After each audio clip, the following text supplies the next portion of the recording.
Chapter 600, Ring of Legends. After Xianxia crossed about a dozen yards or so, the great demon Nettle sensed his presence. Why, is there still an ant? Go, finish him off. Nettle, who hovered in the air, commanded 5 level 40 chieftains to deal with Xianxia in the great demon's eyes. A Tier 1 player like Xianxia meant too little for him to take action personally. He had only killed Discipline Paradise personally due to the Moloch's ring. Otherwise, he would have let his subordinates finish off the Guardian Knight, and the others when 100 yards stood between Xianxia and the Moloch's ring. 5 massive black demonic bears surrounded him just in time.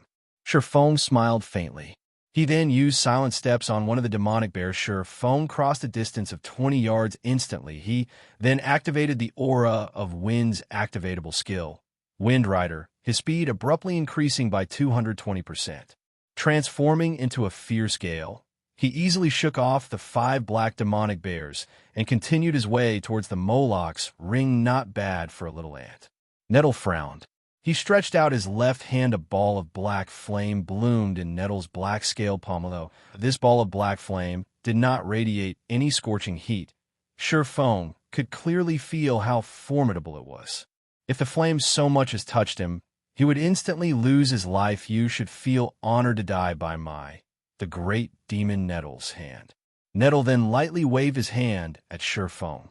Suddenly, a tidal wave of black flame washed down from the sky. Agonizing screams tore from the throats of any monster that encountered these black flames.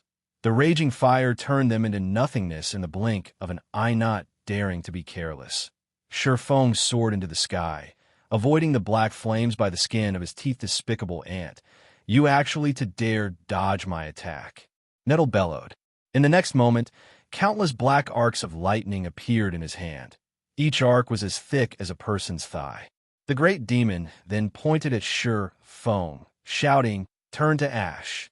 Immediately, the arcs of lightning formed a giant web that flew towards Xianxia faster than when he had Wind Rider activated. This was the Tier 4 skill the great demon Nettle was most proficient with, Dark Vortex. Not even a Tier 4 NPC could dodge this skill. They could only attempt to block it.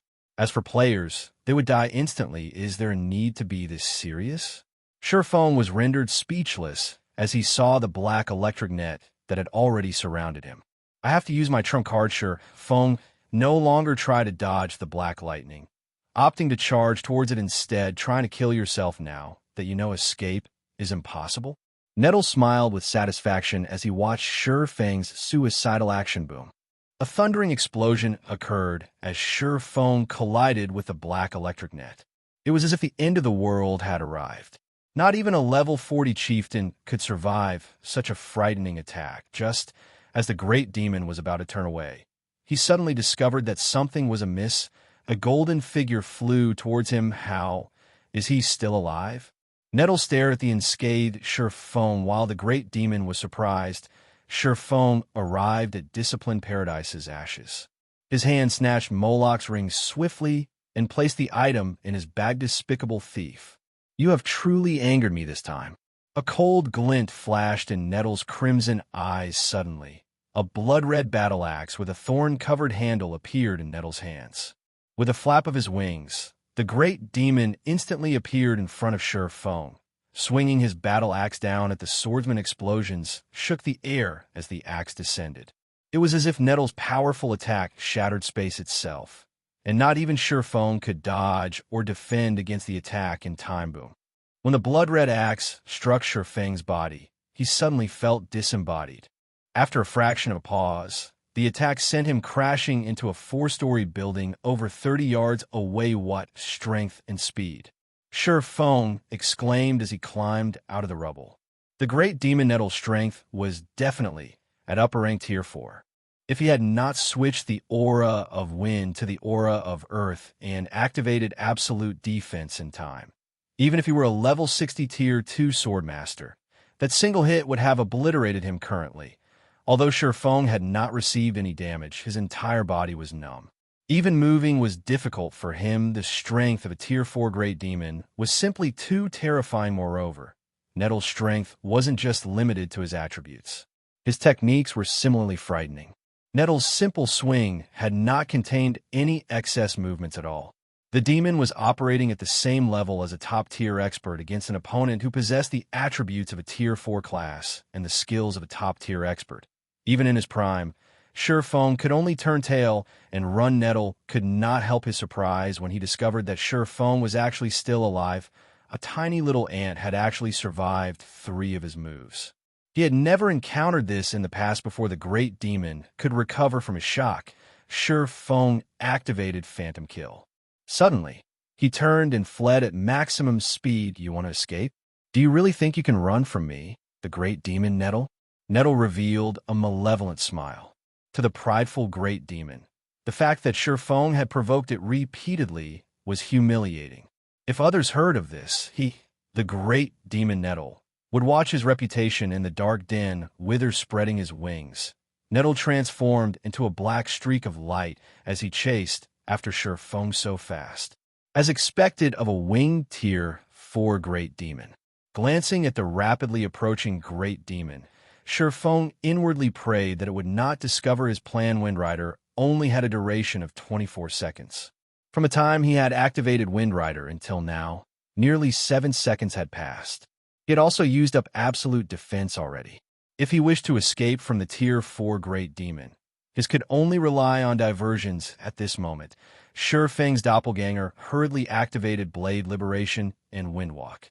The doppelganger then dashed in the opposite direction of Feng. None of the surrounding level 40 chieftains could keep up with the doppelganger's speed. In just a short moment, the doppelganger had shaken off all its pursuers. Roughly 5 seconds later, Nettle also caught up with Feng. Despicable human, I admit that you are very skilled. A little Tier 1 swordsman like you has actually forced me, the Great Demon Nettle, to expend so much effort to deal with you. As a reward, I will grant you endless torture. You will become my puppet for the rest of eternity. Nettle shouted, a ferocious grin appearing on his face as he watched the currently motionless Feng. Oh, really? You'll have to catch me first. Feng replied, disdainfully. Catch you? The Great Demon Nettle's expression sank as he suddenly discovered that the Feng before him had changed. Although the Feng before him had become stronger, his eyes were that of a puppet's. There was not the slightest sign of anger within those eyes. Damn, it's a doppelganger.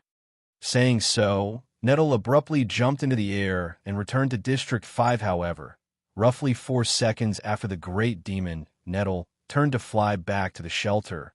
The originally emotionless Feng suddenly wore an angry expression. Feng had swapped positions with his doppelganger. Once more, the Abyssal Blade's Phantom skill could be an extremely powerful life-saving skill. As long as his doppelganger was still alive, Feng could swap positions with it indefinitely. With this move, even a Tier 4 Great Demon should not think of killing him easily. Feng then changed directions and flew towards District 1 even after Windrider's duration ended. The Great Demon could not find any trace of Feng finally safe. Feng, who currently hid in a forest, breathed a sigh of relief. Fortunately, the Great Demon does not know my trump card. Otherwise, I really would have died. Hopefully, this Moloch's ring is worth all I went through to get it. Feng carefully retrieved the pitch-black ring, which was engraved with innumerable inscriptions, from his bagomniscient eyes. Feng examined Moloch's ring. Immediately, a shocked expression appeared on his face. Impossible. At this moment, even Feng did not dare believe his own eyes. Moloch's ring was actually a legendary item. Chapter 601, Legendary Quest. Even after a long look, Feng still did not dare believe that what he was seeing was real. Legendary items were as rare as a phoenix's feather in God's domain, and not even Tier 5 players would necessarily possess one. Any player who owned a legendary item had the power to challenge opponents of a higher tier. Take Feng's fragmented legendary ranked Heavenly Dragon's Breath, for example. When he activated Heavenly Dragon's power, he could contend with a Lord, which was the equivalent of a Tier 2 class. For a short time, if he possessed a legendary item, he could definitely contend with a High Lord. A Lord ranked monster was merely the boss of a 20-man hard mode team dungeon. Meanwhile, a High Lord was the boss of a 50-man hard mode team dungeon. The difference in power was immense if he could equip a legendary item now. Not to mention a 50-man hard mode team dungeon. He could even lead a team in a 50-man helm mode team dungeon. He could even give a 100-man hard mode team dungeon a try. A team dungeon tested the overall strength of a team, while a legendary item was capable of increasing the overall strength of a team significantly. This was why legendary items were so frightening. They could break the limits of conventional strength, unfortunately. Although the information Xianxia had obtained regarding the Moloch's ring stated that it was a legendary item, it turned out that the ring was sealed Moloch's ring, legendary rank. Sealed by the Lord of Balrog's. Legend has it that this ring contains all of the Lord of Balrog's secrets and power. By wearing this ring, one can obtain this power. After Moloch's ring had been sealed away, the great demon Nettle stood guard over the item. The ring holds the great demon Nettle's mark, allowing the great demon to sense its location periodically. System. Legendary quest, Lord of Balrog's Fall, activated quest details. Lift the seal on Moloch's ring quest rewards. Unknown, a legendary quest. Xianxia smiled bitterly. No wonder the penalty Discipline Paradise received was so severe. Just the penalty for failing an epic quest could half cripple a player's character.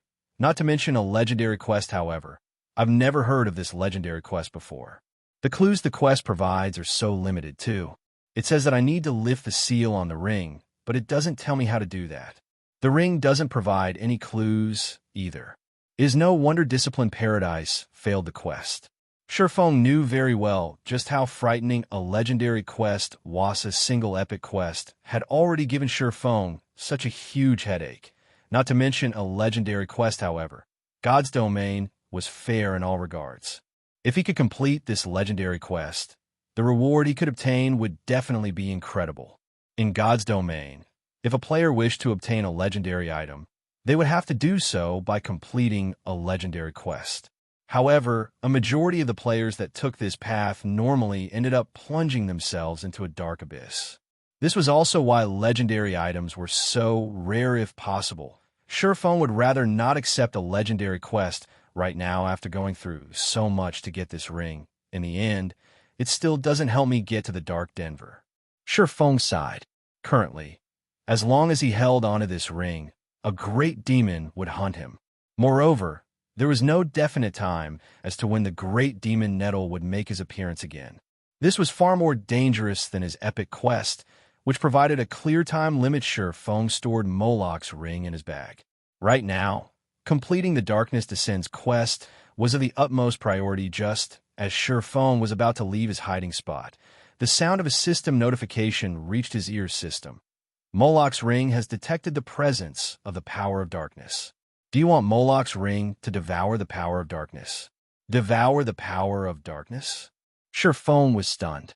Giving it some thought, he could not recall there being anything important in his bag. He then clicked agree.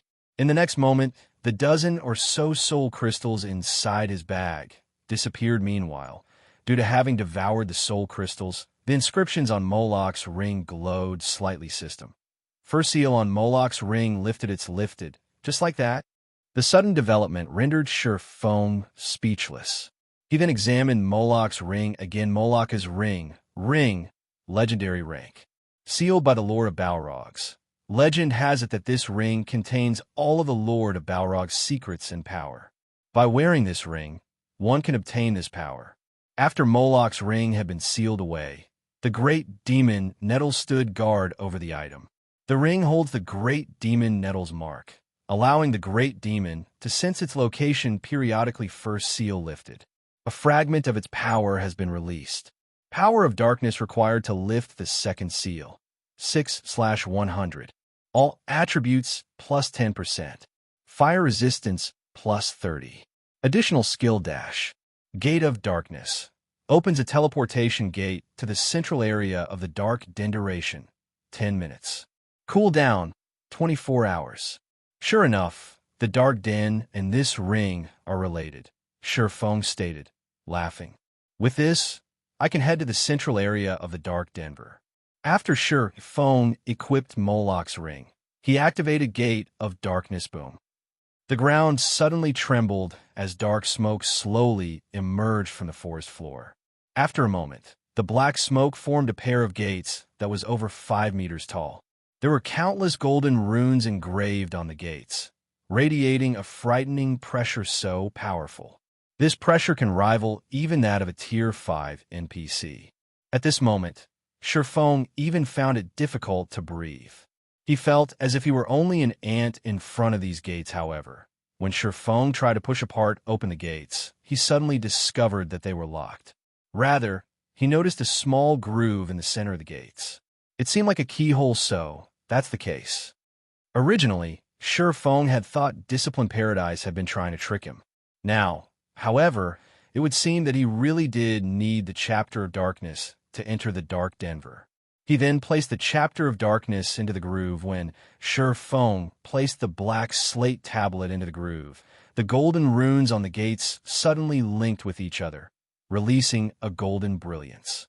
The gates began to open slowly. The instant the gates opened, Shifeng felt as if something were emerging from within the gates.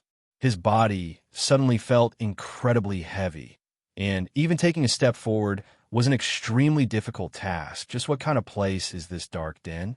The pressure from behind these gates alone is enough to suppress my combat power to 1/10. Shifeng had not felt such fear when he was in the god's grave. Is there a god on the other side?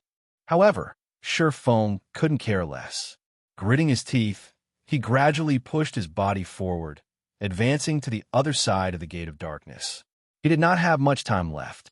If he did not complete his quest soon, only a dead end awaited him. After Shifeng entered the Gate of Darkness, it seemed as if he had entered an entirely different space. A mountain so tall that he could not even see its peak loomed before him. He could also see many magnificent temples on the mountainside.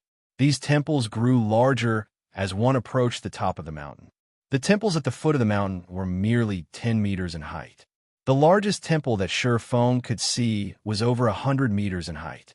Other than their massive sizes, these temples also radiated a powerful divine might. While Shifeng was still overwhelmed by the sight before him, a figure suddenly flew down from the peak of the mountain. The figure descended with lightning speed, and in the blink of an eye, it appeared before Shifeng. My luck can't be that rotten, right? It's actually a Tier 5 fallen angel. Dread gripped Shifeng's heart as looked up at the enchanting woman, who had 3 pairs of pitch-black wings on her back, hovering above his head. Chapter 602, Time Limit. Fallen angels were considered higher beings in God's domain, and they were born far stronger than ordinary beings. They were also known to be invincible against ordinary beings of the same tier. Even a Tier 5 expert with a Tier 5 taboo skill could only run when facing a Tier 5 fallen angel. I am dead for sure this time. Shifeng could only reveal a bitter smile as he looked at the fallen angel hovering in the sky. It might have been able to escape a Tier 4 great demon, but against a Tier 5 fallen angel, he had no hope of resistance. Within a domain established by a Tier 5 being, even the 7 Luminaries Ring space movement would be useless, not to mention his other skills. As for competing in terms of speed, if he was not even a match for a Tier 4 great demon, how was he supposed to outmatch a Tier 5 fallen angel? In front of a Tier 5 fallen angel, even the Tier 4 great demon Nettle was an insignificant speck of dust. Human, it seems that you are quite courageous. Despite being only a Tier 1 swordsman, you have actually dared to steal Moloch's ring from Nettle, the fallen angel said, wearing a mischievous expression. She looked like a child who had just gained a new toy to play with. Before Shifeng could react, the fallen angel disappeared from the sky. By the time Shifeng realized what had happened, the charming fallen angel stood before him, her flawless white hand piercing Shifeng's heart instantly. Shifeng's HP, which was over 10,000, fell to 0. Is this the power of a Tier 5 fallen angel? Shifeng stared at his rapidly decreasing HP, shock filling his heart regarding both speed and power. The fallen angel was far more powerful than any Tier 5 player Shifeng had ever encountered. However, the fallen angel's combat standards were, by far, the most frightening. They were impeccable. There was not the slightest excess movement her actions.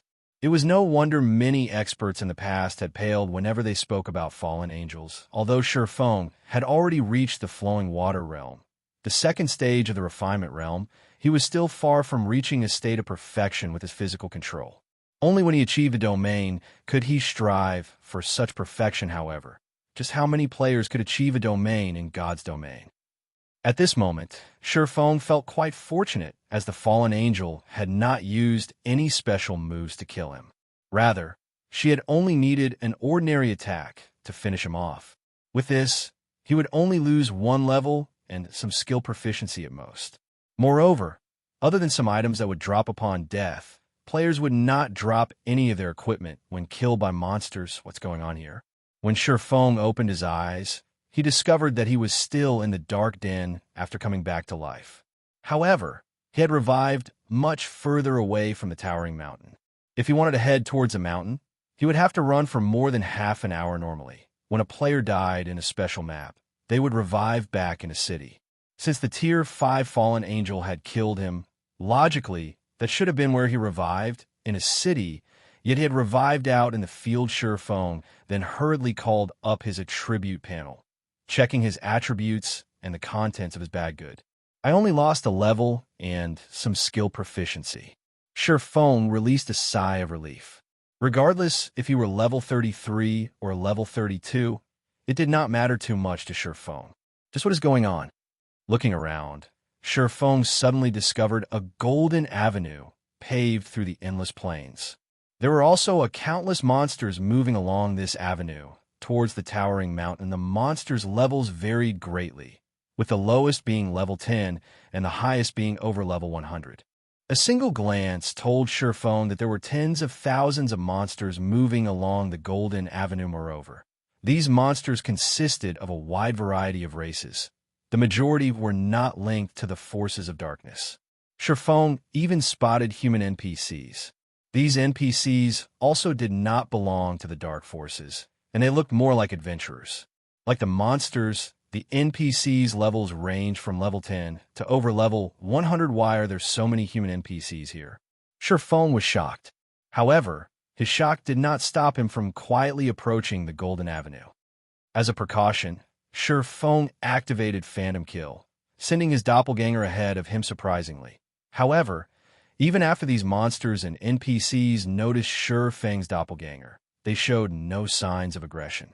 When the doppelganger stepped onto the Golden Avenue, Shifeng received a system notification stating that he could not attack anyone while inside this region. There was no danger with this. Shifeng relaxed. He then advanced towards the towering mountain along the Golden Avenue. As well, he had only arrived at the Dark Den's central region after much difficulty.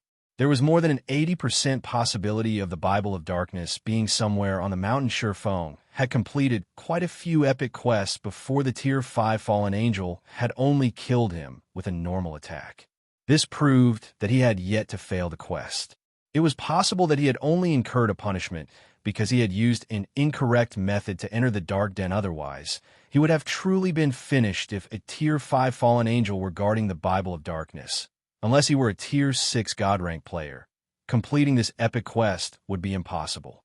Moreover, the fact that Fantasy Extinguisher had managed to complete this quest in the past proved that there was definitely some other way to scale the mountain and steal the Bible of Darkness. Arriving at the foot of the mountain, Shifeng discovered that the Golden Avenue led towards a massive altar. Above the altar, countless monsters fought viciously, tearing each other apart. Occasionally, victors would emerge from the ceaseless battles, holding a golden key. These victors would then scale the mountain, reaching Shifeng's original arrival point. Sure enough, my entry was flawed.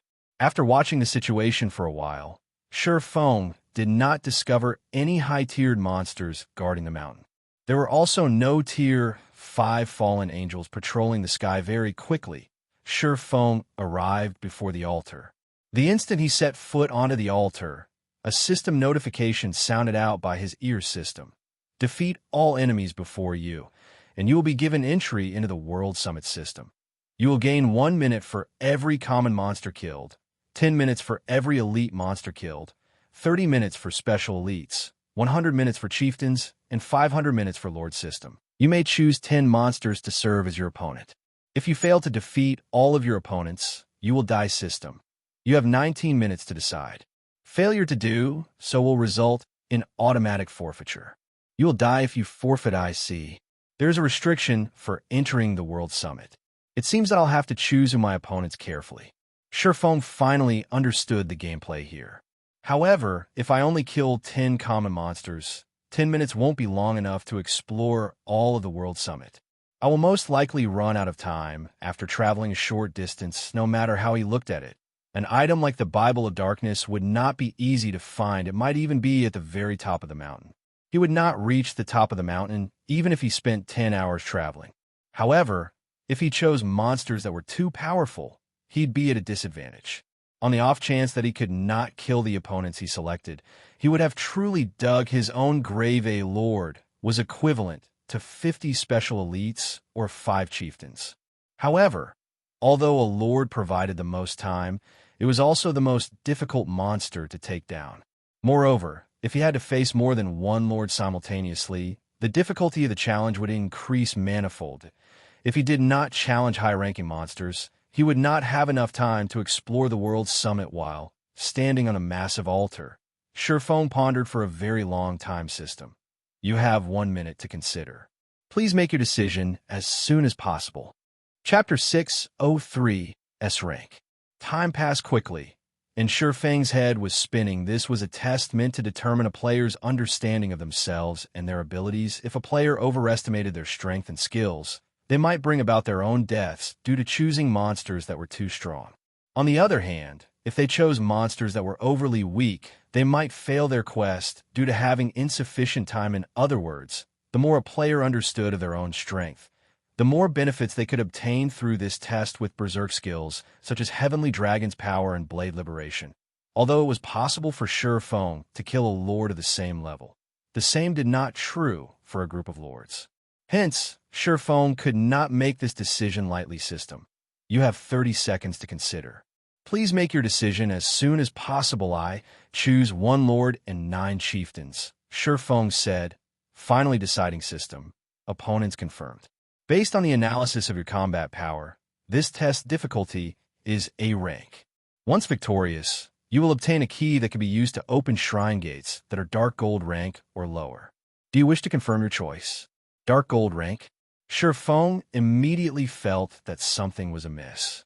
Hurriedly, he said, I wish to change my selection to 2 lords and 8 chieftains.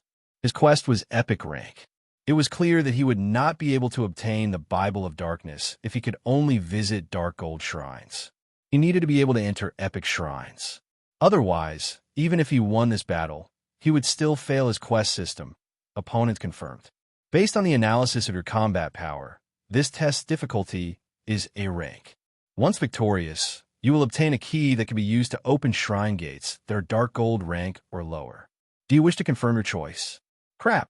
Even with 2 lords, it still hasn't reached S rank. Surefone inwardly cursed.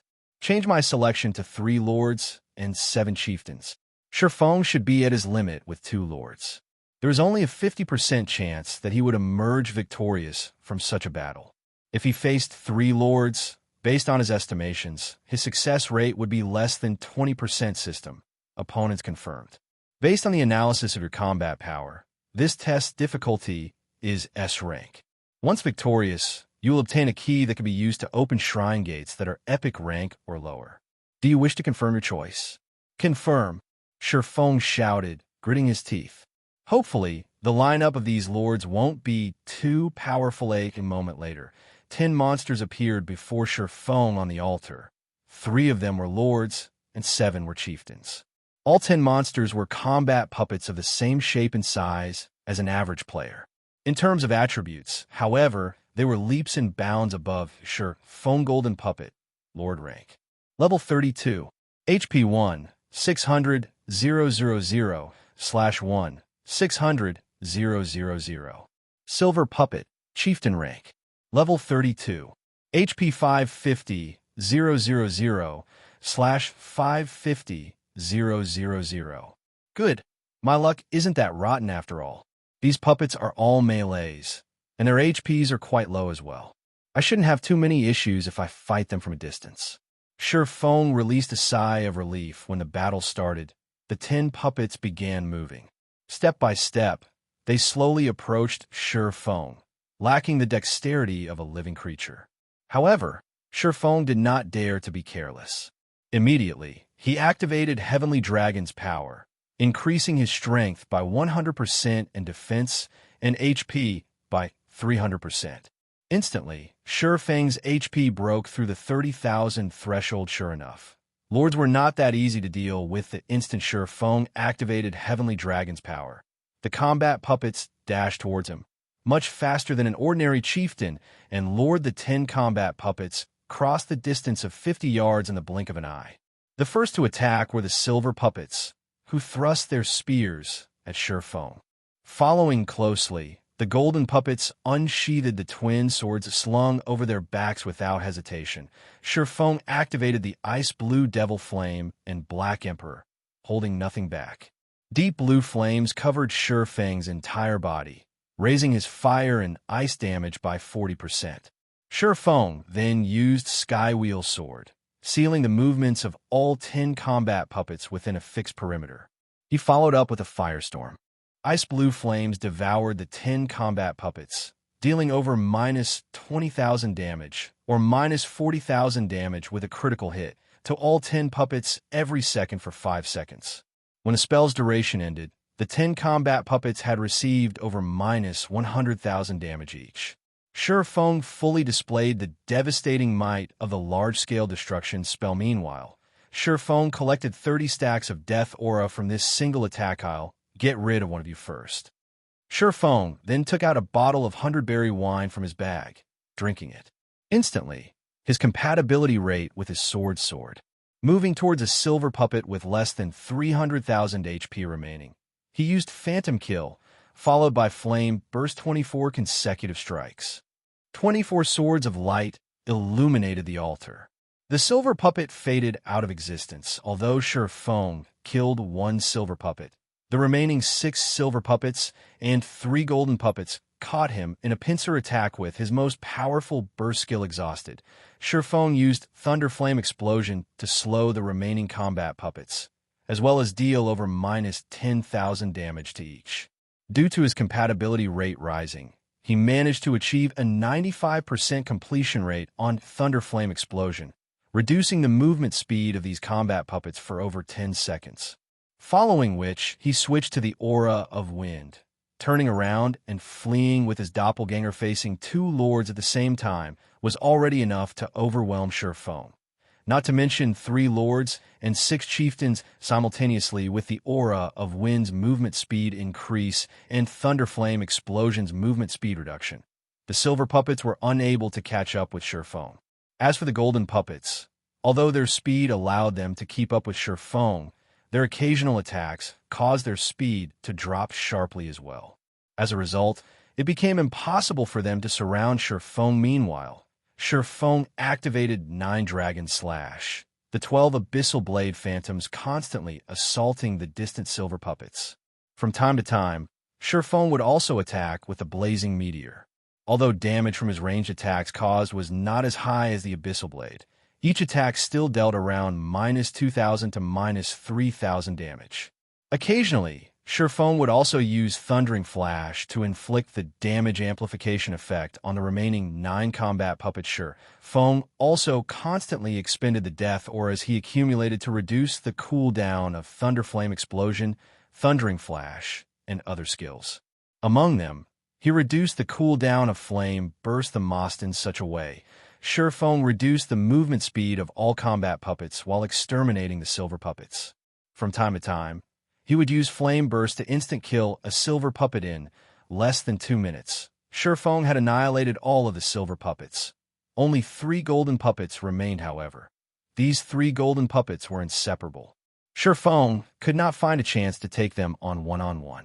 Moreover, even though so much time had passed since the battle began, the 3 golden puppets were still at full HP thanks to their battle recovery. Even when Feng activated Wind Rider and managed to single out one of the golden puppets with his overwhelming speed, the remaining 2 would quickly catch up.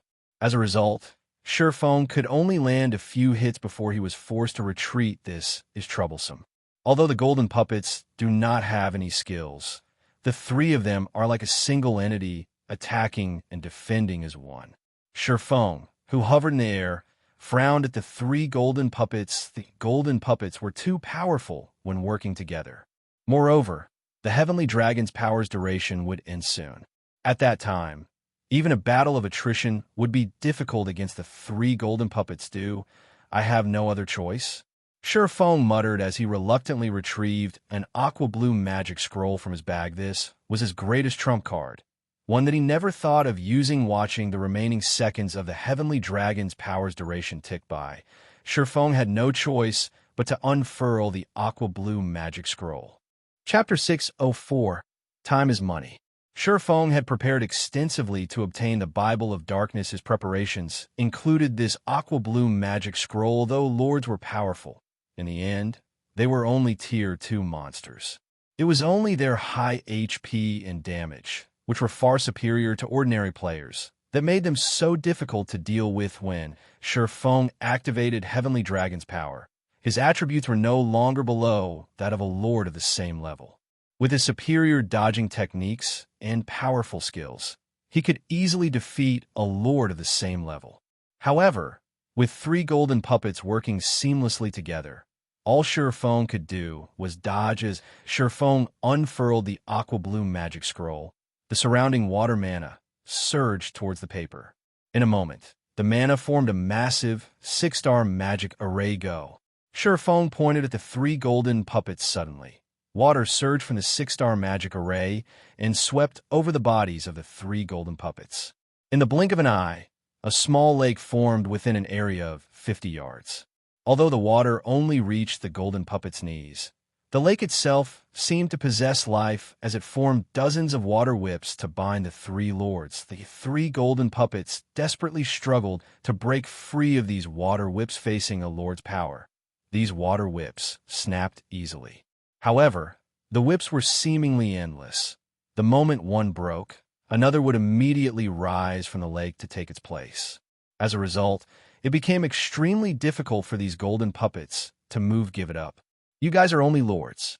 Against a Tier 2 domain skill, Binding Current, you don't stand a chance. Feng growled, annoyed at the loss of the Tier 2 magic scroll. Zero Wing possessed quite a few Tier 2 magic scrolls. Yet, even among them, Binding Current was somewhat special. Binding Current was a domain skill, far rarer than even large-scale destruction spells. Although the skill did not have any attack power, it was capable of restricting enemies. Feng only possessed one such magic scroll. Once it was used, it would be very difficult to obtain. Another Binding Current had a duration of 10 minutes. During these 10 minutes, all enemies within the domain would be bound by water currents, their movements greatly affected. Even Lord strength would be significantly restricted while inside this domain. Feng immediately struck a golden puppet with the endless currents. The three golden puppets could no longer work in sync. This allowed Feng to focus his attacks on a single golden puppet. Safely chop. Thunderflame Explosion. Thundering Flash. Feng used one skill after another on the golden puppet. Due to Black Emperor, Feng could decrease his skill's cooldowns significantly. Feng's chop was practically without a cooldown. In addition, Feng, the bottle of 100-berry wine, allowed his skill completion rates to remain above 95%. Every time Feng used chop, he obliterated nearly 30,000 HP from the golden puppet. As a result, the golden puppet's 1,600,000 HP decreased at a rate visible to the naked eye. When the golden puppet's HP fell to 30%, Feng suddenly sensed danger. Hurriedly, he retreated by several steps. Boom. After backing up, a powerful impact slammed into Feng, sending him flying over a dozen yards backward. This is absolute domain. Feng was shocked at this moment. A faint gray membrane surrounded the golden puppet with only 30% of its HP remaining. When the countless water whips collided with his gray membrane, they were immediately repelled, unable to enter the domain without the currents binding it. the golden puppet recovered its speed fully. In the blink of an eye, the golden puppet arrived before Shifeng and brandished its twin swords. The puppet's swords were like whips as they viciously assailed Shifeng just in time. Shifeng involuntarily smiled. As if he had long since seen through the golden puppet's intentions, he nimbly bent his body, allowing the whip-like swords to move over his body unhindered. The puppet's swords slid against Shifeng's body as they passed. However, they did not truly connect with Shifeng's flowing water realm. Shifeng was like flowing water as he received the golden puppet's barrage, evading the countless sword lights smoothly. He would also occasionally strike back at the golden puppet, his attacks targeting the monster's joints. If the puppet were capable of using any other skills, Shifeng might really be in a predicament. However, since it could only use Absolute Domain, a skill that dispelled all control skills targeting its user, the golden puppet was no threat at all in terms of power. He was not one bit inferior to a lord. As for speed, although he was slower than the golden puppet, he could make up for the gap with his dodging techniques. Moreover, even in the event that dodging was not possible, he could confront the puppet directly. He was not afraid of facing the lord in melee combat after roughly a dozen seconds. Shifeng finally defeated one of the golden puppets with the death of one golden puppet. Shifeng's concerns had gone out the window. His chances of victory instantly increased to more than 50%. He then proceeded to deal with the second golden puppet when Heavenly Dragon's power's duration finally ended. Shifeng used the Tier 2 magic scroll, Scorching Saber, to finish off the second golden puppet. Shifeng glanced at Flame Burst cooldown before shifting his gaze towards the final golden puppet. Smiling faintly, he muttered, "I can finally end this." After roughly 2 minutes of exhausting battle, Shifeng finally managed to wear down the golden puppet's HP to 1,000,000. Not wanting to waste any more time, Shifeng activated Blade Liberation, increasing both his strength and agility attributes by 90%. He then proceeded to torture the last golden puppet to death compared to when he had activated Heavenly Dragon's power. His attacks dealt slightly less damage. However, due to his increased attack speed, his total damage was higher than before when the golden puppet was about to activate its Absolute Domain. Shifeng activated his ultimate skills, Flame Burst and Dragon Breath, killing the golden puppet, which only had 30% HP remaining. Instantly when the battle ended, the sound of a system notification rang out by Shifeng's ear system. You have completed the S-rank difficulty test. Rewarding Epic Shrine Key. You have received 2,200 minutes after the test ended. Shifeng did not rush towards the mountain. Instead, he chose to rest for a moment. When Blade Liberation ended, he would enter a weakened state for 3 minutes. Moreover, he had no idea of what to expect on the mountain since he had already qualified to enter the World Summit and was not in a hurry. He could take the chance to recover his mental state. After all, high-intensity battles were very taxing on the mind. He could also take this opportunity to wait for the Heavenly Dragon's powers cooldown. To end this test alone has forced me to use so many of my hidden cards. Just what awaits me on the mountain. Shifeng could not help but shudder whenever he recalled the Tier 5 fallen angel that had appeared before him. 3 hours passed quickly. Holding the purple gold key, Shifeng arrived before the gates to the World Summit. The moment Shifeng set foot on the World Summit, the time he had obtained through the test began to count down. No monsters? Shifeng muttered. Confused, he was not in a hurry. Examining his surroundings, other than the 10-meter-tall shrines, nothing hindered his path. Shifeng then activated Windwalk and ran towards the nearest 10-meter-tall shrine. The stone doors in front of the dazzling golden shrine were shut tightly. When Shifeng touched the stone doors, the sound of a system notification reached his ear system. Epic Shrine Key detected. You are qualified to open the doors of this bronze shrine. Do you wish to spend 50 minutes to open them? Crap. Opening the shrines requires time? Originally, Shifeng thought he would have sufficient time to search for the Bible of Darkness. With this new development, however, that notion had changed. However, Shifeng had no idea as to what was inside these shrines. He needed a better understanding so that he could face any future developments. Open the doors, Shifeng said, gritting his teeth. Chapter 605, Player's Paradise. After Feng confirmed his decision, the heavy stone doors slowly parted meanwhile. Feng's remaining time in the World Summit instantly decreased by 50 minutes. When he entered the shrine, he was greeted by a staircase that led to the top of the shrine. Engraved runes and pictures decorated the staircase's walls. Among them, there were even images of gods before the great destruction. Feng ascended the shrine staircase, step by step. In the beginning, Feng had not felt anything out of the ordinary. However, by the time he was halfway to the top, he felt something off. Why has the gravity here increased? Feng's physical control was quite strong. As he took another step up, he felt the gravity increase by 10%. Although the gravity had only increased from 1 to 1G, this small change would affect his skill completion rates, resulting in a decrease in his combat power. However, since Feng had already entered the shrine, he had no intentions of leaving. If he could not even overcome a single bronze shrine, obtaining the Bible of Darkness would be a pipe dream. Feng continued to ascend, step by step. However, he was no longer as fast as before, as with every 10 steps, the gravity increased. And with each change, Feng needed some time to adapt. By the time Feng reached the top of the shrine, the gravity had shifted to 2G. Exposed to such an intense shift, even Feng was significantly affected. The room at the top of the shrine was not large. It was roughly the size of a basketball court. Aside from a black stone coffin in the room's center, the area was empty. Feng approached the center of the room. When he was 10 yards away from the stone coffin, golden runes suddenly emerged on its black surface. A moment later, a golden magic array began to expand from the stone coffin, enveloping Feng with a barrier. Feng glanced at his surroundings.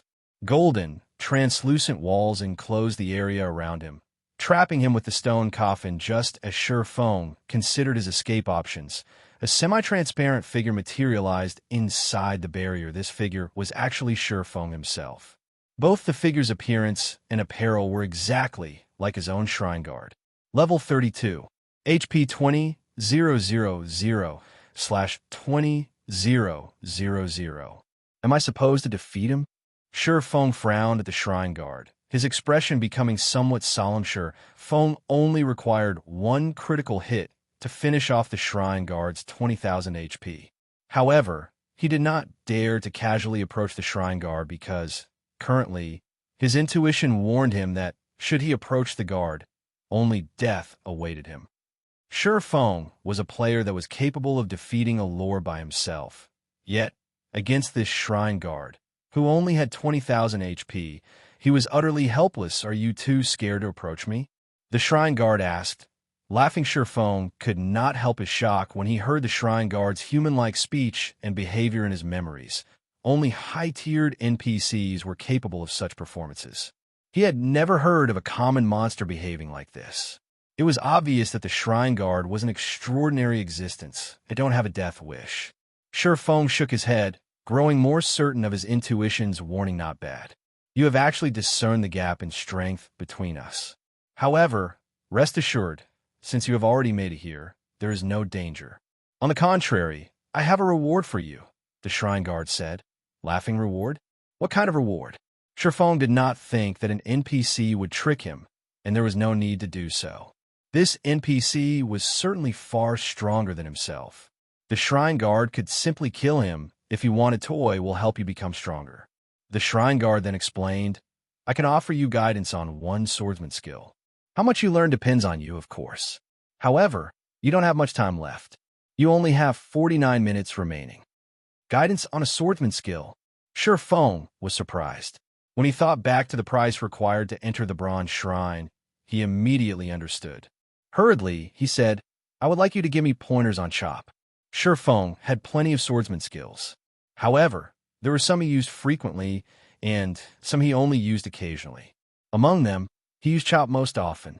Although his magic weapon had allowed his skill completion rate to rise significantly, he was still far from achieving a 100% skill completion rate. You've made a wise decision. Watch me carefully, then. The shrine guard nodded. He then began to flow through the motions of chop. The shrine guard's body leaned forward and swung the abyssal blade in his hand. The abyssal blade then began to blur. In the next moment, it was as if the space in front of the shrine guard broke as a faint spatial crack appeared. The shrine guard chop was completely different than Shifeng's. How is this possible? Shifeng was at a loss for words. His skill completion rate with chop was over 95%, and he was extremely close to reaching perfection. However, whenever he used chop, it always appeared in the form of 3 sword lights resembling full moons that gathered at a single point. However, these 3 sword lights did not appear when the shrine guard used chop. From the beginning, there had only been a single sword light. Moreover, the shrine guard swing had not been particularly fast, so Shifeng could see the skill being executed very clearly. However, the most frightening aspect was the power the shrine guard's chop had displayed. Shifeng could sense that the shrine guard's strength and constitution and his own were exactly the same. The only difference was that the shrine guard had slightly more HP. Yet, the shrine guard's chop could tear apart space itself. Although the spatial crack that had formed seemed very small, the might it contained was sufficient to kill him instantly. Despite the shrine guard's speed and power being ordinary, he was actually able to display such frightening power. Confused? The shrine guard asked, smiling at Shifeng nodded and admitted shamelessly no matter what was said or done, he was a top-tier expert in God's domain who had reached the flowing water realm. Although he still could not compete with those apex experts in the past, he was not that far away from reaching their level. Yet, the chop the shrine guard had executed shattered his conception of the skill known as chop. If you don't understand, I will display the skill a few more times. You can also experience it for yourself. Rest assured, while inside this barrier, you will not receive any damage. The shrine guard spoke like a teacher who guided his student carefully. Hearing this, Shifeng quickly sought the shrine guard's guidance. If one wished to improve on their techniques, the fastest way to do so was through actual combat. Previously, he had kept a distance between himself and the shrine guard, worried that the NPC would kill him. Now that he knew the NPC intended to help him improve his ability with the skill, he would not hold back. Immediately, he displayed his best chop and began battling the shrine guard. Since Shifeng attacked him, the shrine guard replied with a chop of his own. When the 2 swords collided, sparks flew into the air around them.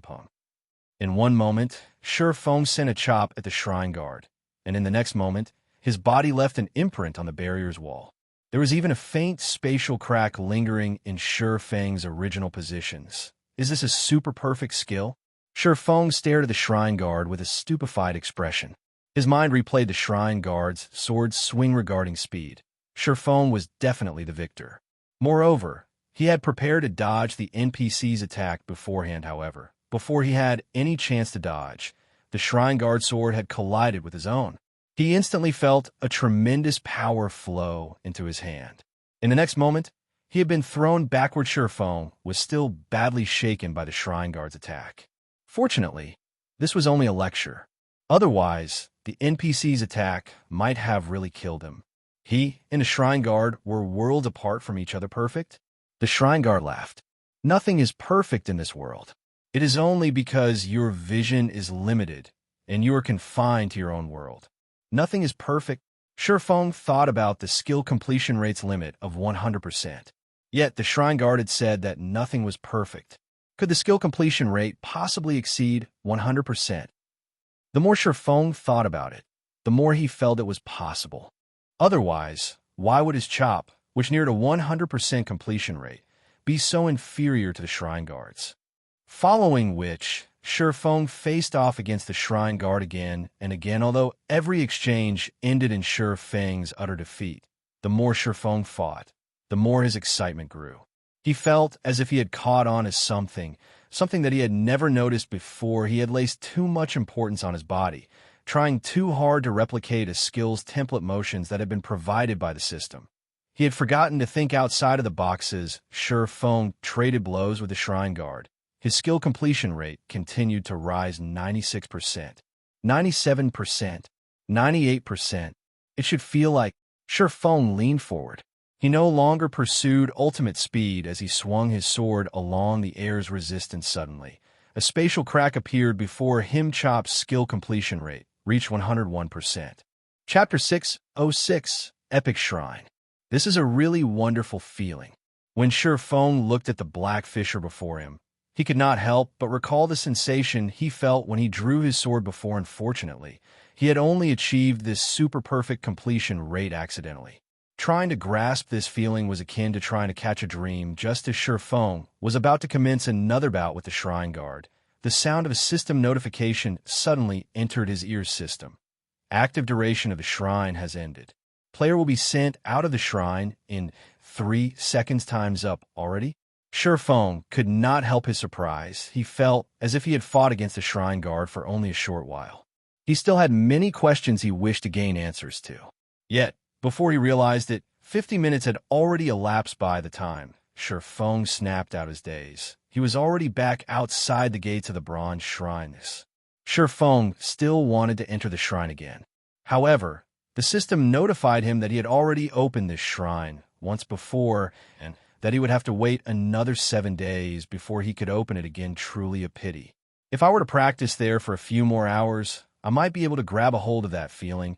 Feng silently lamented. In God's domain, whether it be a player's combat techniques or skill usage, both were learned through self-experimentation. There was no teacher to guide players on these topics. The system only provided a holographic video of the template motions of a skill. The rest was up to the players themselves to experiment and practice. Having someone specially teaching them how to use their skills was definitely a heaven-sent opportunity. After all, having a guide was far more efficient than groping for answers in the dark. The learning speed would definitely be more than 10 times faster. Otherwise, there wouldn't be so many players who couldn't achieve a 100% skill completion rate. I wonder what kind of rewards the other shrines have. Expectations welled up inside Feng. Just a single bronze shrine had provided him with such a guidance reward. What would the mysterious iron, secret silver, fine gold, dark gold, and epic rank shrines have in store for him? Thinking up to this point, Feng no longer wasted any more time. He immediately activated Windwalk and dashed towards the peak of the world summit. Feng could determine the rank of shrine based on its location on the world summit. The higher the rank of a shrine, the closer to the pinnacle it lay. However, the world summit was simply too massive. It was many times larger than White River City. Despite continually alternating between Windwalk, Wind Rider, and Speed Scrolls, Feng had reached only the middle section of the world summit after running for 3 full hours. He still couldn't see the peak of the mountain from where he stood. On the other hand, the shrines at the foot of the mountain were no more than little dots in his eyes. Now I have managed to reach the area of the fine gold shrines only after 3 hours. That's 6 special elite kills gone. Even if an expert player were to come here, they would not be able to obtain the reward of the fine gold shrines. Feng had tried checking one of the fine gold shrines earlier, and it required him to spend 200 minutes just to open it. It should be known that the current elite players of God's domain were only capable of contending against an elite monster of the same level, while ordinary experts were capable of opposing up to a special elite of the same level. Only first-rate experts could fight a chieftain of the same level.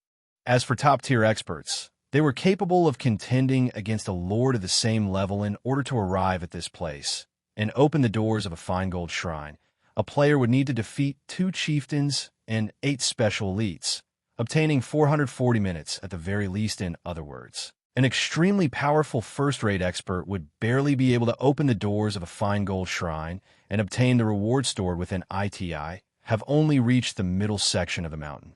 Just how long do I have to continue running to reach the epic rank section? Feng grew somewhat worried. Feng discovered that the distance between shrines also grew wider the further up he went. He had only reached the edge of the fine gold shrine area right now. He still had to traverse the dark gold area to arrive at the epic area. He also had to spend time searching for the right epic shrine. Moreover, he had obtained the epic shrine key by the skin of his teeth. He had no idea how much time was required to open the doors of an epic shrine. In the off chance that he did not have enough, this place really is damnable. I can't use the aura of space's spatial movement here. Only the aura of wind speed increase and Wind Rider are of some help. The rules of the World Summit were thoroughly exasperating. If Feng could use spatial movement here, He could travel a distance of 400,000 yards in just 1 second, saving him hours in travel time passed by quickly. After running for another 5 hours, Shifeng finally arrived before a shrine that was over 300 meters in height. The shrines around this area were completely different from the ones he had seen before. This is an epic shrine?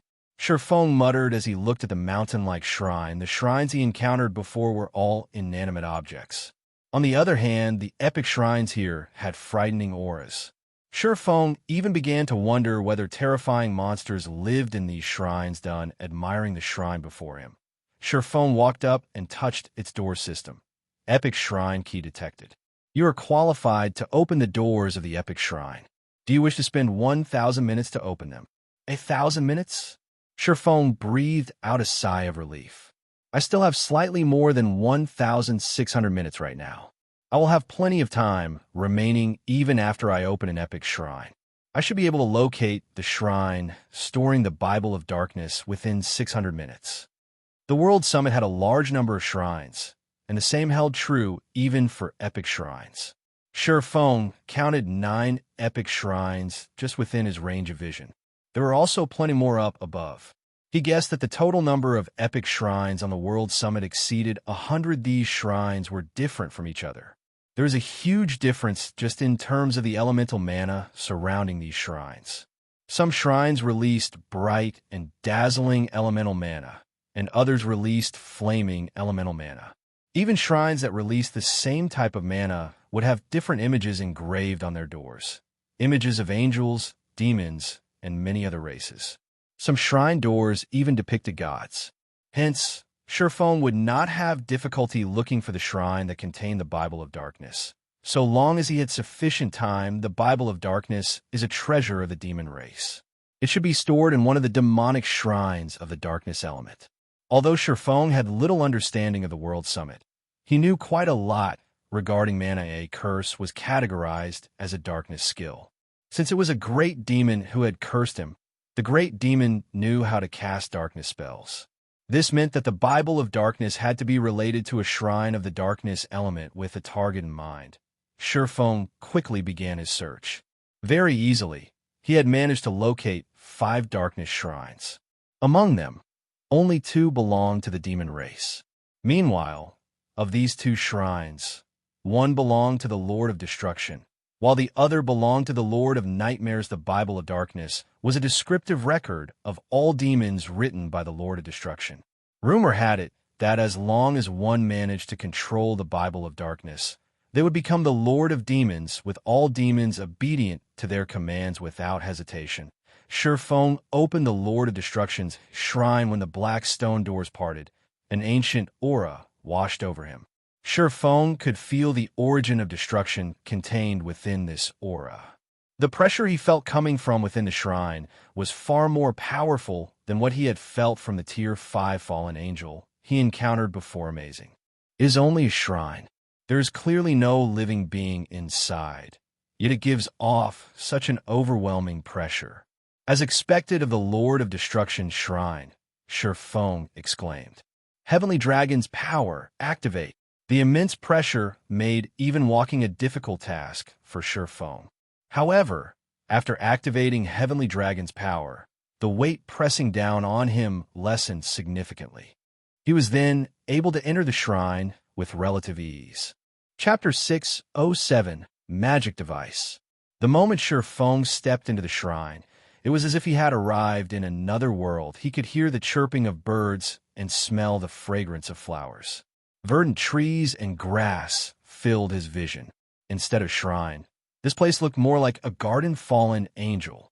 Inside the garden, Shifeng immediately discovered the fallen angel that had killed him previously. 3 pairs of pitch-black wings, a perfect, enchanting body, long and slender legs, as well as that jade-white skin and flawless face. Of all the women Shifeng knew, only the great divine official Charlene was a match for this fallen angel. Any other woman standing before her would simply pale in comparison. Human. You sure are fast. The Tier 5 fallen angel giggled as she looked at Shifeng with her aquamarine eyes. You adventurers are truly blessed by the heavens, being born with an immortal soul. Even we would find it difficult to thoroughly kill you adventurers. Even until now, Feng still got chills whenever he thought back to how the fallen angel had killed him instantly most likely. Only a few players throughout the entire God's domain could rival that near-perfect combat technique if he had not known that only rewards, and no punishments, awaited him inside these shrines. He would have long since fled this shrine. My name is Serena. Come over. You entered the World Summit normally this time, so I won't kill you. Serena laughed as she beckoned Feng with her hand. Since you've managed to make it to this place, it shows that you indeed possess some ability. I can give you two options. Two options? Feng asked curiously, though I say options. In reality, there are just two reward methods. Serena nodded lightly. The first option is obtaining the Bible of Darkness that is stored in this place directly. The second option is undertaking a small test. Through the second option, you will not only obtain the Bible of Darkness, but also have a chance to win these items. Serena waved her hand lightly suddenly. 3 rainbow treasure chests appeared in midair. The first rainbow treasure chest contained a large number of soul crystals. A simple glance told Feng that there were over 100 crystals at the very minimum in the dark den. The soul crystal was the foundation of all development. A sudden infusion of more than 100 soul crystals would definitely increase a shelter's strength significantly. The second rainbow treasure chest contained a black stone tablet that looked similar to the Chapter of Darkness. However, the name displayed was Chapter Shelter. It could be used to immediately promote a shelter by single rank, up to a maximum of large shelter. There's such a good item available as well. Sure enough, the rewards of an epic shrine are astonishing. Feng grew very excited when he saw these two rewards. Promoting the shelters found inside the dark den was extremely difficult. Besides the astronomical number of soul crystals required, players also needed to complete a series of quests in order to promote shelter. The manpower and resources necessary to do so were extremely daunting. Even a shelter at District 1 had yet to be promoted to a large shelter until now. One could just imagine how difficult a feat it was. Only a shelter supported by a large guild was capable of becoming a large shelter. After amassing all the resources collected by the multiple shelters controlled by said guild, once he obtained the Chapter Shelter, he could immediately upgrade a medium shelter to a large shelter. This would be of immense help for District 1's shelter, which was under Zero Wing's control. However, when Serena opened the third rainbow treasure chest, Feng was thoroughly stupefied. Magic device, forging design. Feng's eyes turned bloodshot as he looked at the dilapidated design inside the treasure chest. He could not help but wish he could snatch it up right away. Oh, I did not think that a human like you would know about this item. Since you know about magic devices, then you must know what a magic device forging design represents. Its value is only slightly lower than the Bible of Darknesses.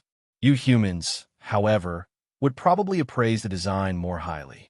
The fallen angel Serena smiled in satisfaction upon seeing Feng's reaction. Say it then. Which reward do you choose? At these words, Feng fell silent. A product of God's domain's magical civilization, when it was at its peak, the magic device represented the pinnacle of alchemy, forging, and engineering combined, as well as the end of the era of the gods. Even the lowest ranked bronze magic device boosted a player's strength to a whole new level. Not to mention a magic device forging design. Even the lowest ranked bronze magic device forging design could provoke a war between guilds in the past. When mysterious iron magic device forging design had appeared, over a dozen countries and more than 100 guilds had fought over it. Multiple super guilds had also participated. The death toll for that war was innumerable. A rough estimation had pegged it at 5 million. In the end, a super guild had emerged victorious. As for Shadow, which had been a second-rate guild back then, it had not dared to even participate in the war. It could only stand on the sidelines and watch. Now that a magic device forging design appeared right in front of him, how could Feng not grow excited? Magic devices were similar to the mana armor kits. In the magic device's case, however, it did not increase any basic attributes. Instead, it was mounted on a weapon to increase the weapon's strength. Every weapon could only mount one magic device after God's domain underwent its third evolution. whether it was a battle against players or against monsters. An injury would reduce a player's combat power. And while players could rely on heals to recover from their injuries, the deterioration of their weapons was inevitable. It was especially true when players fought against high-ranking monsters. Unless one's weapon was of high quality, players would have great difficulty injuring a lord and reducing its combat power, since lords had skin that was as hard as steel. Meanwhile, a magic device could be used to strengthen a weapon.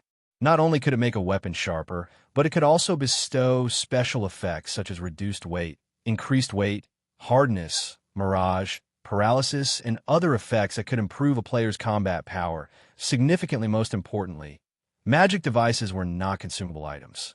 Like inlaid gemstones, they could be taken off the weapons they were mounted on. Whether it was a level 1 common weapon or a level 200 epic weapon, players could freely transfer their magic devices between them. This was the reason why players were so attracted to magic devices. However, magic devices were extremely difficult to produce. Hence, production volumes were very low. Even after reaching level 100, most players still did not have their own magic devices. In the past, as the guild leader of a second-rate guild, Xianxia owned only a mysterious iron magic device, even after he was over level 100. As for other independent experts, they possessed only bronze magic devices. If he could obtain a magic device forging design right now, it would definitely become one of Zero Wing's trump cards. Have you come to a decision? Serena asked, smiling as she flourished the magic device forging design in her hand. Time waits for no one. You only have 3 minutes to decide. If you do not give me an answer, I will take it as you picking the first option, and you may leave once you obtain the Bible of Darkness. To hell with it. Xianxia looked at the fallen angel, a passionate flame burning in his heart. I choose the second option. Both the chapter of shelter and the magic device forging design were items that were not easily acquired.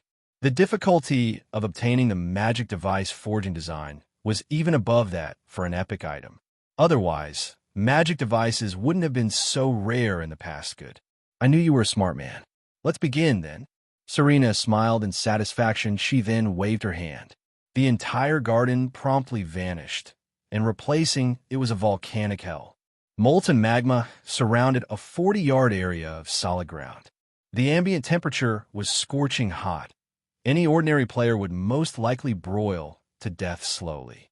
Only someone like Xianxia, who possessed high fire resistance, could stay in this place for long periods of time. Meanwhile, the gravity here had also increased to 3G, which would greatly affect a player's mobility. Then, if you can defeat me, you win, Serena said, smiling as she looked down at Xianxia from midair. Chapter 608, Tier 2 Taboo Skill. Originally, Serena had anticipated seeing a look of horror on Xianxia's face. However, even after she had revealed the contents of the test, Xianxia did not evince any shock. On the contrary, it seemed as if he felt that the test was totally reasonable. Don't you feel surprised that the final test actually requires you to defeat me? Serena asked, a perplexed expression on her face as she looked at Xianxia, a Tier 1 human against a Tier 5 fallen angel with such a massive gap. Even a person with a stable mentality would feel despair. And if not despair, then at the very least, anger, as this was obviously not a fair contest. Xianxia remained unfazed by this revelation. So how could she not be surprised? Since the rewards are so bountiful, I naturally prepared for the worst. Not to mention, I really don't have a choice, do I? Xianxia laughed, a helpless smile on his face. There were no free lunches in God's domain, not to mention. The rewards of the test were of such a frightening caliber. It seems that you understand the rules of the world quite well. So it wasn't just luck that prompted you to pick the second option. Serena squinted her aquamarine eyes slightly as she looked at Xianxia. At this moment, she no longer looked down at the human before her.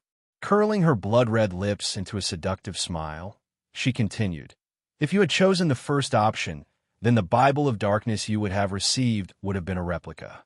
As for the second option, while you may fail the test, you will still obtain the real Bible of Darkness regardless. Although Xianxia had guessed that this was the case, he inwardly felt relieved to hear these words directly from the fallen angel herself. When all was said and done, The Bible of Darkness was a treasure left behind by the Lord of Destruction. How could it possibly be that easy for players to acquire it? Since you are already clear on the situation, I will explain the rules of the test. Serena raised her brows slightly and continued in a low tone. The rules are very simple. You will not die while inside this area. Both our strengths will also be suppressed to Tier 1. It will be your win as long as you are able to defeat me in the remaining time you possess. Both suppressed to the standard of a Tier 1. Feng frowned, although both their strengths would be suppressed to the standard of a Tier 1 class in the upcoming test. Fallen angels were higher beings. Not only were they born much stronger than other beings, but they also wielded many more skills, even at Tier 1. Serena's combat power would most likely be at the peak of an ordinary Tier 2 class or above. She was stronger than even a High Lord of the same level. There was actually a possibility that her combat power approached that of a Great Lord. If there are no problems, you may begin attacking as much as you want. Serena smiled faintly as she sent Feng a teasing look. Rest assured, I'll make sure to hold back plenty. I also won't use any Tier 3 or Tier 4 skills. Despite Serena's reassurance, Feng had no intention of attacking her just yet. Even without using Tier 3 or Tier 4 skills, a Tier 1 fallen angel can still kill me easily using Tier 2 skills. He smiled bitterly as he took in Serena's leisurely attitude. Feng had a very clear understanding of his own strength. Although he had grasped plenty of powerful skills, they were all Tier 1 skills. As for Tier 2 magic scrolls, while he had quite a few on him right now, his opponent had Tier 2 skills, which she could use indefinitely. The only trump card he had was twofold Berserk. If he activated Heavenly Dragon's power and Blade Liberation simultaneously, he would gain the ability to contend against a High Lord for a short period of time. However, engaging a Tier 1 fallen angel in melee combat was simply suicidal. I have close to 10 hours left. It would be pointless to charge in a battle right now. My only option is to wait for the cooldown of Dragon's power to end. Feng was in no hurry. He then sat on the ground, resting as he quietly observed the fallen angel before him earlier. When he was entering the shrine, he was forced to use Heavenly Dragon's power to resist the intense pressure. If he fought Serena, a fallen angel who had the attributes of a High Lord, without twofold Berserk, he would just be seeking his own death. Fortunately, the condition to clear the test was only to defeat Serena, not to kill her. There was a massive difference between these two conditions. Defeat meant that he was only required to cause a certain amount of damage to Serena. After all, even if Serena simply stood still and allowed him to attack her freely, he would not be able to kill her within 20 seconds. Currently, although Serena was only level 32, she had a total of 5 million HP. Tier 1 skills are definitely useless against Serena. In terms of combat techniques, she is also far superior to me. If I wish to defeat her, my only option is to rely on Tier 2 magic scrolls. Although Feng had his ultimate skill, Flame Burst, this skill was meaningless if his weapon could not connect with his opponent. Not to mention, in a direct clash of power, Serena would trounce him. Having thought up to this point, Feng suddenly stood up.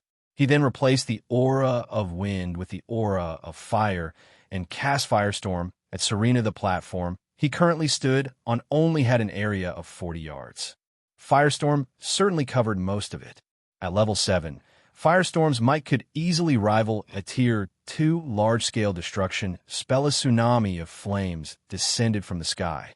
However, just as the flames were about to engulf Serena, her finger suddenly moved. In the blink of an eye, she had finished writing the runes required to cast Frost Storm, a Tier 2 large-scale destruction spell. In the next moment, fire and ice clashed, filling the space around the platform with steam. Meanwhile, Feng's Firestorm did not even manage to touch the fallen angel. Fallen angels with high intelligence are really difficult to handle. Feng was not surprised. In the virtual reality games of the past, there would only be two possible outcomes when a player used a skill. Either the skill hit or missed. There was no third possibility. In God's domain, however, one would encounter various scenarios when attacking using a skill. Aside from hitting or missing, it was also possible for the skill to be blocked, offset, or unraveled. Blocking a skill would result in one taking a small amount of damage, and normally, this was an action that most lords were capable of. However, offsetting or unraveling a skill was a feat that was doable only for high-tiered monsters and NPCs. Meanwhile, the method Serena had used to deal with Shifeng's firestorm was to offset it using a skill of her own. When one successfully offset a skill, they would not receive any damage whatsoever. If even firestorm is useless against her, my Tier 2 magic scrolls would most likely yield similar results. Shifeng felt a huge headache when he looked at Serena, who is currently hovering in midair. It would be great if Kite were here right now. Kite was a dark gold ranked personal guard. With his strength as a Tier 2 sword master, he could not overcome a Great Lord, which was equivalent to a Tier 3 class, but he could still pin it down for some time. His strength should not be below that of the Tier 1 Fallen Angel, Serena Invincible, within the same tier. A sudden inspiration came to Shifeng as he looked at Serena's smiling face. Taboo skill. Taboo skills possess the power to transcend tiers. Meanwhile, although Serena's strength was currently suppressed to Tier 1, her frightening basic attributes and arsenal of Tier 2 skills made her invincible even against ordinary Tier 2 classes. However, if a Tier 2 player managed to grasp a Tier 2 Taboo skill, they would similarly become an invincible existence among other Tier 2 classes. Thank goodness I did not store Instant Strike inside my warehouse. As long as I manage to learn it, even if I cannot kill Serena, I still have a chance to defeat her. Shifeng's eyes glowed. Immediately, he retrieved the skill book of the Tier 2 Taboo skill from his bag and began poring over it carefully. After half an hour passed, Shifeng felt that he was ready if he wanted to learn the Tier 2 Taboo skill Instant Strike. The first way to do so was to collect 100 Thunder Crystals, which was obviously impossible. The second option was to achieve a 100% skill completion rate. Previously, it had indeed been impossible for him to achieve a 100% completion rate for Instant Strike. However, after the Abyssal Blade was upgraded, his compatibility with a magic weapon had increased significantly. With the help of the 100-berry wine, which he had obtained from Bluefire, he definitely had a chance to achieve a 100% skill completion rate right now. Hence, Shifeng drank a bottle of 100-berry wine and began rehearsing the Tier 2 Taboo skill Instant Strike. Trying to learn a Tier 2 Taboo skill? Serena revealed a faint smile. Not a bad idea. Unfortunately, the time you have left isn't enough for you to do so. Taboo skills required long periods of bitter training. There were no shortcuts available. Even a gifted person would require several days or over a dozen days to learn a Tier 2 Taboo skill. Shifeng did not have much time left. It was simply impossible for him to succeed in learning the Taboo skill in such a short period of time. Chapter 609, Instant Strike. While Shifeng was continuously rehearsing the Tier 2 Taboo skill Instant Strike, a great upheaval rocked the evil ghost domain. The entire District 5 was destroyed overnight, and over half of the district's players had disappeared to the players in the evil ghost domain. This was an inconceivable situation. Just what could actually wipe out the evil ghost domain's 5th-ranking shelter? Not a single shelter in the evil ghost domain would be capable of going up against such a frightening power suddenly. A strong sense of crisis filled the air of the entire evil ghost domain. District 1's shelter leader Frost. What are we supposed to do now? Best Reincarnation, the leader of the second party, asked worriedly. Based on the information we discovered, it seems that the assault on District 5 comprised of a large number of powerful monsters, all level 40 and above. There were actually numerous lords participating in the monster assault as well. However, this is still not the scariest part. When our players went to investigate the situation at District 5, they encountered some survivors from the shelter. According to the survivors, the ones responsible for annihilating their District 5 were not actually those lords. Instead, it was the doing of a much more powerful monster. However, as they had been too far from the monster at the time, they did not get a clear look at what that monster was. They only know that that monster had annihilated hundreds of players with just a wave of its hand using black flames. It instantly killed even District 5's strongest player.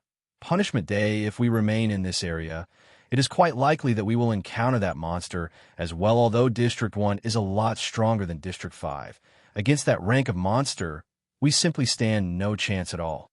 Everyone present fell silent at Best Reincarnation's words. The enemy that obliterated District 5 was just too terrifying. It had not been easy for them to raise their shelter to the rank it had today. If it was destroyed, then their shelter's rank would also fall by 1, dropping from a medium shelter to a small shelter. If that happened, the advantage of the 100-berry wine they had possessed all this time would vanish as well. There is also no telling whether they would be able to obtain the 100-berry wine again the next time they upgraded their shelter to a medium shelter yet. If they moved their shelter to a low-level area, the distance they had to travel every day would be extremely long and time-consuming. They would most likely have to spend the entire day running just to commute between their leveling spots and the shelter. This would greatly impact the development of the shelter. Everyone, listen to me. This is an opportunity for our District 1, Blue Frost said after pondering for some time, an excited smile on his face. Opportunity? What opportunity? Everyone could not understand what was going through Blue Frost. Mindy believed that you guys have heard of this as well. After the incident with District 5, many shelters that previously refused to join a guild force began changing their minds one after another. They're all trying to gain the protection of shelters run by guild forces. In the worst-case scenario, they can also migrate directly to the large shelters of the guild forces and develop themselves there, Blue Frost said. Meanwhile, our District 1 has also joined Zero Wing. However, unlike the other shelters, the guild we joined is very strong. You guys must have seen the teleportation magic array design for yourselves.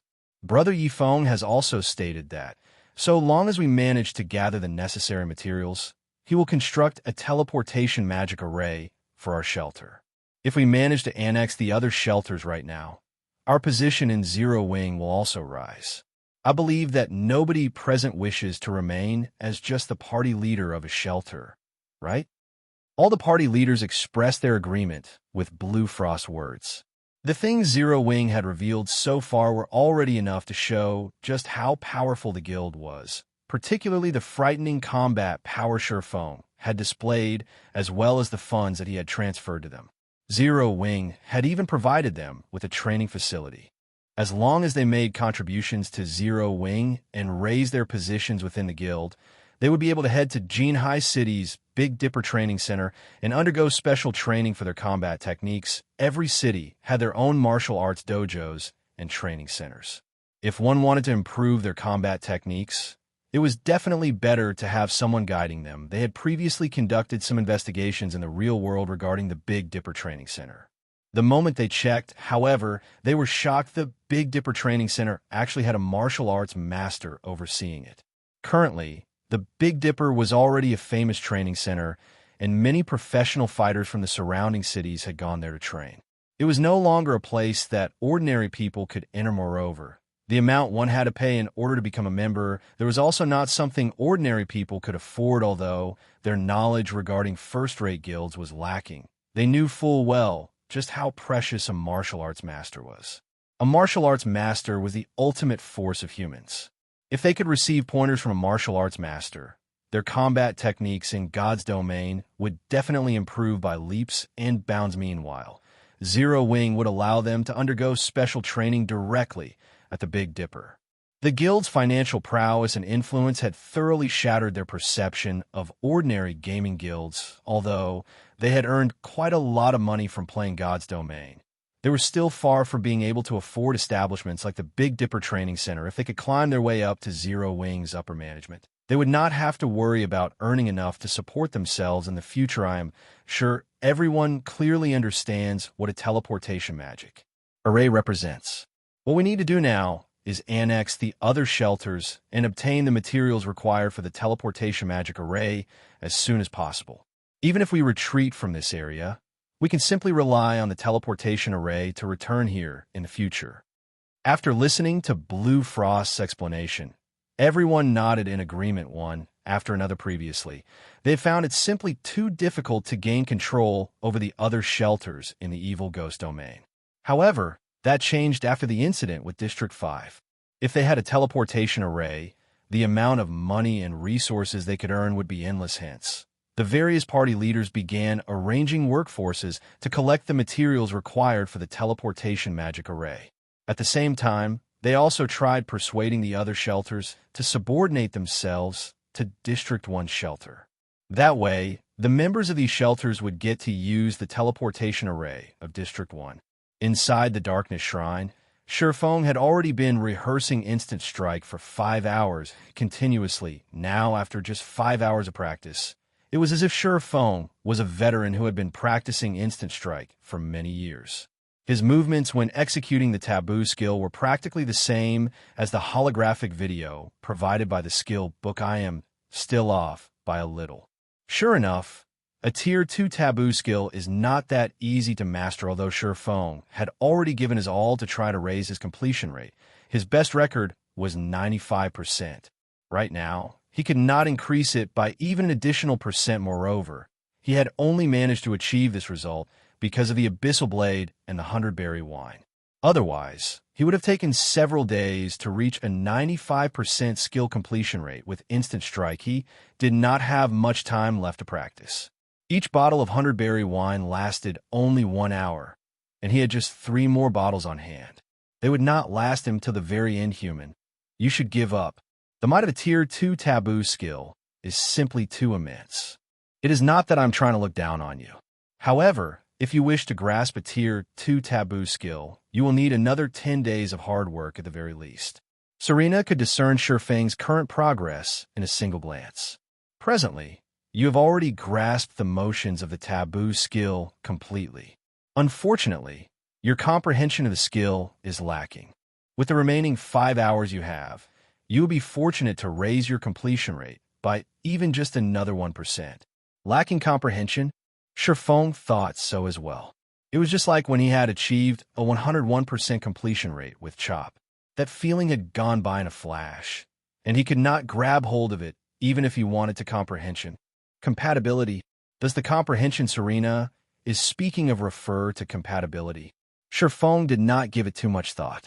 He did not have much time left, not enough to wait out the 10-day cooldown to challenge the World Summit again. He then took out all the 100-berry wine in his bag and consumed all 3 bottles in rapid succession. Even with Shifeng's willpower and mental power, he still grew dizzy. The 100-berry wine was just like the black steel beer. The more one drank, the better the effect.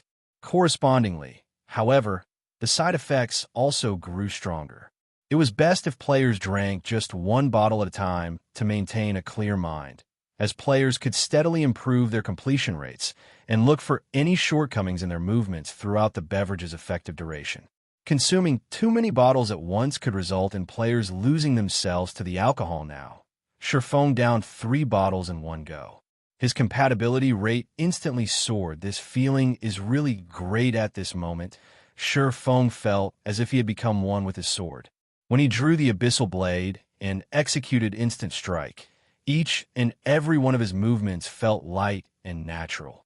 There was no excess power in any of his actions at all. Then, Shifeng's initially smooth movements suddenly changed. The afterimages of the Abyssal Blade, which were originally created due to Shifeng's overly fast speed, suddenly vanished. The Abyssal Blade in Shifeng's hand also became clear and visible.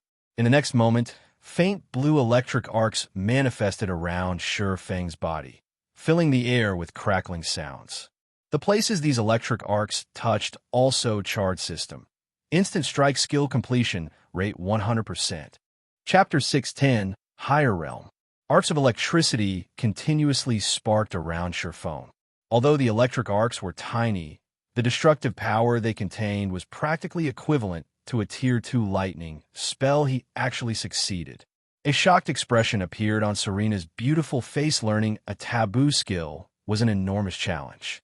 It was the same for both players and NPCs with high intelligence. In order to learn a Taboo skill, one had to go through long periods of arduous training, as well as achieve a certain degree of comprehension regarding the Taboo skill. Serena wasn't the only one who was shocked by this result. Even Shifeng himself was quite shocked. It was extremely difficult for a Tier 1 class to learn a Tier 1 Taboo skill, not to mention a Tier 2 Taboo skill. Moreover, Instant Strike's requirements were exceedingly high even for a Tier 2 Taboo skill. Achieving 100% completion rate on a Taboo skill was a feat Shifeng had never managed Despite having been a Tier 3 Sword King in the past in this life, however, he had actually done so while he was still a Tier 1 class. This was simply a dream 99 more times to go. I need to hurry up. Although Shifeng was currently somewhat drunk, he was still able to maintain a relatively clear consciousness.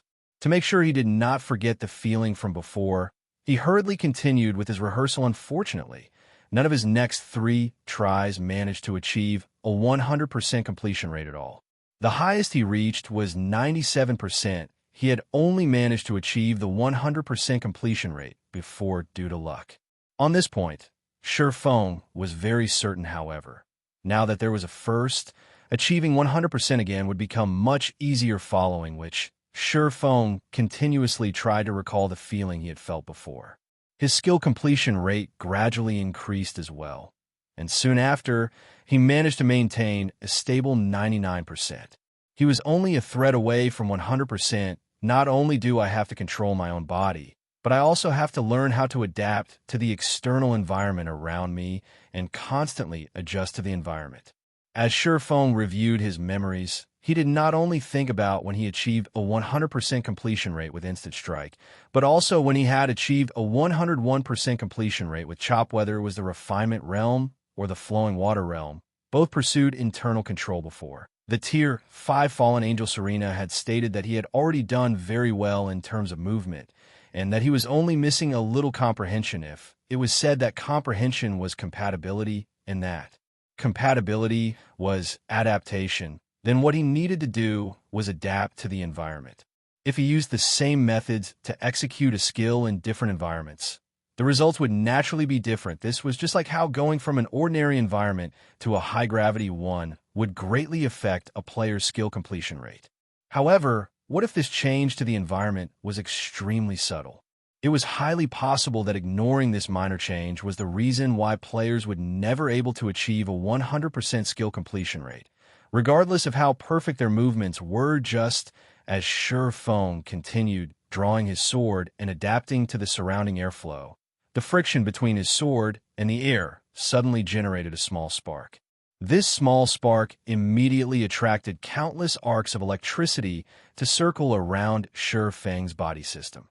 Instant Strike skill completion rate 100%. Sure enough, the progression in control goes from internal to external. Is this what the higher realm feels like? Shifeng finally discovered the direction he needed to take to advance with a clear direction in mind. Shifeng no longer focused his concentration on his own body, but instead shifted it towards his environment. As Shifeng grew increasingly familiar with his surroundings, the 100% skill completion rate of Instant Strike grew more frequent as well. Currently, Shifeng was achieving a 100% skill completion rate about once every 4 times he executed Instant Strike. Moreover, during the process of swinging his sword, Shifeng was also constantly making minor adjustments to better adapt his movements to the external environment. After training for another half an hour, Shifeng's improvement was undeniable. He was able to achieve a 100% skill completion rate practically every other time he executed Instant Strike. Before an hour had even passed since drinking the 3 bottles of 100-berry wine, he had already executed 100 Instant Strikes with a 100% completion rate. After Shifeng completed an Instant Strike that achieved a 100% completion rate for the 100th time, electricity purified his entire body, his skin becoming glossier, and the muscles all over his body growing denser and more powerful. System. You have learned Instant Strike. Obtained basic lightning physique. Why does my body feel a lot lighter? Shifeng was greatly shocked when he saw the faint blue electric arcs coursing around his body. Carefully feeling out the changes to his own body, he exclaimed, "This lightning physique really is mysterious. The gravity my body is under should still be 3G. Yet, the effect the increased gravity has on my body has clearly decreased significantly, even though none of my attributes have changed. Right now, the effect feels like the equivalent to a gravity of 1.5G. After the 3rd evolution of God's Domain, the gravitational system had impacted the combat power of players significantly. Meanwhile, now that Shifeng's body had undergone such changes, it would become much easier for him to adapt to his environment. The current state he was in was similar to being under the effects of the Hundredberry wine. Although the lightning physique's effects were very much inferior to the Hundredberry wines, the fact that it was always active was a huge advantage. This instant strike is simply fantastic. It is actually able to improve a player's physique as well. No wonder it was so difficult to learn. In the past, Shifeng had heard of some taboo skills in God's domain that, when successfully learned, would provide players with additional rewards. However, these taboo skills were usually high-tiered ones. He never expected that the Tier 2 Instant Strike was one such taboo skill. Physique was a kind of hidden attribute in God's domain. If a player's attributes reached a certain level, they would be able to trigger an extraordinary physique, allowing them to carry out feats that were definitely impossible in the real world.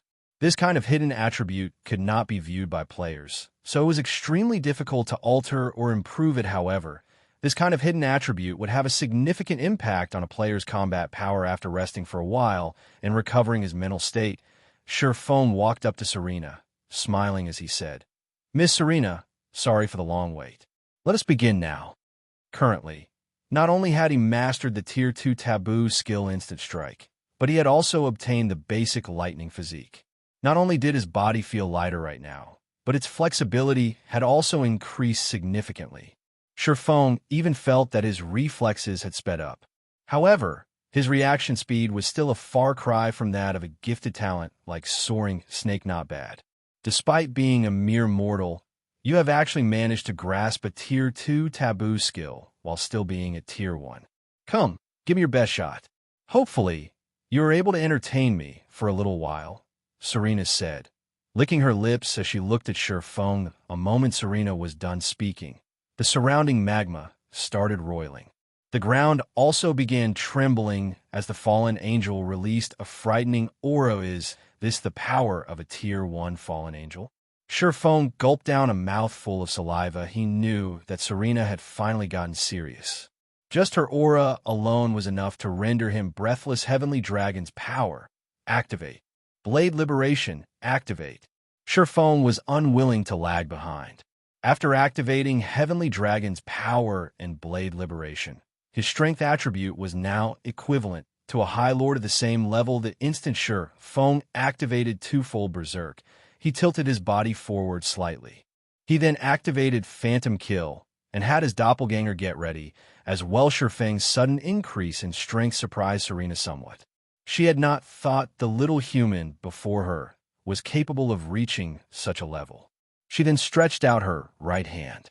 Instantly, a golden holy sword appeared in her hand. Countless wind blades wrapped around her weapon. She cast a Tier 2 skill, Stormblade, at Shifeng right away. Countless swords of light instantly surged towards Shifeng and his doppelganger. Meanwhile, Shifeng and his doppelganger also simultaneously activated the Tier 2 Taboo skill Instant Strike Schwa. Both Shifeng and his doppelganger disappeared from where they stood to instantly appear beside Serena. Both swordsmen then began brandishing their swords at the fallen angel. Instant Strike, when activated, increased its user's attack speed by 500% for a short period of time. Originally, Shifeng's attack speed was already terrifying.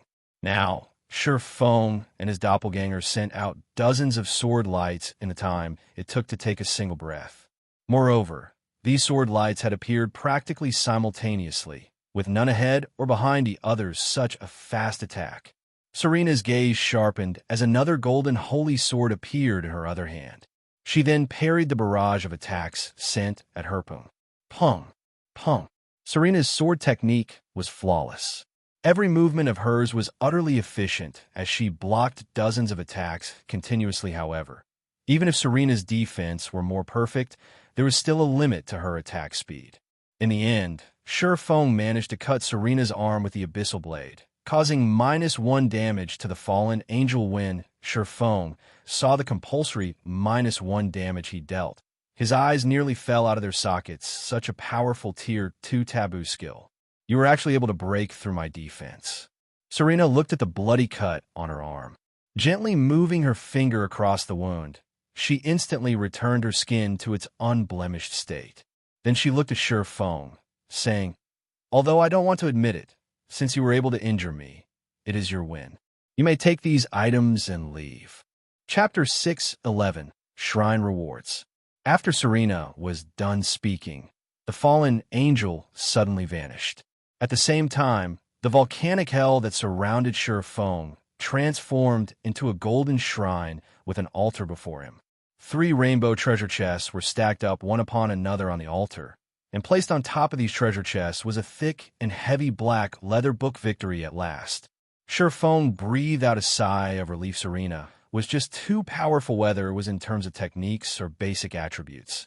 He was far inferior to the fallen angel Feng, and his doppelganger had sent out over 100 attacks within the 3 seconds of instant strike's duration.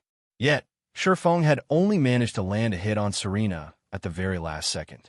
The fallen angel's strength was simply terrifying. Most likely, even Kite would not be a match for Serena, who had suppressed her strength to Tier 1. If Serena had suppressed her strength to Tier 2 instead of Tier 1, he would not have stood a chance against her at all. Although Feng had only managed to get through the test after immense difficulty, his harvest was similarly huge during his 3 seconds of frantic attacking. Feng had thoroughly experienced Serena's perfect sword defense technique firsthand.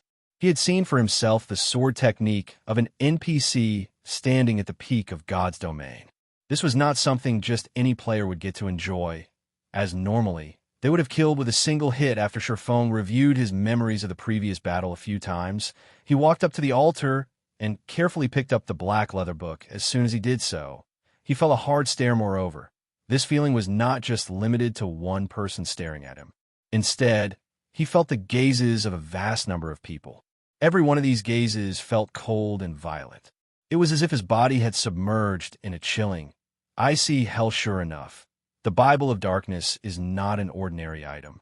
Feng activated omniscient eyes and appraised the black leather book. Bible of Darkness, fragmented legendary item. The Bible of Darkness had been destroyed during the Great Destruction. However, the power of darkness contained within the Bible is extreme. If one can gather the other fragments, they can restore the Bible's power, gaining dominance over all demonic creatures and become the Lord of Demonsits. Actually a fragmented legendary item. I heard that the Bible of Darkness Fantasy Extinguisher was an epic item. Was the one he obtained a replica? Feng muttered, feeling rather surprised as he looked at the quality of the Bible of Darkness in his hands. However, after giving it some thought, Feng felt it was possible with how powerful Serena was. Fantasy Extinguisher should not have been able to injure the fallen angel at all with the strength he had at that time. It was highly possible that he had chosen the first option instead. Meanwhile, Fantasy Extinguisher had managed to become a peerless expert in the Black Dragon Empire thanks to the Bible of Darkness. With the help of the Bible of Darkness, Fantasy Extinguisher managed not only to become exceedingly powerful himself, but also to increase the strength of his guild significantly. Only afterward did Blue Frost and the others from District 1 shine brightly. Back then, countless guilds had looked at Fantasy Extinguisher enviously. There was nothing remarkable about owning a single epic item. However, the Bible of Darkness was no ordinary epic item, as it held the power to increase the overall strength of a guild. The Bible of Darkness was capable of strengthening players with the power of darkness. Not only could players receive a huge boost in attributes, but they could also obtain an enhanced skill corresponding to their classes. This was the reason why the Fantasy Shrine had managed to form the invincible Black Demon Legion in the past, allowing the guild to become one of the tyrants of the Black Dragon Empire. Back then, even the Dragon Phoenix Pavilion's Blood Legion had not been a match for the Black Demon Legion. If Fantasy Extinguisher had gained such achievements by relying on a replica, what would have happened if he had obtained a real Bible of Darkness? Most likely, the entire Black Dragon Empire would have fallen into the Fantasy Shrine's hands. Feng inwardly grew excited as he looked at the Bible of Darkness in his hands. He had finally completed one of the steps required to become an Overlord in God's domain, whether it was the magic weapon Abyssal Blade or the fragmented legendary ranked Heavenly Dragon's Breath. Both were items that focused on increasing his personal strength. They were of little use in raising the overall strength of his guild. However, the Bible of Darkness was different. It was an item focused on increasing the overall strength of many players. With the Bible of Darkness in hand, he would be able to form a group of Black Demon Guards. With his special training plan, he would be able to quickly establish a Black Demon Legion that surpassed even the Dragon Phoenix Pavilion's Blood Legion. At that time, who, in Star Moon Kingdom, will be able to compete with him. After some fantasizing, Sure Feng then stored the Bible of Darkness and shifted his gaze towards the 3 rainbow treasure chests. I have really made a killing from the epic quest this time. Not only did I get a fragmented legendary item, but I also obtained a chapter of Shelter and a magic device forging design. Sure Feng laughed. He quickly tucked the contents of all 3 rainbow treasure chests into his bag. The first rainbow treasure chest contained 188 soul crystals. Though Sure Feng himself had no use for these things, he would be able to upgrade the Lion's Bar to a 2-star bar with this many soul crystals. At that time, the production volume of the Hunterberry wine would increase to a level barely enough to supply the upper echelons of both District 1 and 0 Wing. The second rainbow treasure chest contained the chapter of Shelter. Before coming to the World Summit, Sure Feng had asked Blue Frost about large shelters in detail. If a small shelter was akin to a small village, then a medium shelter was a small town, while a large shelter was a large town. Why were so many guild forces madly accumulating resources and were adamant in upgrading a shelter to a large shelter?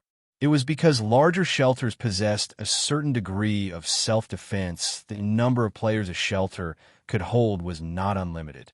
If players wished to become a resident of a shelter, they had to register themselves with said shelter. Meanwhile, the number of players a shelter could register was limited.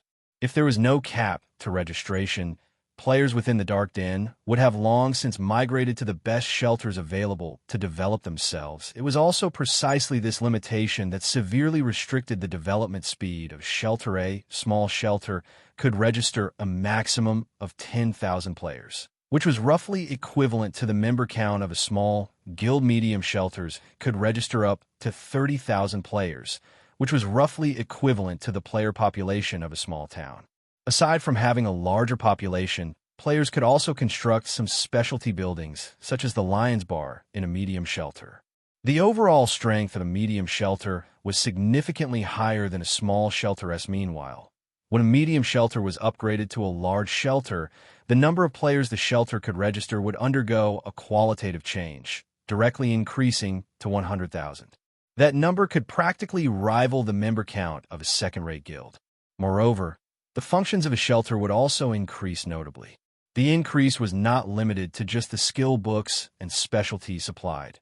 Players of a shelter would also be able to tame mounts. Mounts could be said to be the lifeblood of players residing within the Dark Den. With no teleportation magic arrays in the Dark Den, players could only rely on their own 2 feet to travel to their desired destinations.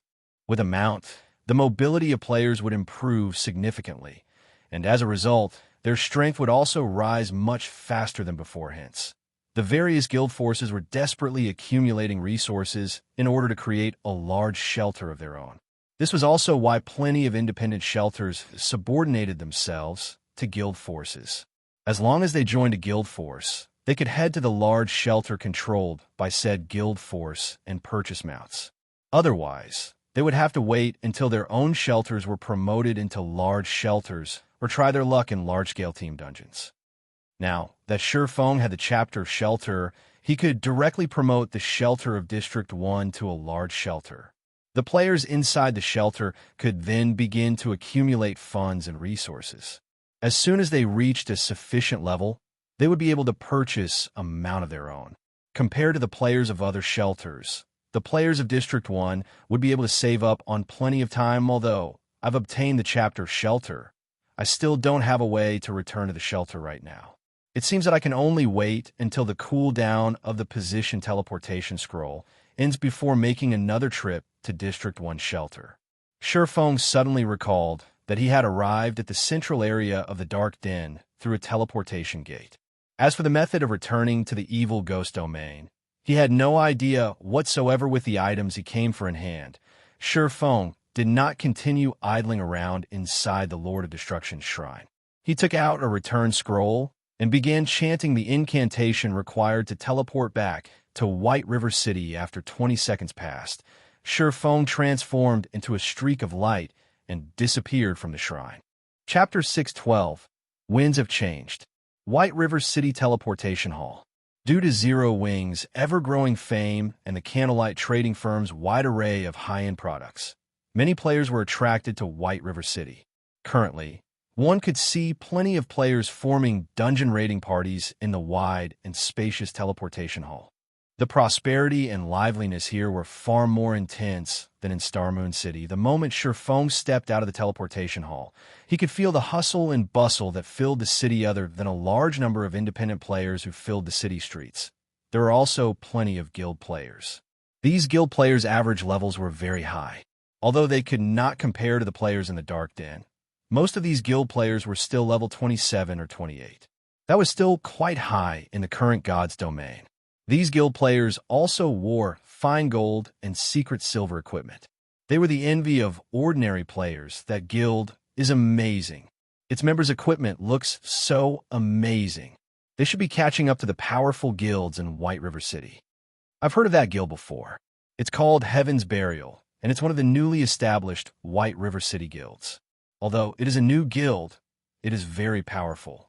So far, Heaven's Burial has already raided many 20-man Helm mode team dungeons and is in the midst of planning to raid 50-man team dungeons. I also heard that the guild has a very powerful backer. A strong backer isn't the only thing Heaven's Burial has. A few hours ago, one of Heaven's Burial's experts managed to break into the 4th floor of the Divine Coliseum. It is the 10th guild in White River City to set foot on the Divine Coliseum's 4th floor. I've been to the newly launched Divine Coliseum as well and paid 1 magic crystal to challenge it. The challenges are insanely difficult. I only managed to reach the 2nd floor after exhausting myself, and I died the moment I set foot on the 2nd floor. In the end, I only got 1 silver as a reward. It was a serious loss. Heaven's Burial is amazing. Even Zero Wing, the most powerful guild in White River City, has only advanced to the Coliseum's 5th floor. The Divine Coliseum, which had recently appeared in God's Domain, drew the interest and attention of many players, and every conversation was related to it in one way or another. After God's Domain had undergone its 3rd evolution, combat in the game had become more difficult for players. The Divine Coliseum was a very good place to train their combat techniques. Only, training there was too expensive. Moreover, the Coliseum only accepted magic crystals as currency. This had caused the price of magic crystals to skyrocket overnight. Since the 3rd system upgrade, the price of magic crystals had doubled. Sure enough, that which should arrive will arrive. Shurfeng was frustrated as he swept a glance over the members of Heaven's Burial before the 3rd evolution of God's Domain. International corporations had only prepared to invest in God's Domain. As for other smaller corporations, they had not paid much attention to this particular investment route. However, with the launch of the Divine Coliseum, God's Domain's popularity began to show signs of overtaking the fighting competitions in the real world. This situation drove corporations, both big and small, around the world towards the game. With a potential gold mine in sight, these corporations began to increase their investments in the game for a time. Countless new guilds emerged throughout God's Domain, all wishing to take a bite of the pie known as God's Domain. Among these corporations, several major investors looked to Starmoon Kingdom. Some bought shares of long-standing guilds, while others chose to establish their own guilds. Among these newly established guilds, 3 stood out: Cloud9, Inyang Court, and Heaven's Burial. In the past, Heaven Burial had started developing itself in Starmoon City. The guild was clearly ambitious.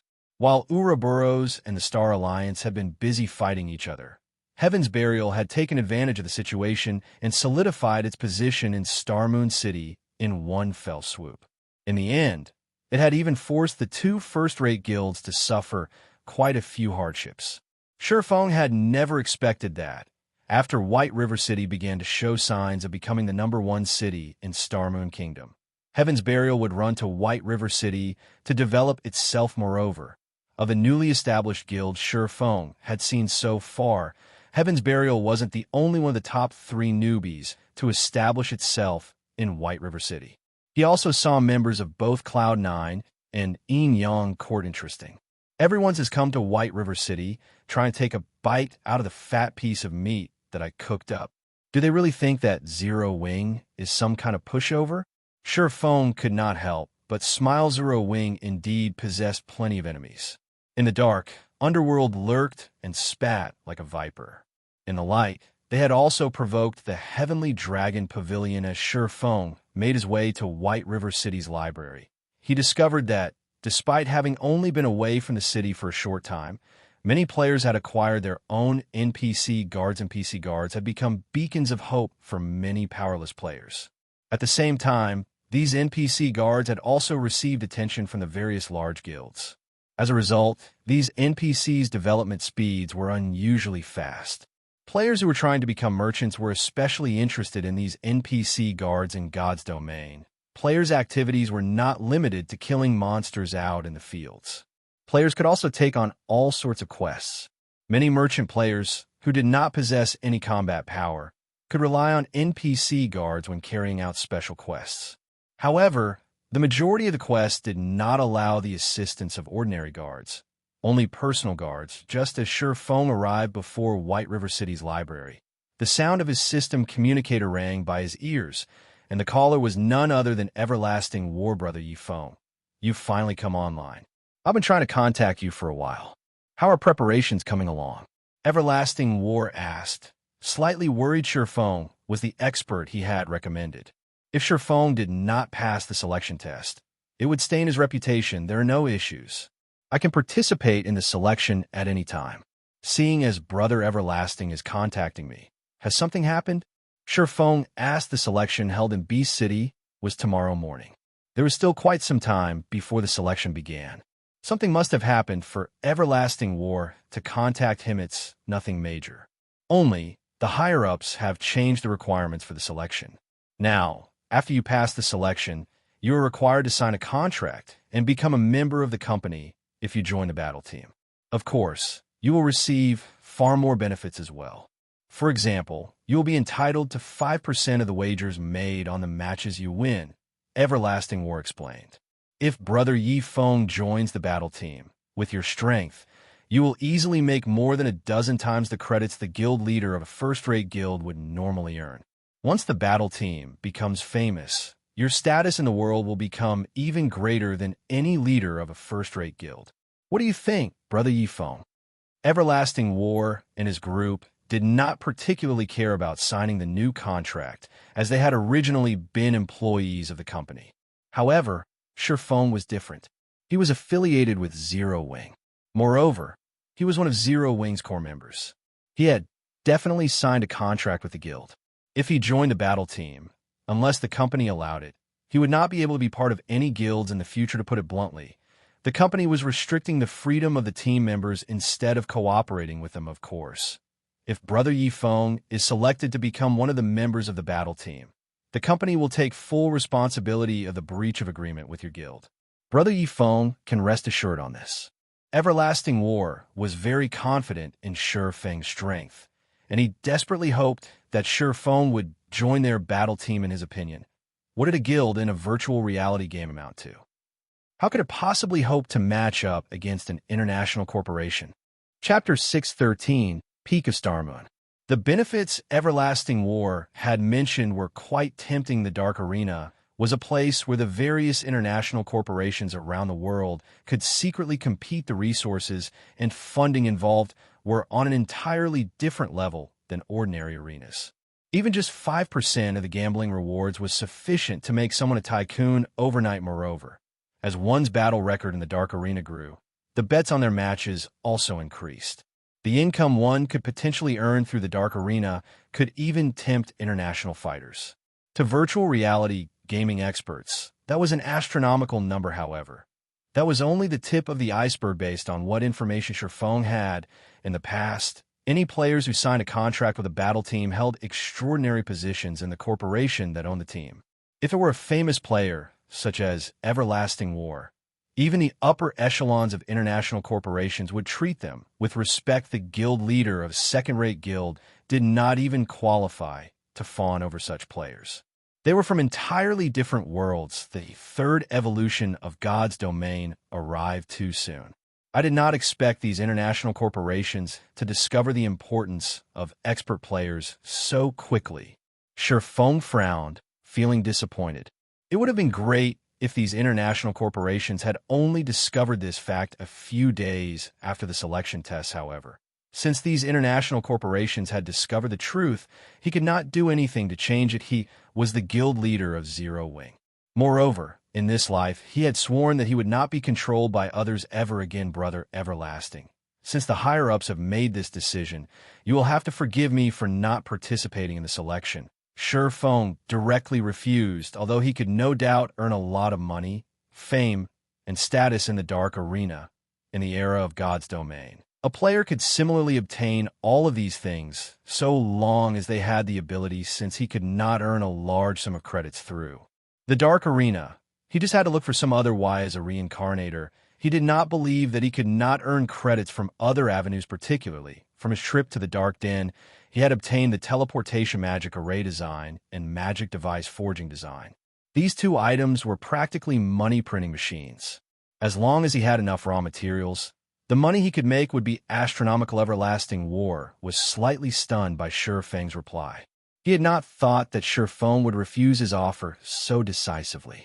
However, when he thought about Feng's skill, he hurriedly advised, "Brother Feng, won't you reconsider? At the end of the day, a gaming guild is only a gaming guild. It is nothing compared to a major corporation that can affect the world's economy. With your skills, I guarantee that you'll at least become vice leader of the battle team." The team's strength did not rely on a single person. After all, each battle team could include up to 10 members. Naturally, the more experts there were in a team, the higher the team's chances were of obtaining victory. In Everlasting War's opinion, Feng could most likely rank within the top 3 within their battle team. If they lost a top 3 expert, it would wound the battle team's overall strength. Brother everlasting, don't waste your time trying to persuade me. Moreover, I have many matters that I need to attend to. Not being able to join is a good thing. Anyways, I still have something to do, so I'll talk to you another time. Feng disconnected the call. He then entered the library. Meanwhile, Everlasting War could not help but sigh as he said, "Truly disappointing." Disappointing? What's there to be disappointed about? Isn't he just a core member of a small guild? How strong could he be? He must have realized how weak he actually is.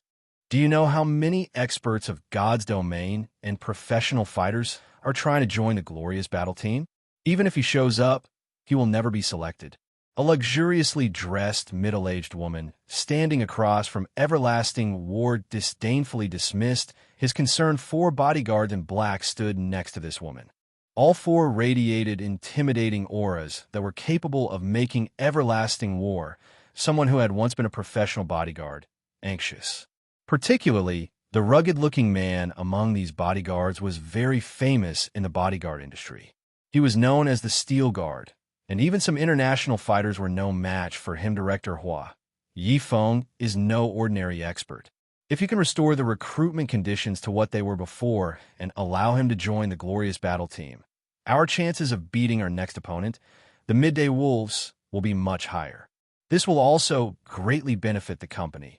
Everlasting War carefully suggested the changes in the battle team's recruitment conditions were all due to this woman, Hua Qiushui, standing before him.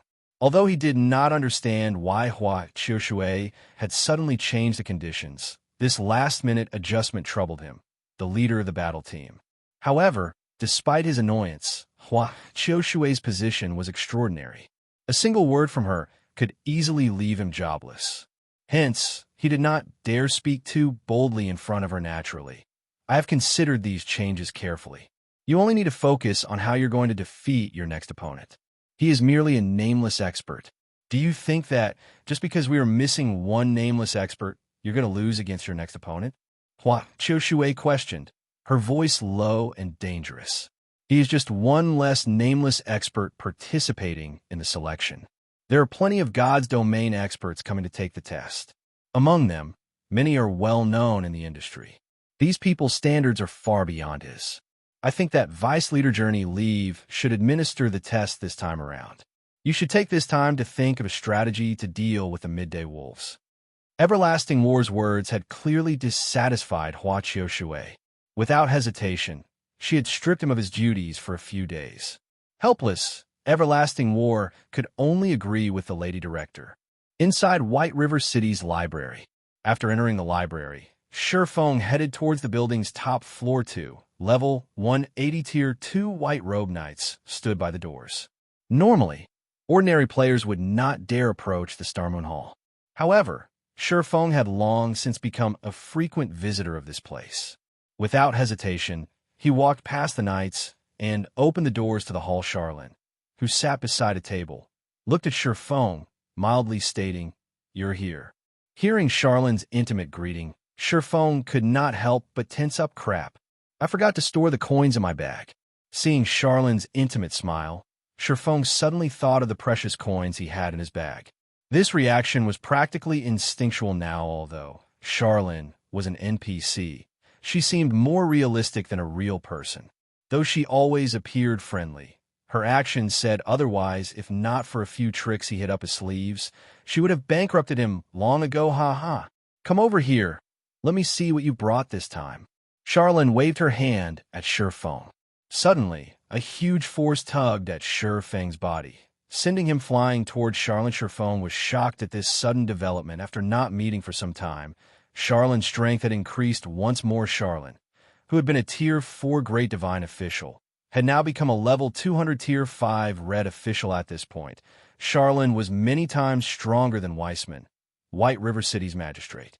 She stood at the peak of Starmoon Kingdom. Although Shifeng had long since known that Charlene was not an ordinary NPC and that her strength would increase significantly every time they met, her improvement speed was simply mind-blowing.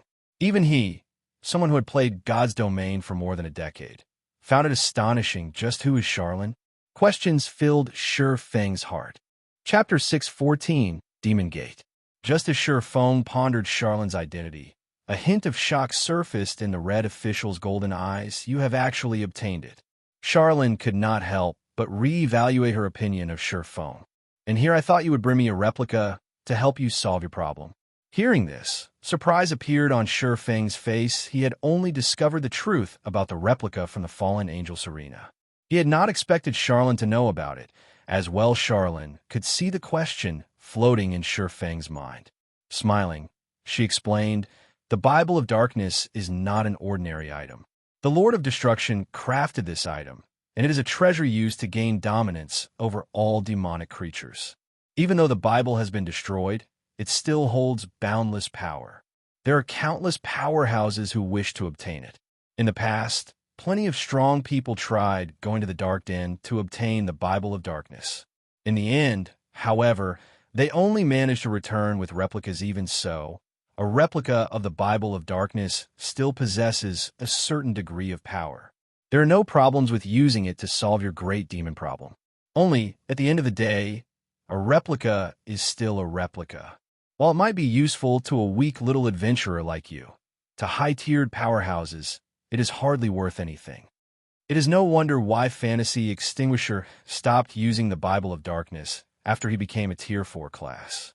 Shifeng came to a realization after listening to Charlene's explanation. In the past, Fantasy Extinguisher had made a name for himself by relying on the Bible of Darkness, and had even enabled the Fantasy Shrine to overwhelm the Dragon Phoenix Pavilion's guild branch. However, after Fantasy Extinguisher became a Tier 4 Spirit Emperor, he stopped using the Bible of Darkness. Back then, everyone had thought that Fantasy Extinguisher had dropped the Bible of Darkness and lost it after someone had killed him. Epic items, particularly special epic items like the Bible of Darkness, an item that would take effect even when inside a player's bag, would not lose its worth with the passing of time.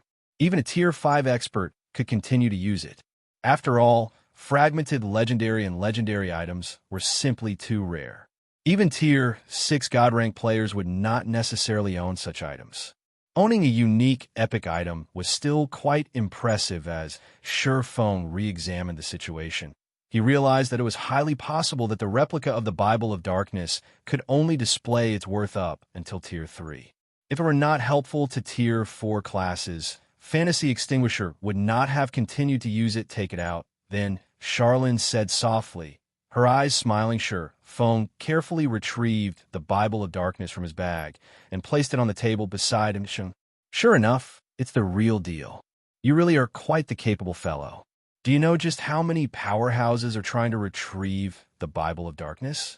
In the end, everyone only returns with a replica. If they knew that a little fellow like you had the real thing, they would most likely go crazy from anger. Charlene nodded, smiling as she scrutinized the Bible of Darkness. She then continued, "Since you brought me the genuine article, I'll give you two options. The first option is free of charge. For this option, you'll be able to solve the problem of the great demon descending on you. The second option will cost you 1,500 gold and 100 soul crystals. For this option, you can be done once and for all, destroying the great demon that targets you." Sure enough, Feng could not help but send Charlene a contemptuous gaze. Currently, he had a little over 1,600 gold in his bag.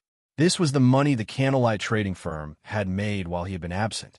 If he gave it all to Charlene, he would become a pauper once more. However, even so, Feng gritted his teeth and handed over the money if he had chosen the first option.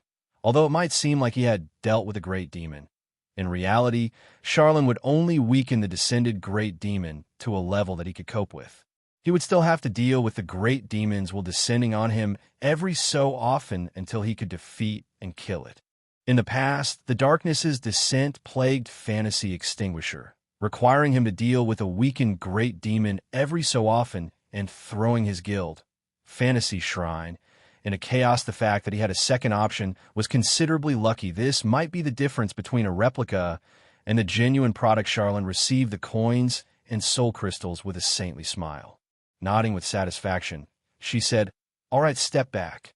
Following Charlene's request, Feng moved more than 30 yards away from her. Meanwhile, Charlene held up the Bible of Darkness. After flipping through a few pages, she began chanting a series of incantations, her hand continuously tracing out a line of runes in the air. As the line of runes grew longer, the power of darkness filling the Starmoon Hall grew denser and denser, to the point where Feng could even see faint black mist appear. This black mist desperately gathered in front of Charlene, forming a fourfold magic array. The surrounding space began to blur as well. The powerful mana was even capable of suppressing the space within the hall. This mana is simply too powerful. I can't move at all. Feng was shocked as he stared at the fourfold magic array suspended in midair. A magic array was actually capable of forming its own space. Chances were that only Tier 5 existences like Charlene were capable of forming such an array. After Charlene finished writing the runes, she casually scattered the 100 soul crystals before her. Immediately, all 100 soul crystals transformed into gray smoke. This gray smoke then formed a pair of silvery gray gates. There were countless images of demons engraved on these ancient gates, and every one of these demons was quite famous throughout God's domain. These were existences that even ordinary Tier 4 powerhouses would not dare provoke. Are you trying to summon a demon? Feng frowned at the gray gates. He could clearly feel how frightening their power was. If the gates opened, horrific creatures would most likely crawl out. You've guessed correctly. I'm trying to summon a demon. Moreover, I am summoning the great demon that targets you. Otherwise, how are you going to get rid of it? Charlene rolled her eyes at Feng. Her golden eyes then shifted back to the gray gates. "In the name of darkness, I summon thee. Emerge, great demon Kildred." The moment Charlene finished speaking, the gray gates abruptly opened. "Who dares to summon me?" A cold, dark voice boomed through the gray gates, following which a figure pushed through the gray gates. This figure sported a large pair of black bat wings and 2 pitch-black goat horns on his head. Pitch-black scaled covered his entire body, and killing intent filled his blood-red eyes. The moment Kildred appeared, he surveyed his surroundings with his blood-red eyes, and he could not help but sneer at what he saw and hear. "I wondered who had summoned me. It turns out that it's just you, little divine official, and that foolish adventurer," Kildred said disdainfully as he flapped his wings. "I did not expect that little ants like you could actually obtain the real Bible of Darkness. As your reward for summoning me, I'll collect your souls and the Bible. Is this great demon stupid? Sure, Fong frowned at Kildred. Confused Kildred was a level 180 tier 4 great demon. On the other hand, Charlin was a level 200 tier 5 red official.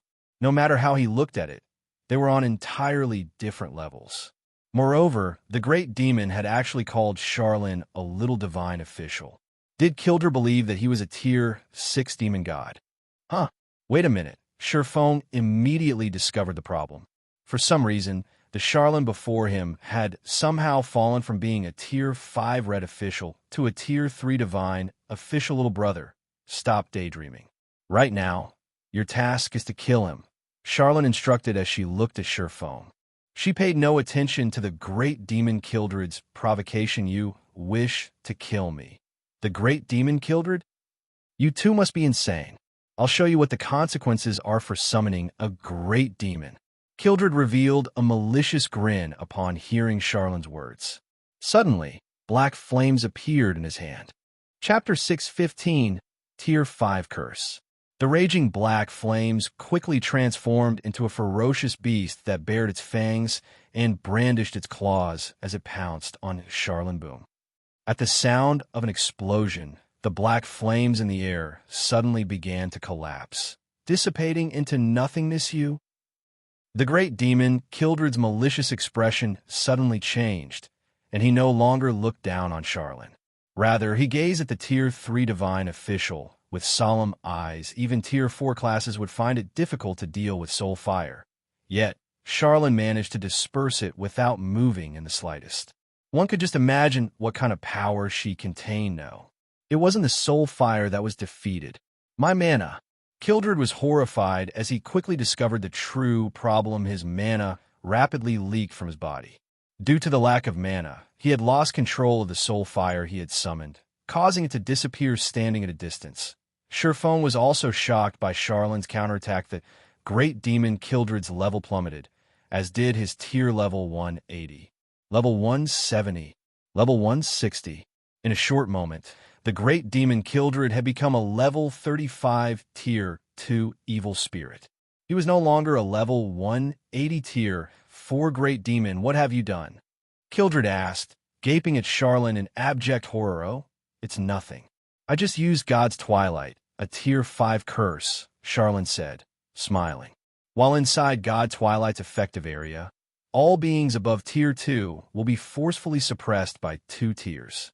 Naturally, their levels will lower as well. Upon hearing these words, Kildred instantly paled. Fong was similarly astonished at tier 5 curse. This was a spell that could rival the power of a tier 6 god rank spell. Kildred, you can only escape this situation by defeating the adventurer before you. Otherwise, you will die here. Although Charlin's voice sounded pleasing to the ears, her words caused even a great demon like Kildred to shudder in fear, realizing that was his cue. Fong unsheathed the abyssal blade and Purgatory's shadow. This should be the final test. Fong licked his lips as he stared at the great demon Kildred, who hovered in the air. He had always known that it would not be so easy to obtain the fragmented legendary ranked Bible of Darkness in God's domain. There was an abundance of epic items. However, fragmented legendary and legendary items that were above epic rank, were extraordinarily rare. If players wanted to obtain one, they would have to pay an unimaginable price. The fact that he had grasped a special fragmented legendary item, such as the Bible of Darkness, with so little trouble, could already be considered a miracle in the past. To obtain a single fragmented legendary item, the various large guilds throughout God's domain would have to be busy for at least 1 to 2 months, possibly 3 to 4 months. Unless one were extremely lucky and encountered special locations such as the Star River Valley, they would have to rely on quests to obtain a fragmented legendary item. Little ant, a tier 1 swordsman like you dares to draw your sword against me. The great demon Kildred, you are indeed courageous. However, just because I have been suppressed to tier 2, you think you have a chance of defeating me?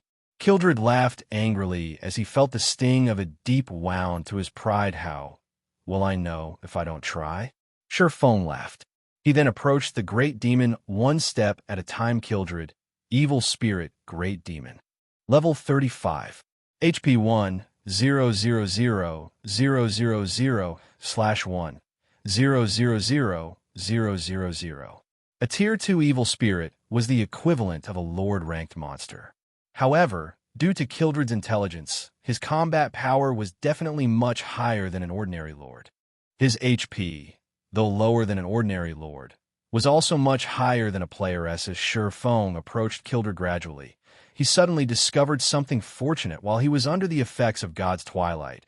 All of his skills cooldowns had not only been refreshed, but they had also been reduced by half. It seems my test this time is to defeat a Tier 2 evil spirit. While at my peak, Shifeng had initially been worried that he would not be able to use Blade Liberation. Now, however, it seemed that his worries were for naught. The great demon, Kildred roared. Suddenly, a black spear appeared in his hand. He then swooped down and jabbed the spear towards Shifeng in rapid succession. In the next moment, streaks of black light rained down on the swordsman Tier 2 skill, Black Rain Annihilation. Shifeng did not dare to hold back. Immediately, he activated Heavenly Dragon's power and Blade Liberation. He then used the Aura of Wind's activatable skill, Wind Rider, and leaped into the air with a 280% increase to his movement speed. Shifeng's speed could rival that of a Great Lord. Very easily, he escaped the effective area of Black Rain Annihilation. Moreover, due to his ability to fly, he had no need to fear the great demon Kildred's ranged attacks from the air. After avoiding Kildred's Black Rain Annihilation, Shifeng proceeded to activate the Ice Blue Devil Flame, Phantom Kill, Nine Dragon Slash, Black Emperor, and Purgatory Power, instantly pushing his combat power to its peak immediately. Both sides began a fierce and deadly dance with Wind Rider active. Shifeng held an absolute advantage in terms of speed. As a result, he was able to dodge all the great demon's attacks easily. Kildred could not even make contact with Shifeng's body. On the other hand, sword lights bombarded on the scales, covering Kildred's body, easily penetrating the great demon's armor chop. 25, 641 Thunder Flame Explosion. 47, 156 Thundering Flash. Minus 14,527. Minus 18,546. 24, 716. Every skill Shifeng executed had a completion rate of 95% or above, allowing his skill's effect to increase significantly. The Great Demon Kildred's 1 million HP decreased at a rate visible to the naked eye. After a measly 5 seconds, the Great Demon only had 70% of his HP remaining. However, Shifeng suddenly discovered that, as he relentlessly attacked the Great Demon, his opponent's strength and speed began to rise. Originally, when he had activated Twofold Berserk, his strength should have rivaled even a High Lord of the same level and overwhelmed the Great Demon Kildred. After a short period of intense battle, however, Kildred's strength was already equal to his. The Great Demon's speed also quickly caught up. This can't continue. Although I don't know whether he is growing stronger due to the length of battle increasing or his HP decreasing, I need to finish him off as soon as possible. Shifeng used Flame Burst suddenly. 2 miniature suns appeared and illuminated the Star Moon Hall. 24 consecutive strikes. Both Shifeng and his doppelganger used Flame Burst at the same time. 24 sword lights cut across the space of the hall, striking the Great Demon Kildred. Every sword light from Shifeng dealt over minus 20,000 damage to the Great Demon. His doppelganger caused over minus 10,000 damage with each attack as well. When critical hits were achieved, the damage of the attacks doubled. When the attacks ended, the Great Demon Kildred suffered a total damage of over 500,000. This. Shifeng was stupefied when he saw the Great Demon that he had attacked. At this moment, the Great Demon Kildred had only 40% of his HP remaining. Meanwhile, a faint, black light radiated from Kildred's body. Tier 2 skill, Dark Shield. It was a spell that could absorb a relatively large amount of damage. Damn it. Shifeng Frown Flame Burst was his ultimate skill. Yet, the Great Demon had actually managed to negate a portion of its damage. Currently, the Great Demon Kildred had grown more formidable after the attack. Meanwhile, there were less than 10 seconds left on Blade Liberation's duration. My strength has completely surpassed yours now. Die, human. Kildred snorted. He then threw his spear at Feng. Kildred's spear was extremely fast, and even Feng only barely managed to block it with his sword's palm. Feng was immediately struck down from the air, his body colliding heavily with the floor and shattering it. A damage of close to minus 1,100 points appeared above his head. This was the damage he received after blocking the Great Demon's attack. If he had failed to block the attack, he would have lost far more than a little over 1,000 HP. However, the Great Demon Kildred was not finished. Suddenly, Kildred split into two copies of himself.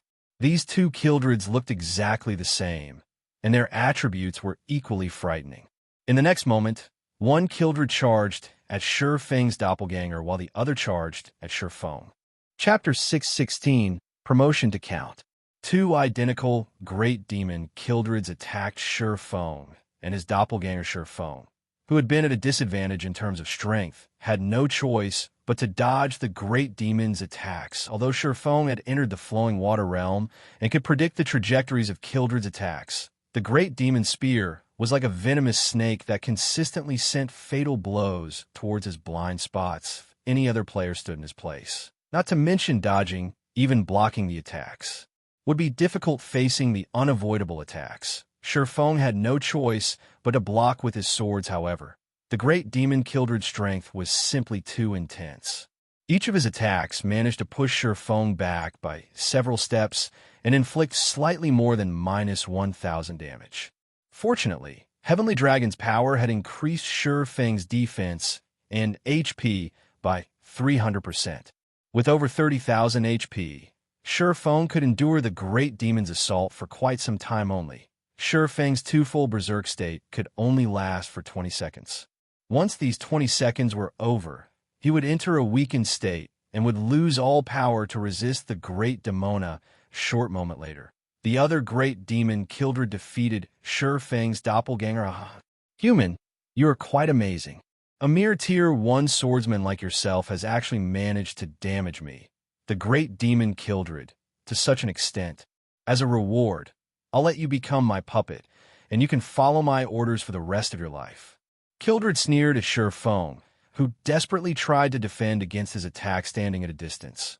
Charlene frowned slightly as she watched the battle. Sighing, she muttered, "Was it still too soon?" Now, Feng no longer had his doppelganger. His ultimate skill, Flame Burst, was also on cooldown. Even though he was under the effects of God's Twilight, reducing his cooldowns by half, Flame Burst still had a cooldown of 1 minute, 30 seconds. Most importantly, he had to face two Great Demon Kildreds who had the same attributes and 40% HP remaining. Feng had no chance of winning. It would be Feng's, and once the two Great Demon Kildreds launched a pincer attack. Human, be at ease and become my slave. In the blink of an eye, the two Great Demon Kildreds appeared in front of and behind Feng, both Great Demons revealing a ferocious expression. This is just the twin life technique. Do you really think that I have no way of unraveling it? At this moment, Feng's previously stern expression suddenly vanished. On the contrary, he revealed a disdainful and victorious smile hearing Feng mention the words twin life technique. Kildred's expression turned grim. Twin life technique was a special skill that did not possess any tiers. It was a skill that utilized the aid of a treasure to produce a doppelganger with the same capabilities as the original, though both the doppelganger and the original shared the same HP. However, unlike the original, the damage the doppelganger received would be increased by 300%. While Twin Life Technique boosted its users' combat power, it also increased the damage they took. The skill was a double-edged sword. If used correctly, it could display boundless power. If used badly, one would cut their own lifeline with this skill. So, what if you know about the Twin Life Technique? Can you tell which one is real and which is fake? Kildred did not believe that Feng could differentiate the true Kildred from his doppelganger. The doppelganger the Twin Life Technique had created was exactly the same as the original. It was impossible to tell the difference by sight alone. Even if you identify the doppelganger, will you be able to block the attacks from both of us? Feng did not reply to the Great Demon. Instead, He pointed the abyssal blade towards the hall's ceiling. Suddenly, countless golden divine swords appeared above them. When these golden swords descended, two different damages appeared above the two great demons' heads. The great demon in front of Shifeng received over minus 5,000 damage, while the one behind Shifeng received over minus 15,000 damage. At this point, it was obvious which was real and which was fake. However, Shifeng was not finished with his attacks. Tightening his grip around the abyssal blade, he swung the magic weapon downwards. Abyssal curse. Suddenly, the space within 30 yards around Shifeng took on the effects of quagmire. The two great demon Kildrids were unable to move, although Kildrid was immune to fainted effects and other control conditions. The abyssal blade was as powerful as an epic weapon.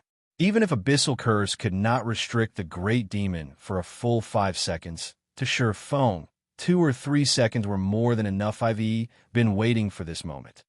Shifeng activated silent steps and appeared behind Kildrid's doppelganger. Suddenly, the abyssal blade in Shifeng's hand released a dazzling flame. How is this possible? How can you still use that skill? Kildrid's originally calm expression abruptly changed. The skill Shifeng currently used was none other than Flame Burst, the skill that had previously inflicted massive amounts of damage. However, Shifeng had used that skill recently. Now, the swordsman used it against his doppelganger once more.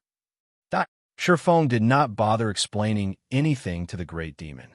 In truth, while Kildrid's doppelganger faced off against his doppelganger, he had used up to 30 stacks of Death Aura on Flame Burst. Each stack of Death Aura could reduce the cooldown of a skill by 3 seconds, and 30 stacks just happened to grant him 90 seconds.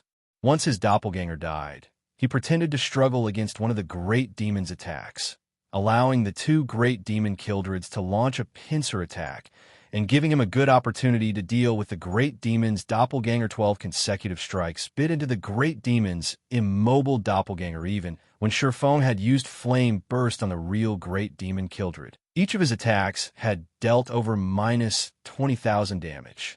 Now that the damage was amplified by 300%, each strike dealt over minus 60,000 damage against Kildrid's doppelganger, or minus 120,000 damage with a critical hit. Against such frightening damages, Kildrid's doppelganger died instantly. No. Kildrid released a frustrated scream. Unfortunately, Twin Life technique made it so that both doppelganger and the original shared the same HP.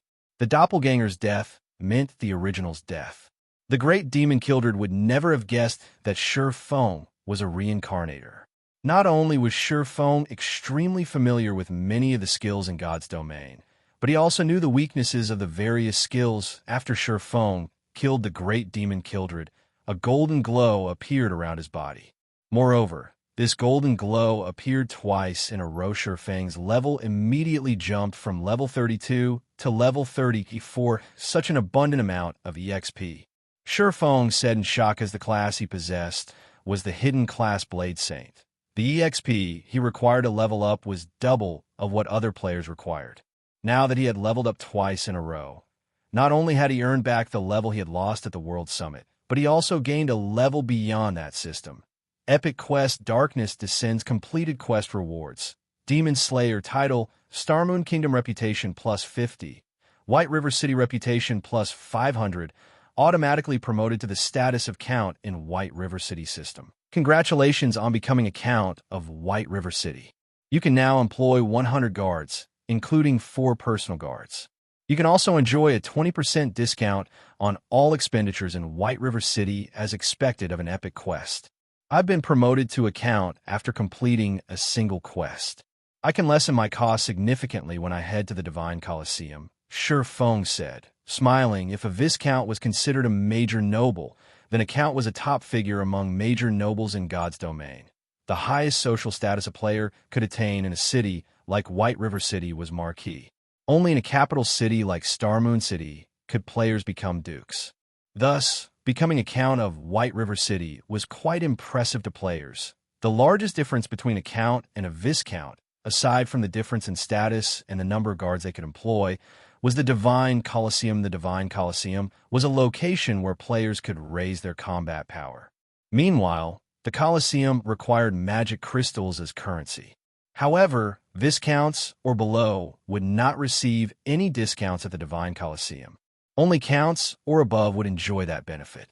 This was also one of the reasons why many players had strived to increase their reputation and become Counts. That way, one could lessen the burden on their wallet compared to ordinary players. A Count's title held far more importance to players who owned private lands because Counts possessed much greater authority. This authority was also the capital that a player required if they wished to rise and succeed in a city. Chapter 617, Book of Legends. After the great demon Kildred died, Shurfeng discovered a particularly interesting item a design had dropped from the demon. However, this was no ordinary design. The design Kildred had dropped was nearly 4 times larger than ordinary design stable design. Shurfeng could not help his shock after examining the item in God's domain. After players reached level 40, they could use mounts rather than relying on their own 2 feet. To travel, players could purchase common mounts from the various large cities. Of course, players were also required to have a certain amount of reputation before they could make this purchase. As for higher-ranking mounts, players could only obtain them through quests, raiding team dungeons, and killing high-ranking field bosses. Guild players had one other avenue to obtain a mount: the guild mount. Guild mounts were different from the generalized mounts that one could purchase from cities. They were mounts unique to guilds. They could also be considered the symbol of a guild. Not only did guild mounts possess higher movement speeds than common mounts, but they could also be upgraded. Only, upgrading a mount was very difficult.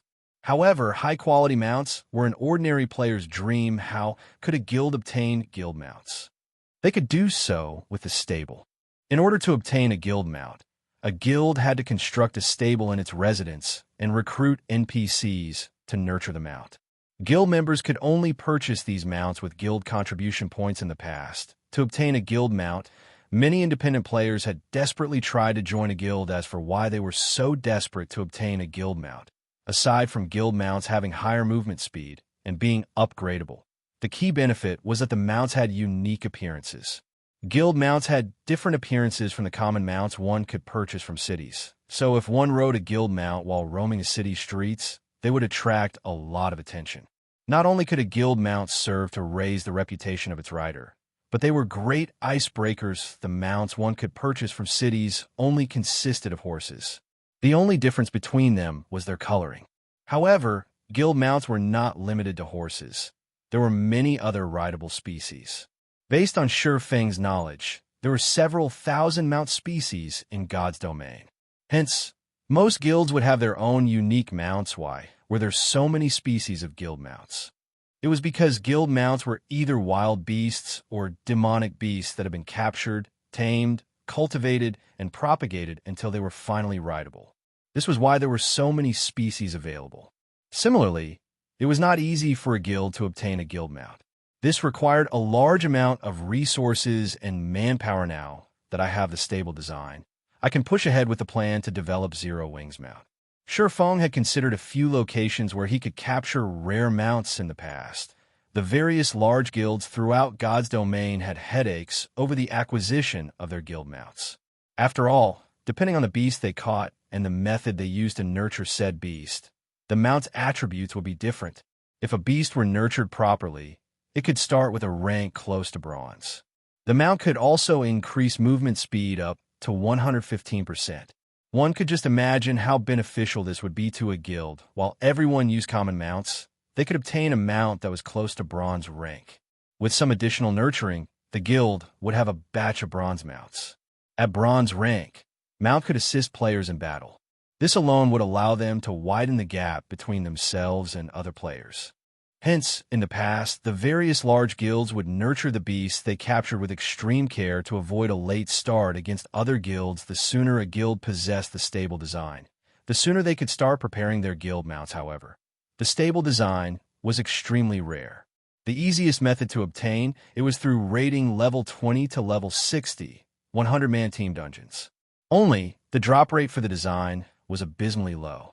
In the past, Even when guilds had offered to purchase a stable design for 5,000 or 6,000 gold, nobody was willing to sell theirs. Initially, Shifeng had planned to wait for everyone in the guild to grow stronger before raiding 100-man team dungeons. Now that the great demon Kildred had dropped this design, it had saved him plenty of time. After Shifeng stored the stable design excitedly, Charlene closed the Bible of Darkness and turned to Shifeng, saying softly, "Not bad. You actually managed to defeat the great demon Kildred. However, even though Kildred is dead, why is there still such a dense power of darkness lingering around you?" Seeing Charlene's confused expression, Shifeng quickly came to an understanding. He then retrieved Moloch's ring from his bag, saying, "This should be why." Moloch's ring. Charlene instantly recognized the ring. Surprised, she asked, "How did you get your hands on this ring?" "I stole it from a great demon called Nettle." Shifeng responded honestly. "Stole it?" Charlene's eyes narrowed suspiciously. She obviously did not believe Shifeng's claim. A Tier 4 great demon at full power only needed to swing his hand to wipe Shifeng out of existence.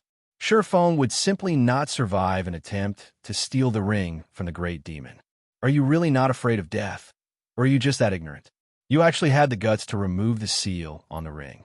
Fortunately, you only obtained Moloch's ring now. I guess you were somewhat lucky. Legend has it that Moloch's ring is related to the fall of the Lord of Balrogs. Moreover, this ring is a complete legendary item. With your strength, this ring will devour you very quickly. Devour? Shifeng thought back to when the great demon Nettle had chased after him. If not for his good luck, he would have certainly died. When I say devour, I mean it in the literal sense. Do you really think a legendary item is easily controlled? Charlene rolled her eyes at Shifeng. Based on what I know, several hundred years ago, the demon that guarded this ring was a Tier 5 great demon king. After that great demon king was devoured, it became the current great demon Nettle's turn to guard it. Shifeng broke out in cold sweat upon hearing these words. At this moment, Shifeng understood what Charlene was trying to say. The so-called guardian of Moloch's ring was nothing but a sacrifice for the ring to devour. Meanwhile, those demons had been unaware of the fact that they were sacrifices. To make matters worse, he had foolishly stolen the ring without knowing this fact. If even a Tier 5 great demon king had not been able to avoid its fate, with Shifeng's current strength, he stood absolutely no chance against Moloch's ring in the past.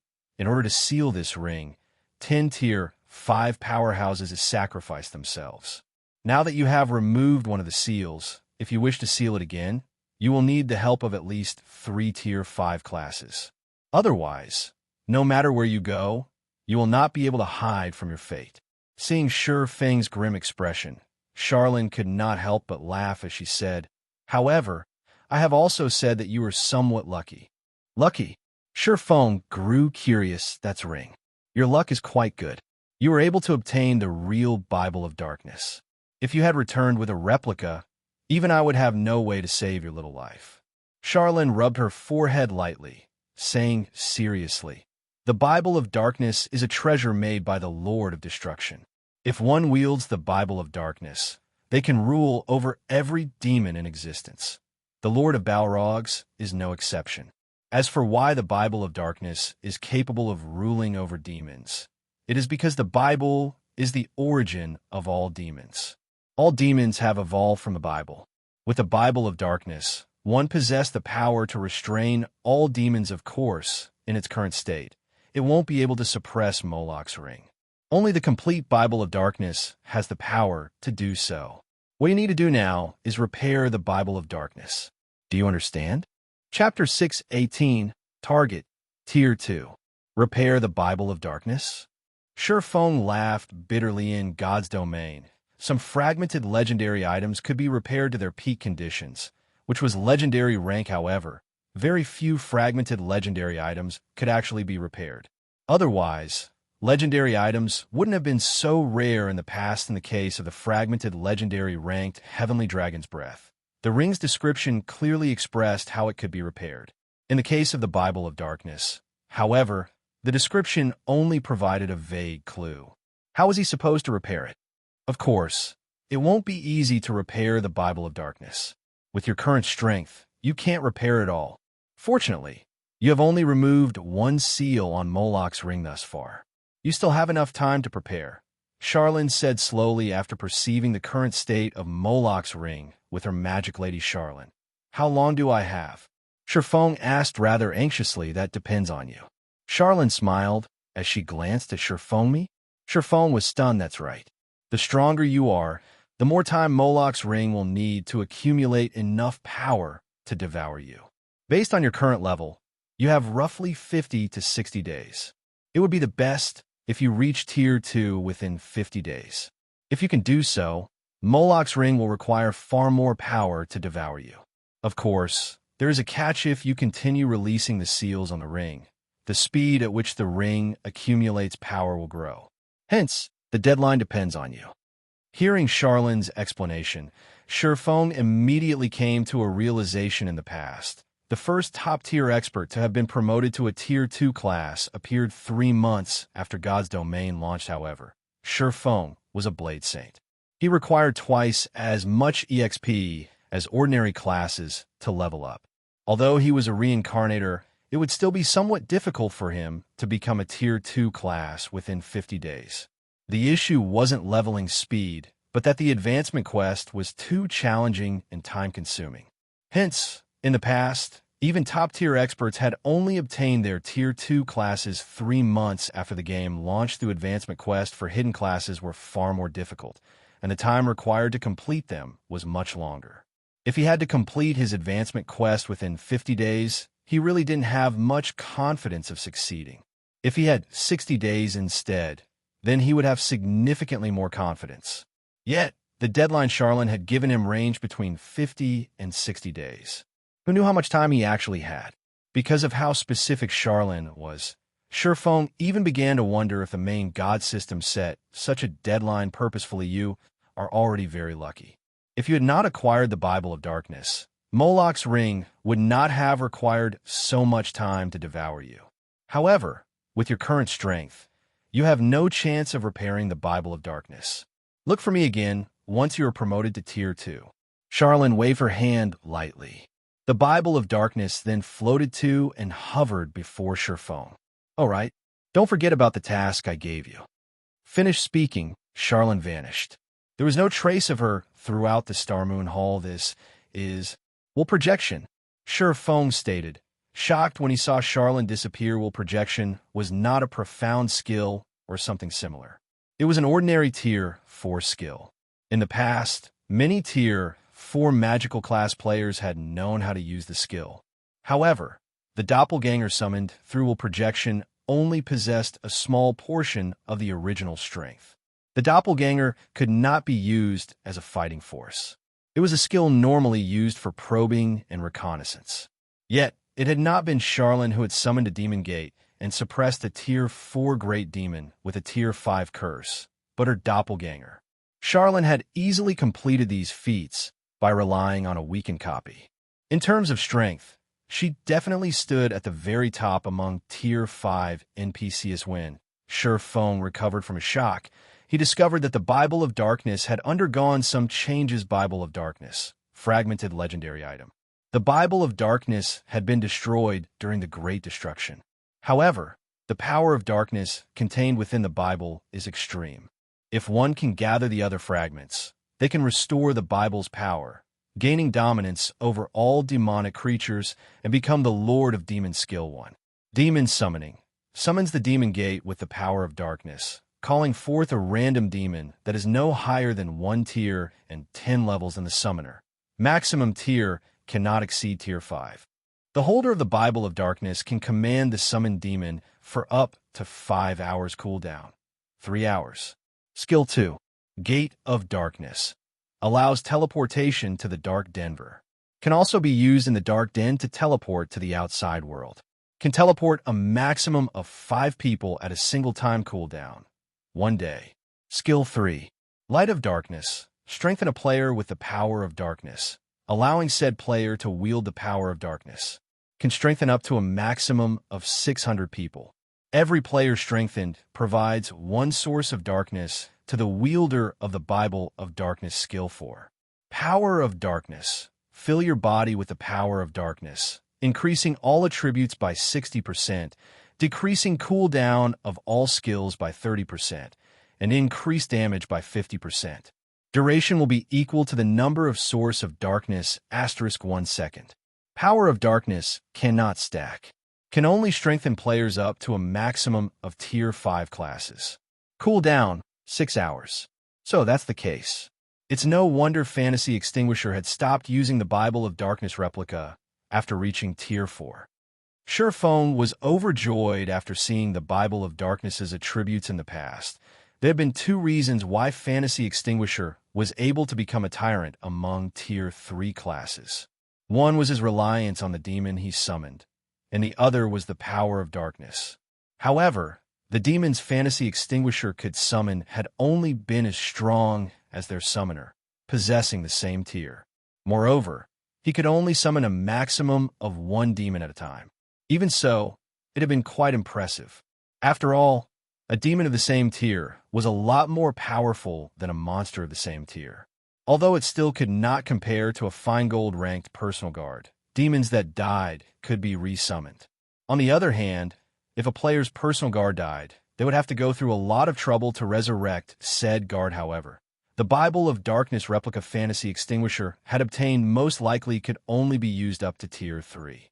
On the other hand, the real article in Shurfeng's hand could be used up to Tier 5. The gap between the real and the fake was massive. The most frightening aspect of the real Bible of Darkness was the fact that it was capable of summoning a demon that was 1 rank higher than the summoner. Shurfeng was currently Tier 1, so he could summon a Tier 2 demon. When he reached Tier 2, he would be able to summon a Tier 3 demon. With this, who could possibly challenge him? The only unfortunate thing was that the skill summoned a random demon.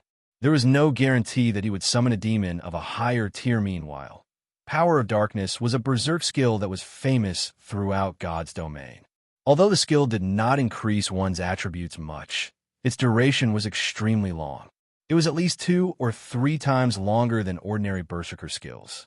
Moreover, there were no side effects. Fantasy Extinguisher's Power of Darkness lasted 6 minutes, while mine can last up to 10 minutes. Even the number of people I can buff has increased to 600. Shurfeng's heart burned with passion when he thought of forming his own Black Demon Legion, with a total of 600 members. As long as the members of the Black Demon Legion were around the same level, they could definitely go on a crusade against a town controlled by the forces of darkness. Capturing it and constructing their own guild town. Shurfeng then stored the Bible of Darkness. The Bible of Darkness was not equipment. It could take effect even from inside a bag. Hence, it was extremely difficult for others to plunder it. Now that Shurfeng had the Bible of Darkness, he would not waste any more time. He immediately departed from the library and headed towards Vero Wing's residence by way of horse carriage. On his way, Shurfeng contacted Rose Aqua, have the members of the main force gather at the residence. Shurfeng said, guild leader, the main force is currently raiding a dungeon. Our efforts will go down the drain if we recall them now. Many guilds in White River City have already reached the final boss. Aqua Rose did not understand Shurfeng's intentions. Currently, the various large guilds in White River City desperately vied for the first clear of the 50-man team dungeon, Ruins of the Crow God. If they recalled Zero Wing's main force right now, they would have wasted a lot of precious time. Relax. It won't be a problem. Shurfeng was very familiar with the final boss in the Ruins of the Crow God. It will not be that easy to raid. Smiling, he said, moreover, I'm calling them back to help them clear the dungeon. Guild leader, are you serious? Aqua Rose grew excited. To conquer the Ruins of the Crow God, the various large guilds had tried every hand and exhausted every ounce of brainpower they had. They have never encountered such a difficult dungeon boss before. They were truly helpless against it. Everyone could only try to force their way through the boss again and again. If they had a raiding strategy, then they would have a much easier time dominating the dungeon, of course. When have I ever lied to you? Shurfeng laughed. Okay, I'll notify them right away. Aqua Rose's eyes shone with renewed passion. After disconnecting her call with Shurfeng, she immediately notified Zero Wing's main force. Chapter 619, Generation of Talents. Underscore inside the 50-man team dungeon, the ruins of the Crow God. A black crow that stood over 30 meters high currently spewed endless blue flames, turning the surrounding landscape into a sea of fire. Any players that came into contact with these blue flames would die within 3 seconds. This black crow was none other than the final boss of the dungeon, the Bluefire Crow King. Bluefire Crow King, High Lord, level 28. HP 10, 000, 000/10, 000, although a High Lord rank dungeon boss was slightly weaker than a field boss of the same level and rank, its HP was several times higher. In addition, dungeon bosses also possessed some special skills, making them much harder to take down than field bosses. It was especially true for the final boss of a dungeon. These bosses usually possessed very high intelligence, so they knew how to strike at a team's weak points. Because of this, survival demanded significantly more cooperation between players. To put it simply, the final boss of a dungeon was a test of sorts of a team's ability to work with each other. If one wished to emerge victorious against such a boss, there were only 2 ways to do so. The first was to rely on the composite strength of teamwork. The second was to rely on overwhelming power. However, to the current players in God's domains, both were extremely hard to achieve. Careful, dodge the flames. Anyone who has touched the flames, distance yourselves from the group immediately. Fire Dance shouted sternly. These blue flames were one of the Bluefire Crow King's team wipe skills. It would have been fine if the sea of fire only prevented players from approaching the High Lord. However, these flames were like a plague. Players who had touched the fire would inflict minus 2,000 damage to other players within a radius of 10 yards once every 3 seconds. That amount of damage was more than half of a cloth armor class's HP. Moreover, this plague formed a chain reaction, jumping from player to player as they neared their teammates. If not dealt with properly, the debuff would make quick work of the entire team. Fortunately, none of the 50 players present were greenhorns. They had already fought the Bluefire Crow King dozens of times, so every one of them was extremely familiar with the High Lord's attacks. The moment the Crow King began to spew the blue flames, everyone instantly moved to dodge the attack. However, the flames still struck a few unfortunate players, so they had no choice but to distance themselves from the rest of the team. After the Bluefire Crow King stopped spewing its fire, it squinted as it focused on one of the healers standing at the rear line. Flapping its wings, it created a storm as it soared into the sky. The Crow King then spread its massive wings, blotting out the sun as it prepared to swoop down towards that healer. Damn, it's targeting Violet. Fire Dance frowned. Hurriedly, she shouted, "Cola, use Iron Will." Ow! Cola, who was as robust as a bear, shouted. In the blink of an eye, his body began to emit a golden glow, making it impossible for others to ignore him. Cola instantly attracted the Crow King's attention. The Crow Wing's steel-like wings then descended on Cola's head. Iron Will, Tier 1 skill, forces all nearby enemies to attack user and increases defense by 70% for 4 seconds. If enemy ignores user, strength increases by 70%, speed increases by 100%, and damage increases by 100% for 5 seconds. Cooldown: 2 minutes. A Guardian Knight's strength was already quite high. If Cola's strength increased by another 70% and his damage increased by another 100%, even a boss of the same level would find his attacks too much to bear. Hence, the Crow King had no choice but to attack Cola. Boom! The Crow King's black wings possessed a massive amount of attack power. Upon contact, the boss repelled Cola, the Guardian Knight having no choice but to retreat 8 steps before he could stabilize himself. Despite having blocked the attack with a shield, Cola still received over minus 800 damage. Its battering dive really packs a punch. Cola hurriedly used his shield to block the High Lord's follow-up attacks. Every collision numbed his arms and forced him to retreat by multiple steps. If his defense had not been increased by 70%, he would have easily received over 1,000 damage. The Crow King would attack more than a dozen times in quick succession when using Battering Dive. If Cola received every single attack, he would die without question. While Cola's HP rapidly decreased, Violet Cloud, who stood at the rear of the team, waved her jade-like hand. Healing spells then landed on Cola, one after another, causing Cola's HP to yo-yo. Her heals were very timely. In the end, Violet Cloud managed to stabilize Cola's HP above a safe threshold, letting the Guardian Knight avoid the fate of instant death at the hands of the Bluefire Crow King. Thanks to Violet Cloud's precise and powerful healing, the entire team had an easy time dealing with the Bluefire Crow King. Violet Cloud was the only healer responsible for the lead MT.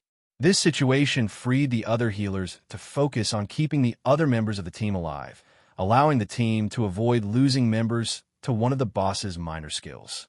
Meanwhile, the other ranged classes took the opportunity to barrage the High Lord with a stream of attacks.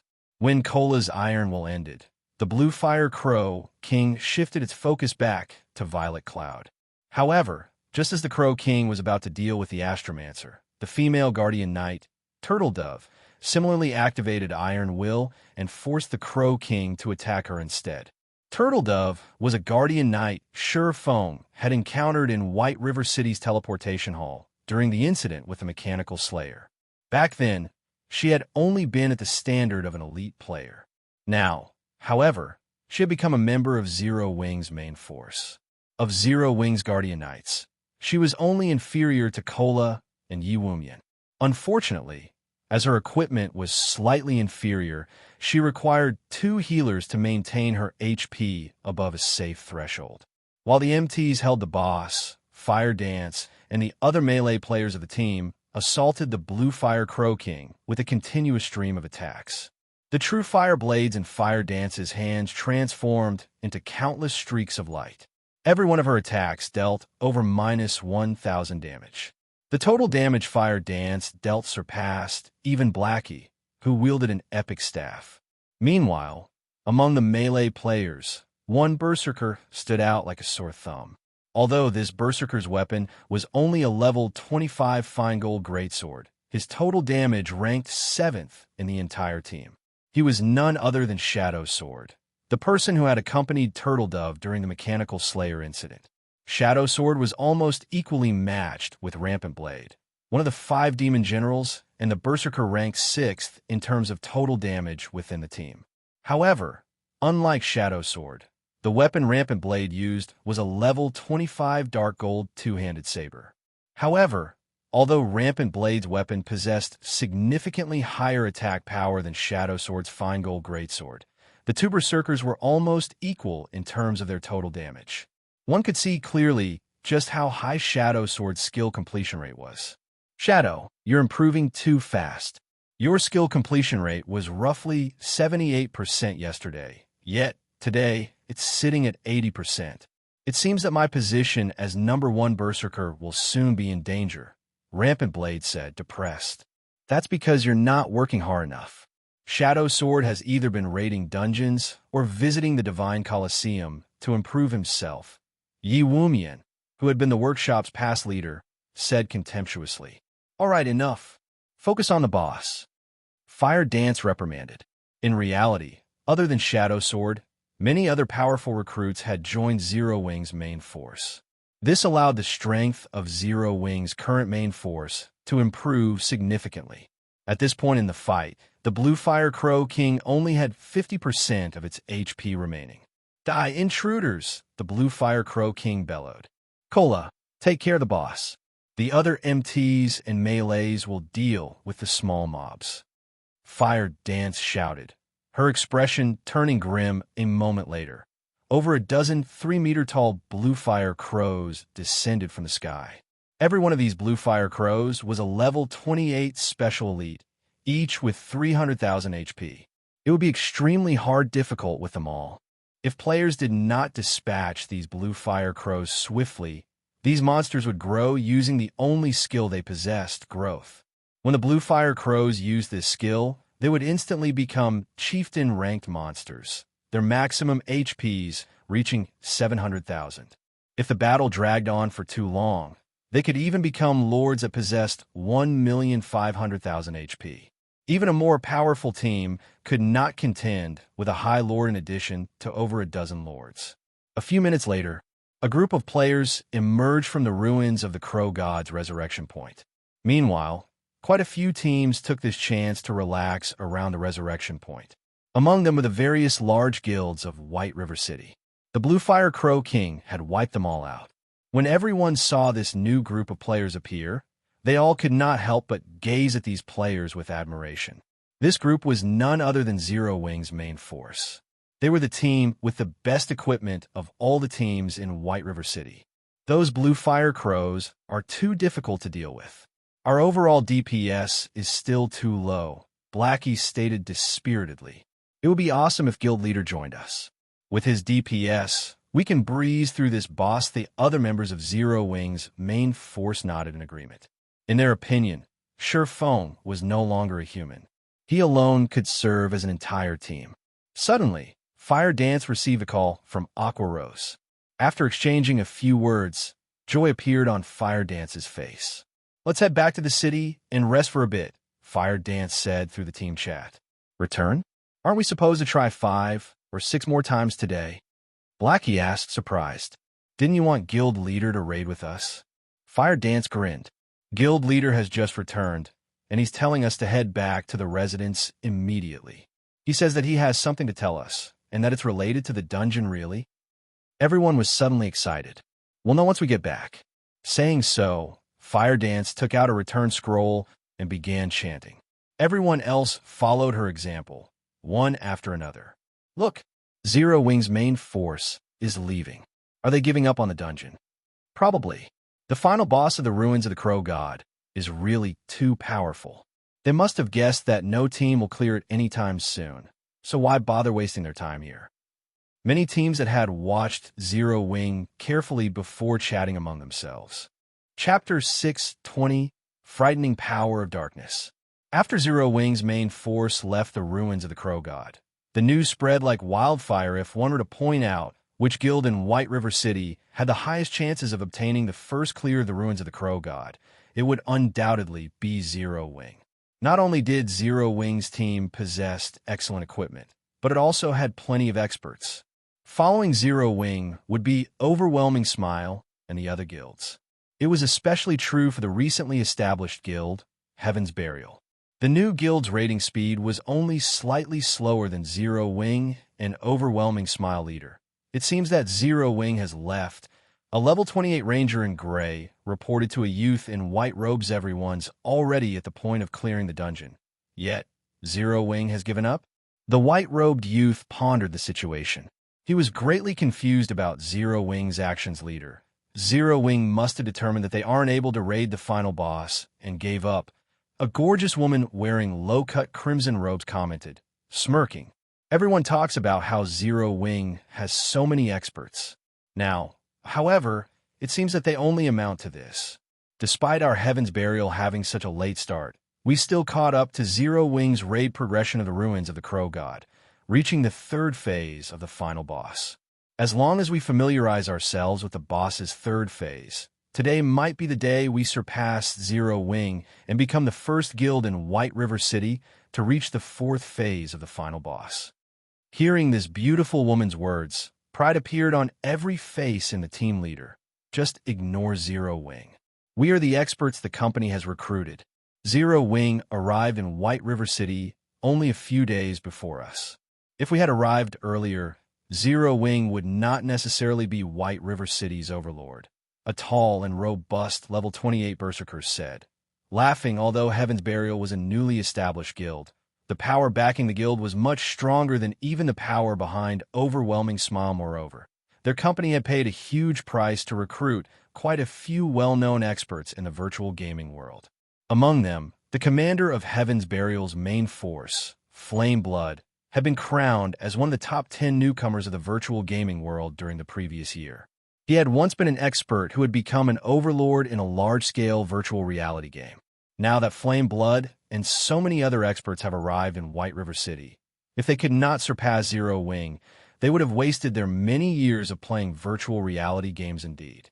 Regardless of what Zero Wing does, we will be the ones to obtain the first clear of the ruins of the Crow God, Flame Blood said, revealing a refreshing smile.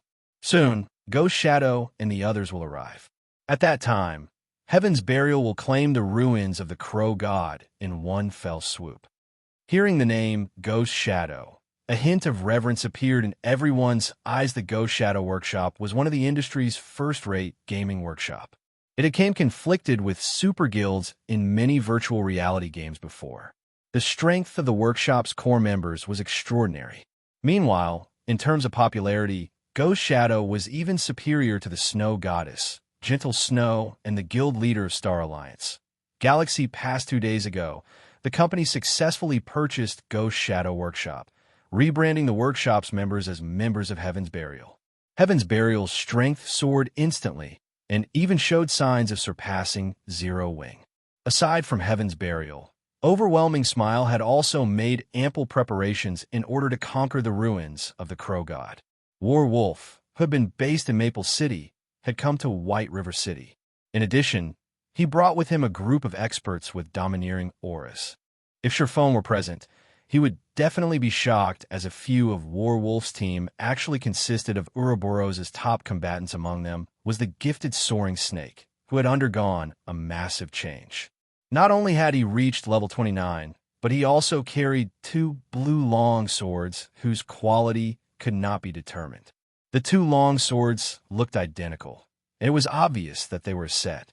Brother Wolf, now that Zero Wing has given up, the rest will be up to you. Feng Xianyang addressed War Wolf respectfully after facing a series of failures.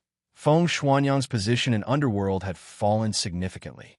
However, he had not given up. As long as Overwhelming Smile obtained the first clear of the ruins of the Crow God, he still had a chance to make a comeback. Hence, he had specifically invited War Wolf and the others to help him. Young Master Feng, you can rest assured, God's Domain is not a one-man game. Even if Black Flame is more powerful, his capabilities inside a large-scale dungeon are limited. With Boss Wolf taking the lead with our expert support, the ruins of the Crow God's first clear will be ours for the taking. An elementalist said confidently. War Wolf only nodded silently after the third evolution of God's Domain. The powers backing the various large guilds had begun placing importance on the experts in God's Domain.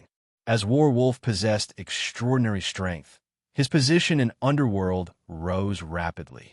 Not only did Underworld supply him and his team with all sorts of resources, but the organization had also mobilized the guilds under their control in order to gear up War Wolf and the others. In terms of equipment, their team was only slightly inferior to Zero Wing's main force right now. While Overwhelming Smile and Heaven's Burial prepared to go all out in raiding the ruins of the Crow God, things were getting extraordinarily lively in Zero Wing's residence in White River City. Guild leader is finally willing to lead us in a dungeon. I want to see just what sort of reaction those bastards from Overwhelming Smile will have once we leave them in our dust. Kola laughed loudly. Guild leader said that he would lead us in a dungeon the last time. He's finally fulfilling his promise. Yi Wumian said, laughing, as well. Zero Wing had already proven its strength to the public many a time through the wars they participated in. However, regardless of how capable a guild was in PvP, their ability to raid large-scale dungeons was far more important. Only when they obtained the first clear of the ruins of the Crow God would they truly stabilize their position as White River City's overlords. Otherwise, other guilds would always try to rise up and overtake Zero Wing. However, compared to White River City's overlord position, what everyone truly anticipated was for sure Feng to lead them in a large-scale dungeon personally. That way, they could learn far more from him. It would be a huge help towards improving their own strength. A moment later, the doors of the meeting room abruptly opened. Sherfong slowly entered the room. He had already used the demon mask to recover Black Flame's appearance. Although there were no changes to Black Flame's character, his aura was much stronger than before. Everyone was shocked by this change. Originally, Sherfang's aura had been contained, making him seem like only an ordinary passerby. However, after undergoing a series of challenges that pushed him to his very limits, his strength had improved vastly. At this moment, his previous strength could not compare. He would require some time before he could sheath his aura, once more taking his seat on the guild leader's throne. Shifeng swept a glance over everyone present and said slowly, "The reason why I've called you guys back is to notify you of one thing. You could also say that this is a core secret of Zero Wing." Upon hearing the words core secret, everyone immediately fell silent. "There's no point in just telling you. I'll give you a demonstration," Shifeng announced, smiling faintly. He then shifted his gaze to the Berserker Shadow Sword, saying, "Shadow Sword, come over here for a moment." Shadow Sword revered Shifeng. Ever since watching Shifeng battle at the teleportation hall, Shadow Sword had been mesmerized by Shifeng's combat techniques. He had watched and learned from Shifeng's battle videos repeatedly, hoping to grasp even the tiniest fraction of Shifeng's techniques. Hearing Shifeng call for him, despite his normal calm, he involuntarily grew excited. Immediately, he walked up to his guild leader. Shifeng stretched out his hand, a black ball the size of a fist suddenly condensing in his palm. The center of the ball looked like a miniature universe. It was fascinating. Shifeng snapped his fingers. This black ball then melded into Shadow Sword's body. When this black ball vanished into Shadow Sword's body, the Berserker's aura changed. Suddenly, Shadow Sword released a frightening aura resembling that of a demonic beast. "This is..." Shadow Sword looked at himself in shock. He had never experienced such a strong force before. With Shadow Sword's astounded reaction, there was no need to mention everyone else's who possessed acute five senses so strong. Fire Dance faintly felt a sense of danger when she looked at Shadow Sword. Chapter 6:21 Sensation. As the commander of Zero Wing's main force, Fire Dance had a very clear understanding of every member's strength. Although Shadow Sword had improved quite significantly during this period, his combat power only ranked slightly above average for the team. He was not capable of making her feel even the slightest hint of danger. However, the Shadow Sword standing before her was vastly different. It was as if he had transformed into an ancient beast, dangerous and threatening, in the blink of an eye. After receiving Lei Bao and Shifeng's continuous guidance, Fire Dance had mostly learned how to control her body's power. She had already taken half a step into the refinement realm. Her skill completion rates hovered around 85% as a result. She was considered a true top-tier expert after factoring in the powerful attributes of her Tier 1 set equipment, the Dark Melody set equipment. Very few players could triumph over her. Only monsters like Shifeng could possibly defeat her yet. Now, Fire Dance felt that Shadow Sword had a chance against her. One could just imagine how massive of a buff Shadow Sword had received. Guild leader, what is going on here? Aqua Rose fixed her gaze on Shifeng. She very much wanted to know what had just happened. Everyone present turned to Shifeng as well, all of them sharing the same thought. As Aqua Rose, if a few more of their team members suddenly become as strong as Shadow Sword, they would no longer be stuck at the Bluefire Crow King's third phase. Every player here was a core member of Zero Wing. To ordinary players, they were considered absolute experts. Not only did they possess incomparably acute senses, but their intuitions were also very sensitive. Only by sheathing one's aura perfectly could they fool these players. Shifeng, during their previous encounter, was an example. Before this, he could hide his aura completely and disguise himself as an ordinary passerby. Players only realized what a monster Shifeng actually was after he took action. Seeing the fervent gazes directed at him, Shifeng could not help but laugh as he said, "I obtained an item that can increase a player's strength. As for how much of an improvement it grants, you guys can see that for yourselves."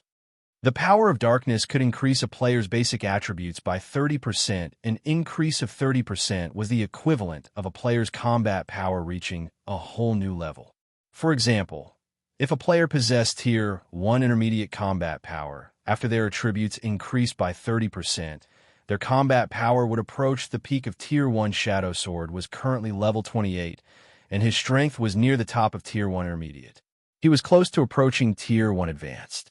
After the power of darkness's enhancement, his combat power would rise to the peak of Tier 1. Meanwhile, Fire Dance, who was currently level 30, already possessed combat power at the peak of Tier 1. Facing Shadow Sword, who similarly possessed combat power at the peak of Tier 1. It was only natural for Fire Dance to feel some danger from the Berserker, of course. The power of darkness did not permanently increase a player's attributes. Rather, it gave players a Berserk skill that they could activate freely. Only, this Berserker skill had a slightly longer duration than ordinary Berserk skills. The power of darkness lasted a full 10 minutes, and had a cooldown of 5 hours. Shadow Sword sudden strength boost was due to the fact that the power of darkness had just melded with the Berserker, resulting in the Berserk skill activating immediately. However, this effect only lasted several seconds. Once it was over, the Berserk skill would become an active skill that players could use at any time. This had been the true power of the Black Demon Legion.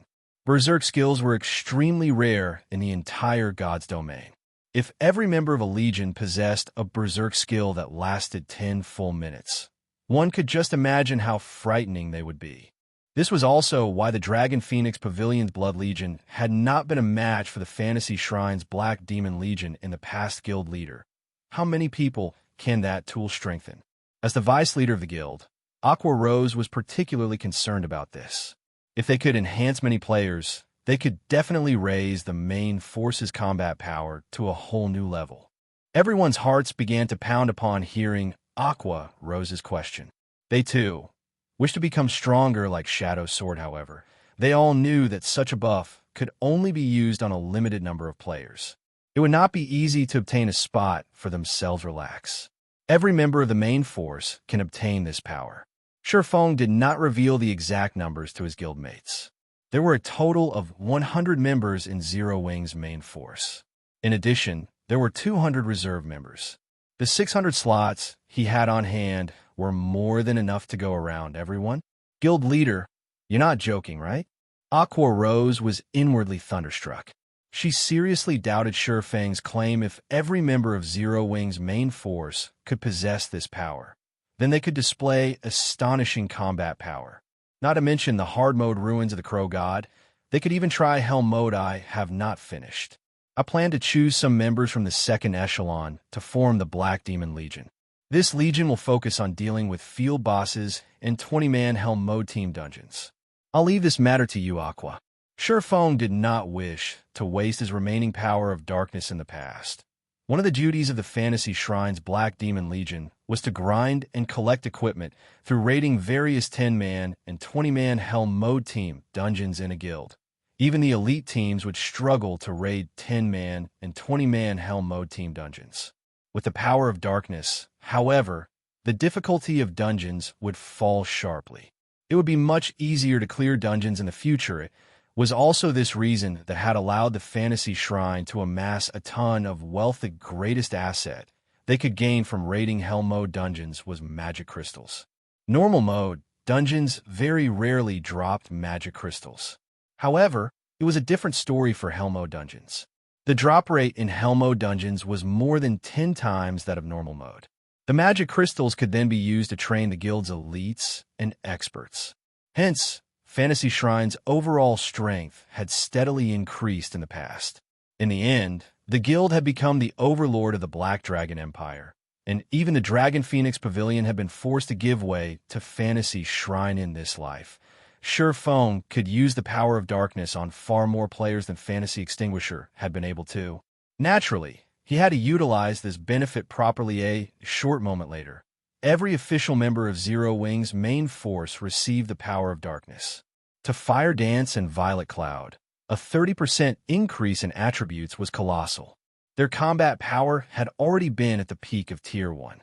After using the power of darkness, they even qualified to contend with a Lord, which was the equivalent of a Tier 2 class, by themselves.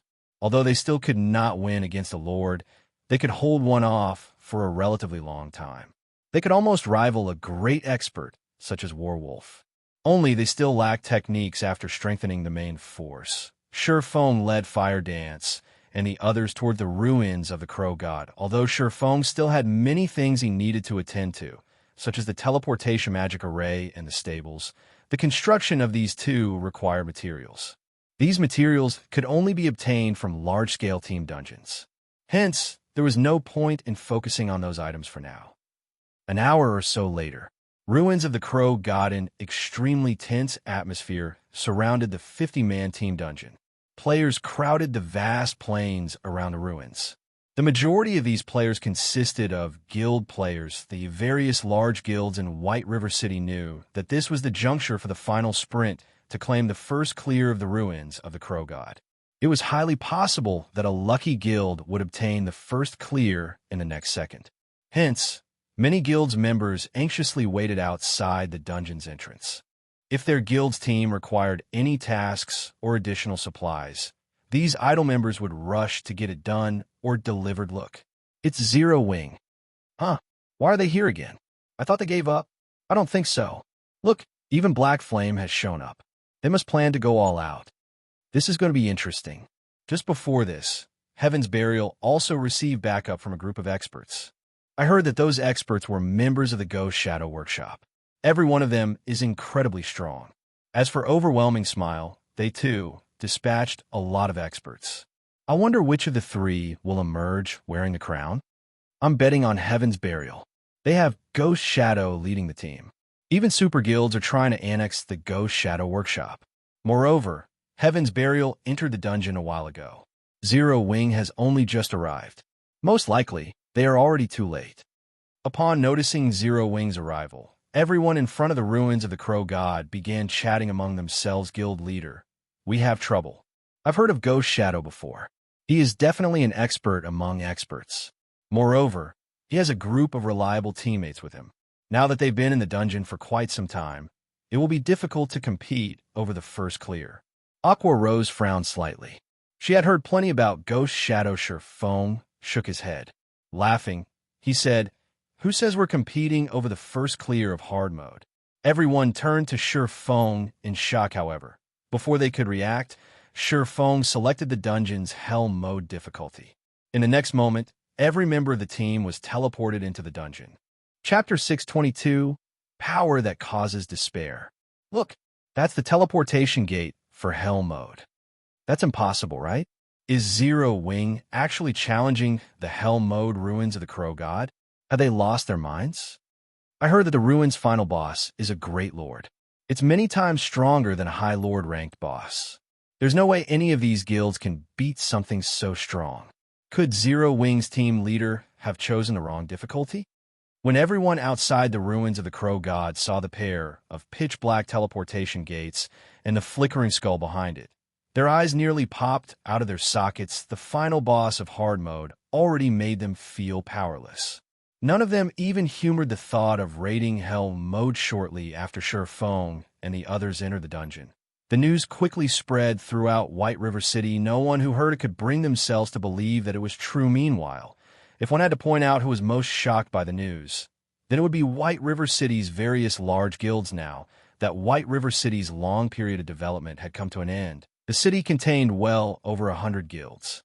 Meanwhile, as White River City's overlord, Zero Wing constantly received attention from many of these guilds. They actually dare challenge Hell mode, even though they still haven't cleared hard mode. I never thought that Black Flame would be so foolhardy. When Feng Xianyang received the latest news regarding Zero Wing, he could not contain his mocking smile. Underworld's information network covered over a dozen kingdoms and multiple empires. As part of Underworld's middle management, Feng Xianyang knew exactly what the Hell mode of a 50-man team dungeon represented. Despair.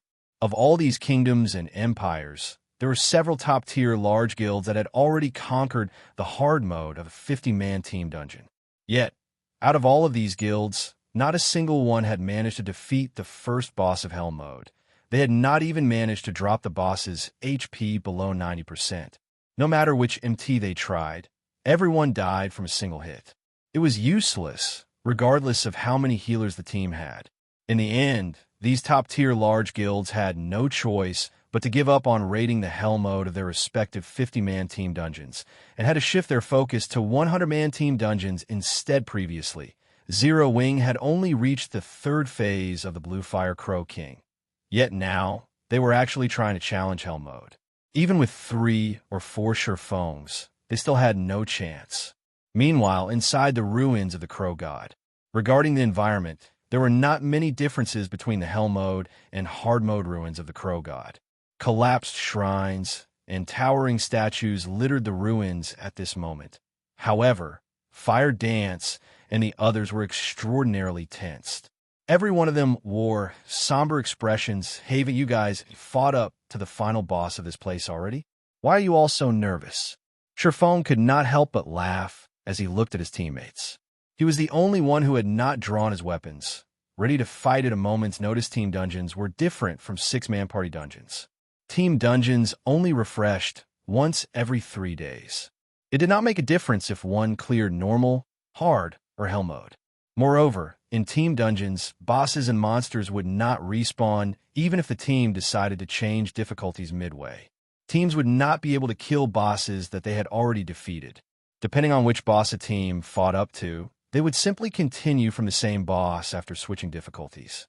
Only, the strength of the remaining monsters and bosses would change according to the new difficulty. There was a difference between the team dungeons in God's Domain and those in other virtual reality games. Unlike other virtual reality games, the difficulty setting of team dungeons could only be increased, not decreased. In other words, if a team raided hard mode and defeated the first boss, but failed to defeat the second boss, they were not allowed to lower the difficulty to normal mode to continue raiding the dungeon from there. If they wished to change the difficulty of the dungeon, they could only raise it to hell mode. Previously, Fire Dance and the others had fought up to the final boss. Now that they had selected hell mode difficulty, the path to the final boss was quite safe. Everyone felt a little embarrassed when they heard Sherfang's questions. They had an instinctive fear of hell mode. Let's take a look at the Bluefire Crow King, Sherfang said. Laughing, Fire Dance then led the way towards the final boss's nest. Meanwhile, as Sherfang followed, he called up the system interface. He was currently level 34 and was already far above the maximum level limit, level 30, to obtain the dungeon's first clear. He needed to reduce his level. Moreover, the hell mode Bluefire Crow King was not a trivial opponent. Even if he had 4 additional levels of attributes, it would not make a huge difference. Converting those levels and attributes into combat power would be far more beneficial. Sherfang selected his skill window and clicked on Flame Burst. He leveled up the skill without hesitation at level 9. Flame Burst was already an impressively domineering skill. After the Flame Burst icon flashed a few times, the skill upgraded to Tier 1, level 5. The skill's stats increased significantly as well. Flame Burst Tier 1, level 5, requires 480 million EXP to upgrade to Tier 1 level 6 skill. Channeling time, 1 second. Gathers the power of flames to a single point and causes 900% damage to the target attack count, 15 times. Cooldown, 3 minutes. Originally, the level 9 Flame Burst had an attack count of 12, and every attack dealt 750% of Sherfang's damage.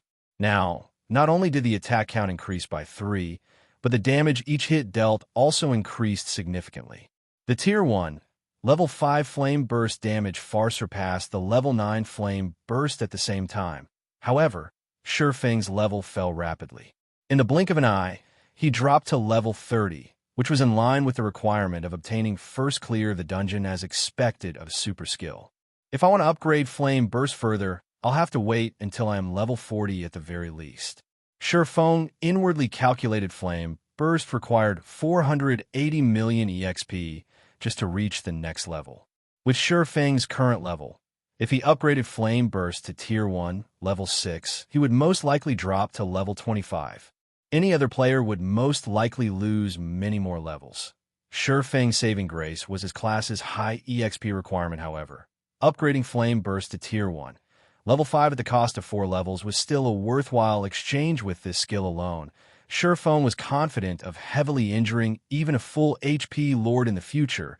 He would have a much easier time killing Lord-ranked monsters half an hour later. Sherfang and the others arrived before the Crow God Shrine, the Bluefire Crow King's nest. It's huge. Blackie gaped as he gazed at the Bluefire Crow King in the distance. In hard mode, the Bluefire Crow King was roughly 30 meters tall. That was already an intimidating size. Now, however, the Bluefire Crow King before them stood over 50 meters high. The hard mode Bluefire Crow King was a child compared to the hell mode Bluefire Crow King Bluefire Crow King, Great Lord. Level 30. HP 27, 000 slash 27, 000. How are we supposed to fight that? Its HP alone is already more than double that of the High Lord ranked Bluefire Crow King. Kola gulped, his prior enthusiasm dissipating, although they were now capable of activating the power of darkness and increasing their basic attributes by 30% for 10 minutes. The Bluefire Crow King's attributes had increased by more than 30%. The gap between them now was even wider than before Fire Dance frowned. Even she was not confident of taking down such a powerful boss leader. Are we still going to fight it? Aqua Rose asked as she turned to Shi Feng initially. Due to Shi Feng's leadership, everyone had possessed a shred of confidence of conquering the hell mode ruins of the Crow God. However, they had terribly underestimated the horrors of hell mode. Even with Shi Feng, it was impossible for them to defeat such a powerful boss fight. Why wouldn't we? What else do you think we came here to do? Shi Feng rolled his eyes at his team. This was not the first time Shi Feng had experienced the horrors of hell mode. Even if Shi Feng went all out, he would require a long time to finish off the Crow King's 27 million HP. Not to mention, the Crow King would also recover 1% of its HP every 5 seconds. The Great Lord's battle recovery alone made for a frightening weapon. This was why an individual's power was extremely limited inside a team dungeon. Even though Shi Feng was capable of withstanding the Crow King's attacks for a short period, he and his team could not deplete that much HP within such a short time, of course. Since he dared to come here, he naturally had a certain degree of confidence of emerging victorious. Otherwise, he would not have chosen to challenge Hell Mode time to put you to good use. Shi Feng opened his bag and smiled at the Bible of Darkness. Chapter 623, Tier 2 Strengthening. Looking at Shi Feng, who was brimming with confidence, everyone's heavy hearts grew lighter. Although the Great Lord ranked Bluefire Crow King was powerful, they still had a fighting chance against it. After all, dungeons were meant to be raided by players. They just had not figured out a proper raiding strategy. Yet in the next moment, Shi Feng retrieved the Bible of Darkness from his bag and began to chant the incantation recorded within Emerge, Demon Gate. With Shi Feng's light shout, the dark mist in the sky congregated to form a pair of dark gray gates. However, unlike the Demon Gate Charlene had summoned, Shi Feng's was far weaker. Not only was the size of the Demon Gate much smaller, but the aura it radiated was also ordinary. It lacked the ability to instill fear in others. Although the Demon Gate he summoned was significantly smaller, Shi Feng did not particularly mind it. However, to Fire Dance and the others, who were seeing these gates for the first time, their expressions grew serious as their gazes locked onto the Demon Gate. As the Demon Gates slowly opened, everyone felt a sense of panic. A moment later, a purple demon, double the height of an average player, stepped out from the Demon Gate. When this purple evil spirit swept its eyes across the crowd before it, Fire Dance and the others instinctively raised their weapons. Expecting a fight, there is no need to worry. This is a demon that I've summoned. Shi Feng waved his hand, signaling for the others to calm down. It seems that my luck is quite good this time. It is actually a Heart Devourer, a Tier 2 evil spirit. Heart Devourer, evil spirit. Level 35. HP 1, 200, 000/1, 200, 000. A Tier 2 evil spirit was the equivalent of a Lord-ranked monster. Although it did not possess as much HP as a Lord of the same level, in terms of skills and intelligence, it was superior. It would be a massive help in a team dungeon. Although players could bring their personal guards to a dungeon, Kite's current level was too high. Moreover, in the off chance that Kite died, it would be extremely troublesome to revive him. Most importantly, personal guards took up dungeon slot. Hence, it was not worthwhile to bring a personal guard. However, Shi Feng would not have to worry about such matters if he summoned a demon. Moreover, every demon possessed many skills and was proficient in a specific field. Take the Heart Devourer, for example. It was proficient as support. Not only was it capable of weakening its enemies, but it was also capable of enhancing its allies' strength, which was why Feng was satisfied with his lucky Tier 2 demon. Aqua Rose stared at the Heart Devourer in shock. There were plenty of summoning skills in God's domain. For example, the Summoner was a class that specialized in summoning creatures. However, even a Tier 1 Summoner would find it very difficult to summon a Tier 1 creature. The majority of the current Summoner players could only summon Tier 0 creatures to fight for them if Tier 1 Summoners already found it difficult to summon Tier 1 creatures. There was no need to mention Tier 2 creatures. That was practically a Lord-ranked monster. The summoned creature would be able to move unhindered among the current players of God's domain. It could even display unimaginable strength in current dungeons. Alright, everyone get into positions. Maintain a distance of 10 yards between each other. Fight the Bluefire Crow King as you would the hard mode boss. Feng immediately began to issue commands. Not wanting to waste any more time in the past, Feng had raided the Hell Mode ruins of the Crow God so often that he found it tiresome. Only, at that time, he had conquered the dungeon by relying on level suppression. Every one of his team members had been above level 40. The equipment they wore had also been secret silver rank or higher. There were not many differences between the Hell Mode and Hard Mode ruins of the Crow God. Only, the basic attributes and skills of the monsters had been greatly enhanced. The dungeon's bosses had not received any additional skills, and no new traps had been added into the dungeon. The ruins of the Crow God could be considered to be a large-scale team dungeon of intermediate difficulty. Heart Devourer, support spells. Feng commanded the demon once everyone was in position. Nodding, the Heart Devourer began drawing line after line of runes in the air with its sharp claws. Tier 2 spell, Iron Wall Reinforcement. Tier 2 spell, Blood Radiance. Tier 2 spell, Magic Power Increase. Tier 2 spell, Mad Cow's Power. The Heart Devourer's Tier 2 spells significantly increased the strength of the entire team. It was especially true for Cola's defense and HP. Not only had his defense doubled, but his HP also increased by 60%. Cola's HP was now over 16,000. As for Yi Wumian, the second-ranking MT on the team, his HP was also close to reaching 15,000 due to the significant increase in defense, HP, and strength. It was no longer possible for the Great Lord-ranked Bluefire Crow King to kill them with a single hit. Damn. Having Tier 2 support spells is just too awesome. Blackie grew excited as he discovered that the magic damage he dealt and healing effects he received had increased by 20%. With this, the team's damage and healing rose to a whole new level. Everyone finally understood why Feng wanted to challenge Hell Mode. With the assistance of these Tier 2 spells, it would be child's play to fight the hard mode Bluefire Crow King attack. Feng shouted as he unsheathed the Abyssal Blade Cola, and Yi Wumian immediately took the lead and charged towards the Great Lord when there was still a distance of 150 yards between the two MTs and the Bluefire Crow King. The Great Lord noticed Cola and Yi Wumian caw. The Crow King's cry echoed throughout the shrine. It flapped its wings, sending black feathers, which were as large as the players themselves. Flying at the two MTs, the densely packed feathers descended on the two MTs like raindrops, giving them no opportunity to dodge the attacks. Immediately, Cola and Yi Wumian both raised their shields to defend against the attacks. These feathers deal a lot of damage. Cola stated, aghast in hard mode. The Crow King's feather attack only dealt around -200 to -300 damage per feather. However, due to the high number of feathers, Cola would receive more than -1,000 damage per second, so the overall damage was relatively high.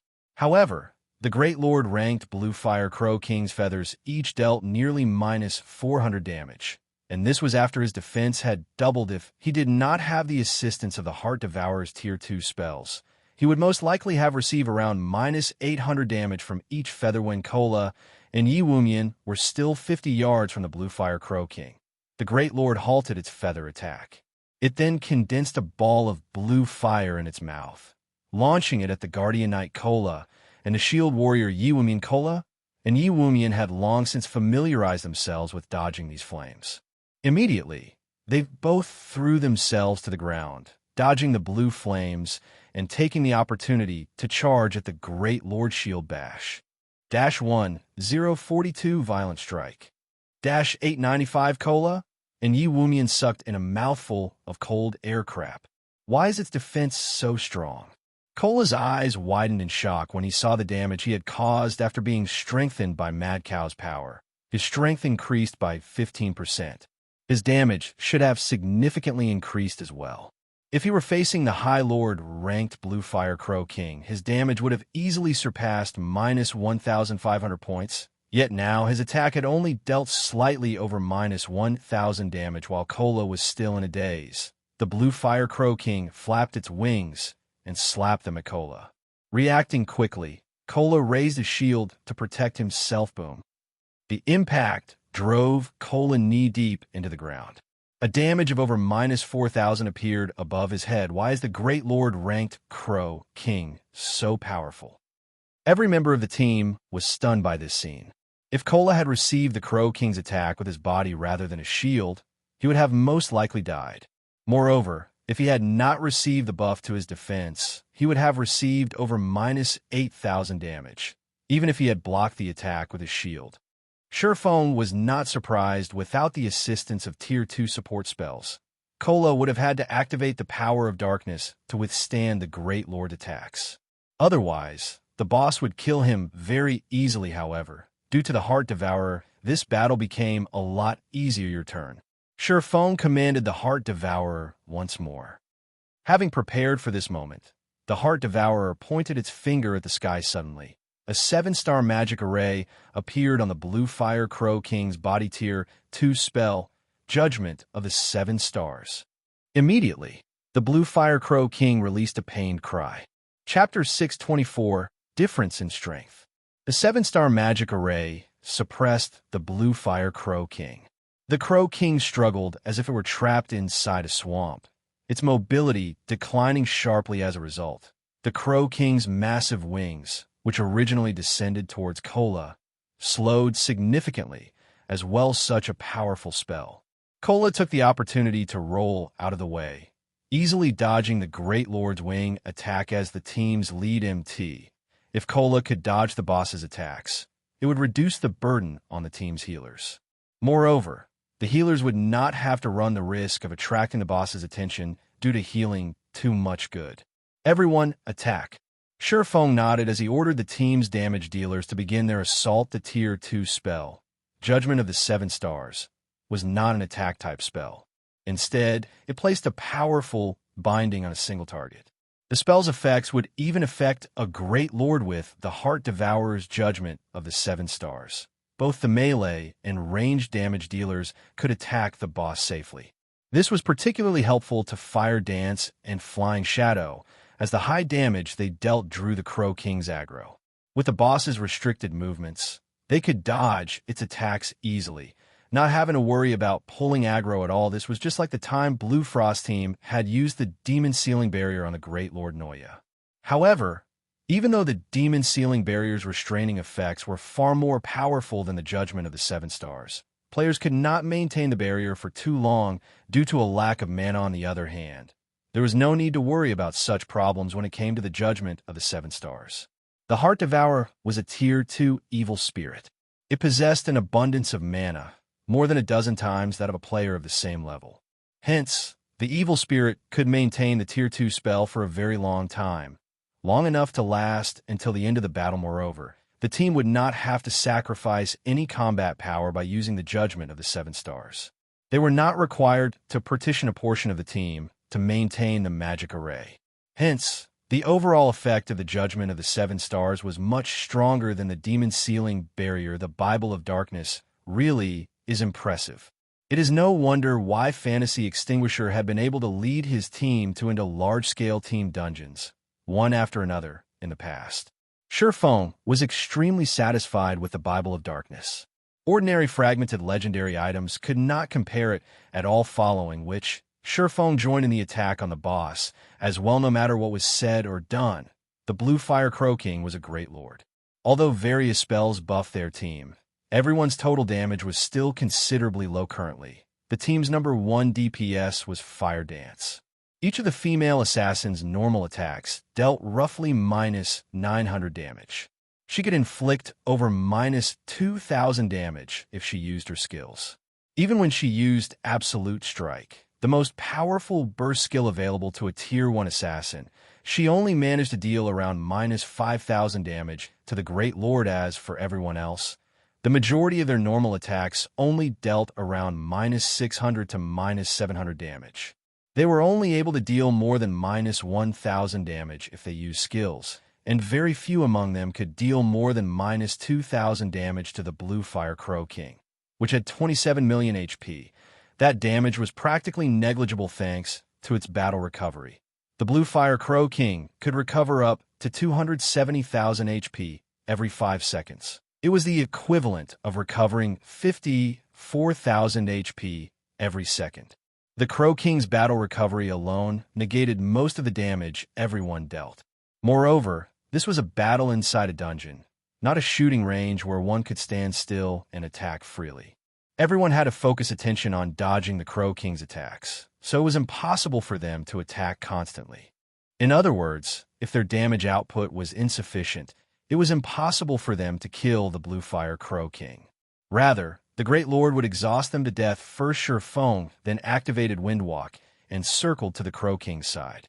After activating the aura of Fire, Purgatory Power, Phantom Kill, and Nine Dragon Slash, Sure began his assault on the Great Lord.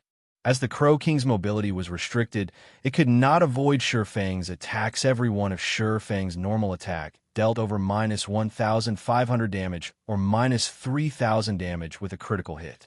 Due to the Abyssal Blade, he had a 50% chance of achieving a critical hit. The Abyssal Blade also increased the damage he dealt with each successful hit. After landing his 10th attack, his subsequent normal attacks began dealing over minus 1,800 damage, over minus 3,600 damage if it were a critical. As for his doppelganger, although it only possessed 70% of Sure Fang's attributes, it had activated Blade Liberation, increasing its strength and agility by 90%. The damage the doppelganger currently dealt was actually higher than Sure Fang's. Each of its normal attacks dealt over minus 2,400 damage, while its critical hits deal nearly minus 5,000 damage.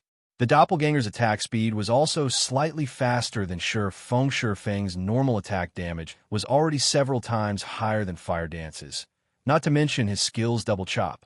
Minus 11,420-15 for 32 double Thunder Flame Explosion. Minus 14,266-20, 164 damages of over minus 10,000 appeared above the Bluefire Crow King's head. One after another, the Great Lord repeatedly crying out in pain as its HP bar decreased. Everyone's jaws hit the floor when they saw these damages. Guild Leader, are you cheating? Guild Leader, you're not giving us a chance. Everyone's eyes twitched every time they saw Sure Fang's attacks deal over minus 10,000 damage. It would have been fine if that was the only issue, but there are also the occasional minus 20,000 or even minus 30,000 hits. Sure Fang's damage was over a dozen times higher than theirs. Their attacks were on entirely different levels originally. Everyone had already treated Fire Dance as if she were a monster, as every time they raided a dungeon, Fire Dance's total damage always ranked at the top of the team. Moreover, her total damage was over 50% higher than the second place yet. What about Sure Fang? Despite having only attacked for a short time, his damage had already surpassed Fire Dance by more than 8 times. His damage was the equivalent of half the team's total damage. None of them understood how Sure Fang had achieved such a feat. Guild Leader, can't you give us some tips on how to increase our damage? Blackie felt as if this were the first time he had ever met Sure Fang. Sure Fang's damage simply defied common sense suddenly. Sure Fang was the center of attention. It's simple. Increase your skill completion rates, Sure Fang said. He could not help but laugh at everyone's serious expressions. His skill completion rate hovered around 95%, so he could increase his skill's effects by an additional 50% or so. In addition to the various powerful items he wore, his damage would naturally be greatly superior to the members of Zero Wing's main force. Guild Leader, how high is your skill completion rate? Aqua Rose asked curiously. She knew full well that Sure Feng's skill completion rate was very high. However, her skill completion rate was not low either. After a period of arduous training, she had managed to maintain it between 83% to 85%. Throughout White River City, this completion rate was definitely considered top tier. As for Fire Dance and Violet Cloud, they maintained a stable 85%, 95%. Sure Feng stated straightforwardly 95%. Everyone inhaled sharply after the third evolution of God's Domain. All players had discovered the importance of skill completion rate. Hence, they had all begun to train in order to improve. However, even raising it by 1% was extremely difficult. It was especially true after reaching the 80% threshold yet. Sure Feng had actually reached 95%, which was 10% higher than Fire Dance. The most powerful player in Zero Wing's main force, they all understood that at 85% completion rate, one would display 100% of a skill's effect. Meanwhile, every increment of 1% afterward would increase the effect significantly. It was simply inconceivable how high the skill's effect would be at 95% completion rate originally. None of them had any idea of Sure Feng's strength. Now, however, they fully understood just how powerful their guild leader was. 95%. Fire Dance was similarly shocked. Looking at Sure Feng, she inwardly swore, "I will reach 95% as well." Is this the guild leader's strength? Shadow Sword's eyes glowed. This was the first time he felt that his decision to join Zero Wing had been the right one in truth. Shadow Sword wasn't the only one who had such thoughts. Every team member was suddenly enthusiastic, thinking the same thing for a time. Everyone's reverence and admiration towards Sure Feng rose to a whole new level. They all dreamed of the day when they would reach Sure Feng's standard time quickly passed. Due to Sure Feng's stimulation, everyone became even more serious about experimenting to increase their skill completion rates. The Bluefire Crow King's HP continuously decreased 98%, 96%, 90%. In just a few short minutes, the Crow King's HP dropped to 70%, releasing an angry cry. The Bluefire Crow King soared into the air. Everyone, take caution. The boss has entered its third phase. Sure Feng warned. Chapter 625, Team's First Clear. After the judgment of the 7 stars suppressed the Bluefire Crow King, the blue flames it spewed posed no threat to anyone. In addition, Sure Feng would always give a timely reminder before the boss released its flames and, until now, the Crow King's flames had not struck a single player. However, when the Bluefire Crow King entered its third phase, the battle truly began. They had all fought the Bluefire Crow King dozens of times now, but they always wiped at the boss's third phase. Hence, now that the Bluefire Crow King entered this particular phase, they grew anxious. If they were facing the hard mode Bluefire Crow King, they would not be worried at all. After all, their team's current combat power had reached a whole new level compared to their last attempt. It would be child's play for them to conquer hard mode. However, they were currently in the hell mode ruins of the Crow God. The Bluefire Crow King's skills would be far more powerful than before. After the Crow King released an angry cry, 18 Bluefire Crows descended from the sky. Not only had the hell mode Bluefire Crow King entered its third phase at 70% HP, but the Bluefire Crows it summoned also started out at Chieftain rank right off the bat. In hard mode, the Bluefire Crows only started out as special elites. Every member of the main force was capable of soloing one on their own. However, chieftains were different. There were less than 10 players on the team capable of soloing chieftain. Moreover, the chieftain-ranked Bluefire Crows of Hell mode each had 900,000 HP, 200,000 more than hard mode. This raised the burden on the team's DPS to devastating levels. The Bluefire Crows activated their growth skill once every 2 minutes. In other words, if they did not die in 2 minutes, they would become lords. At that time, they would be far more difficult to deal with. However, the 18 chieftain-ranked Bluefire Crows had a total of 16,200,000 HP. This boss is bullshit. Blackie's expression turned grim. If this were hard mode, the Stars of Light skill he had saved would still be some help. However, Against chieftains with 900,000 HP, even Stars of Light would not do much against them. Everyone, activate the power of darkness. Hearing Shifeng's command, everyone did as he said, their basic attributes increasing by 30% as the lead MT. Cola's HP instantly soared to slightly over 20,000. The shield warrior Yi Wumian's HP had also increased to more than 19,000. Both of their damages and reaction speeds had also improved. Turtle Dove, pull the Bluefire Crow's aggro. All mages, get ready to cast your AoE skills on my command. Shifeng said unhurriedly immediately. Turtle Dove, a guardian knight with over 17,000 HP, charged into the group of Bluefire Crows and activated Iron Will. All 18 Bluefire Crows were caught within the skill's range and were forced to focus on Turtle Dove following, which Turtle Dove activated Protection Blessing. The Tier 1 Protection Blessing could reduce its target's damage taken by 70%, 20% more than the Tier 0 version of the skill. The skill's duration was also slightly longer, lasting up to 20 seconds. However, the chieftain-ranked Bluefire Crows were no trivial matter. Every one of their beak attacks dealt nearly minus 500 damage to Turtle Dove. Fortunately, although Turtle Dove had aggroed all 18 chieftains, only 6 could attack her at a single time.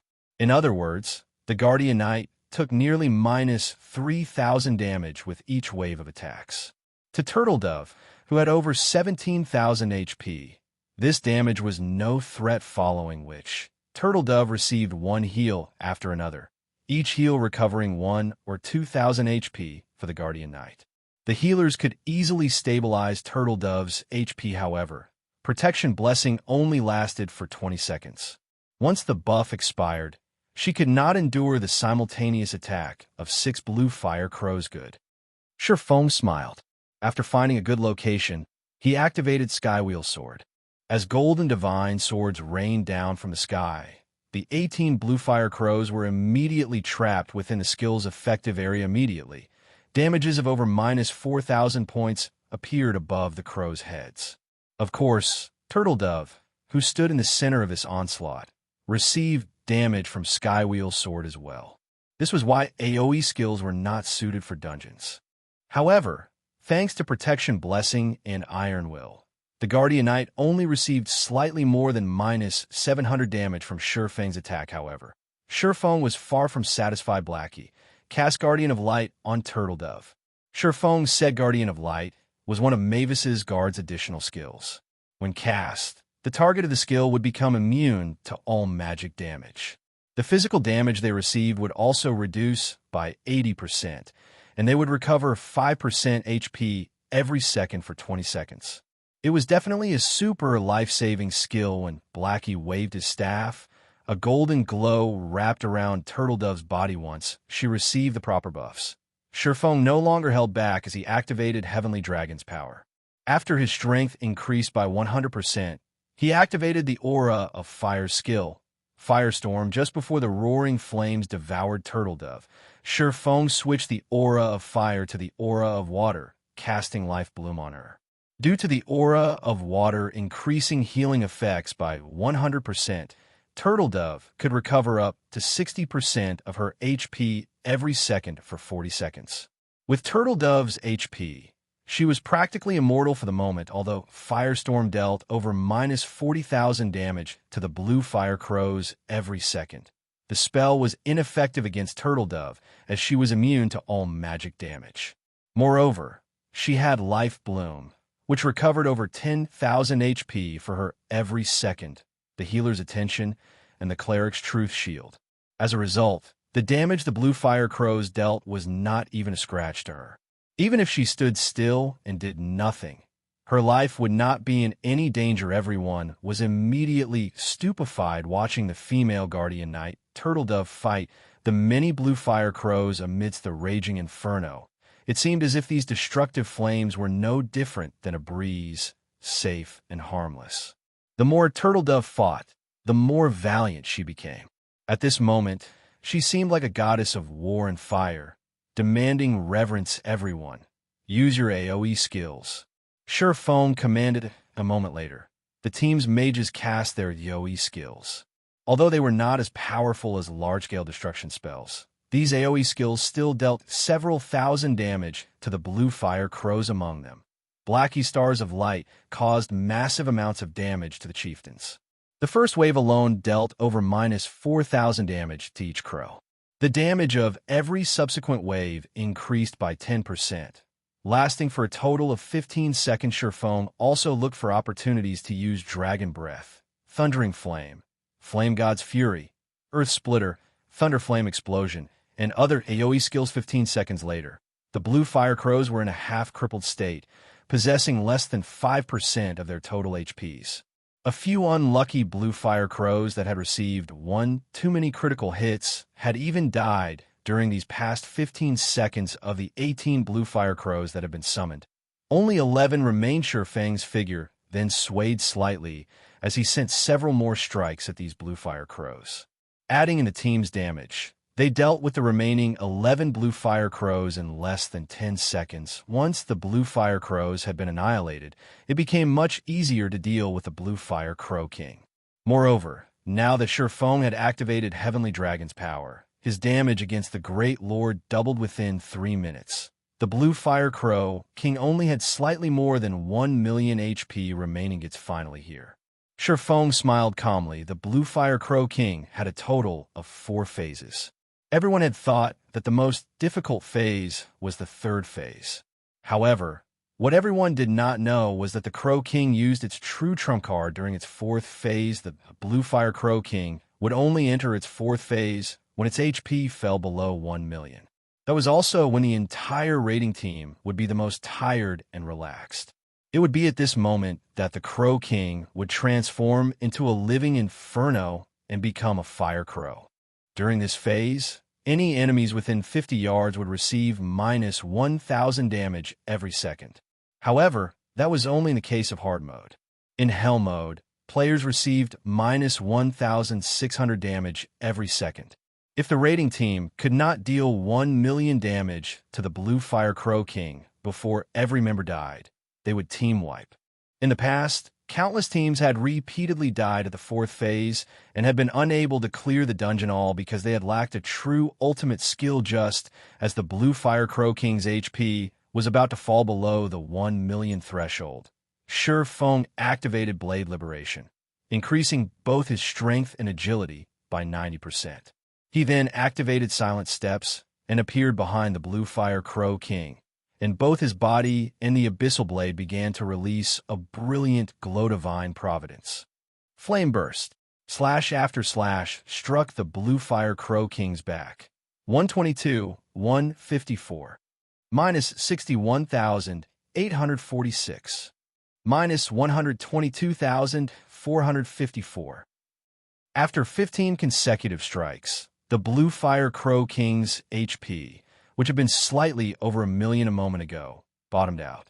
The Crow King released a sorrowful cry before falling heavily to the ground. Chapter 626, Famous. Inside the ruins of the Crow God, a handsome young man in white robes commanded his team as they attacked the Bluefire Crow King. This cleric drew runes in midair without rest, using one healing spell after another. Moreover, these spells weren't ordinary spells. Rather, they were Tier 1 healing spells. Yet, his casting speed was the same as when others cast Tier 0 healing spells. All the while doing so, he wore a relaxed expression. His actions were seemingly effortless. In the blink of an eye, the team's low HP MT recovered to full health. This youth was none other than the commander of Heaven's Burial's main force. Flame Blood, just 3% HP to go. Raise the damage output. Flame Blood shouted sternly. Currently, less than half of the original team of 50 remained, the Bluefire Crow King's flames having burned every one of them to death. Losing 1,000 HP every second was simply too much. Even Flame Blood, one of the virtual gaming world's top 10 newcomers, could only focus on keeping the team's lead MT and himself alive. At best, he could cast instantaneous healing spells on some of the team's main DPS, though the effects were very weak. After the Bluefire Crow King had entered its 4th phase, it had entered its berserk state. Not only had its attack speed increased, but its attack range had also improved. Some of the team members who could not dodge its attacks in time died instantly, despite the Bluefire Crow King having only 3% of its HP remaining. To the surviving members of the team, it felt like an iron fortress that they could not break through no matter what they tried. Heaven's Burial wasn't the only one in such a situation. At this moment, Overwhelming Smile was also struggling only. Overwhelming Smile was having a slightly easier time of it. Though the Bluefire Crow King they faced still had 4% of its HP remaining, they had more than 40 members still alive. The few deaths had simply been due to bad luck, and they had failed to escape the High Lord's attack range in time. Sure enough, it's not that easy to obtain the first clear of a 50-man team dungeon. War Wolf dodged the Bluefire Crow King's attacks to the best of his ability by relying on Omnivision, the technique he was extremely proficient with.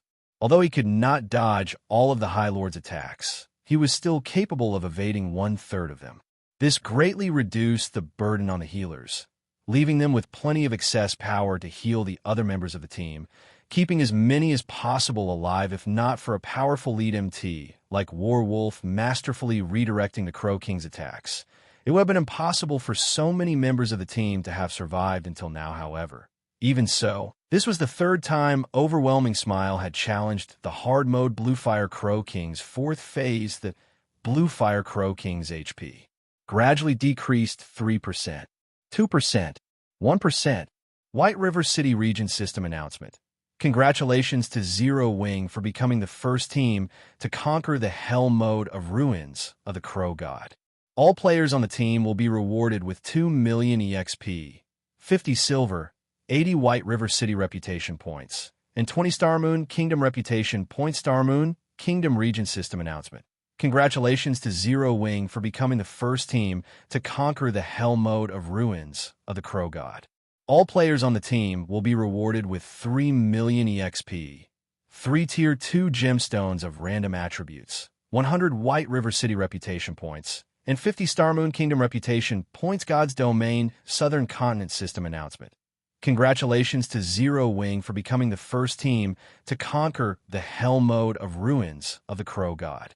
All players on the team will be rewarded with 5 million EXP, 1 Tier 3 Gemstone of Random Attributes, 80 Star Moon Kingdom Reputation Points, and 5 Humanity Reputation Points.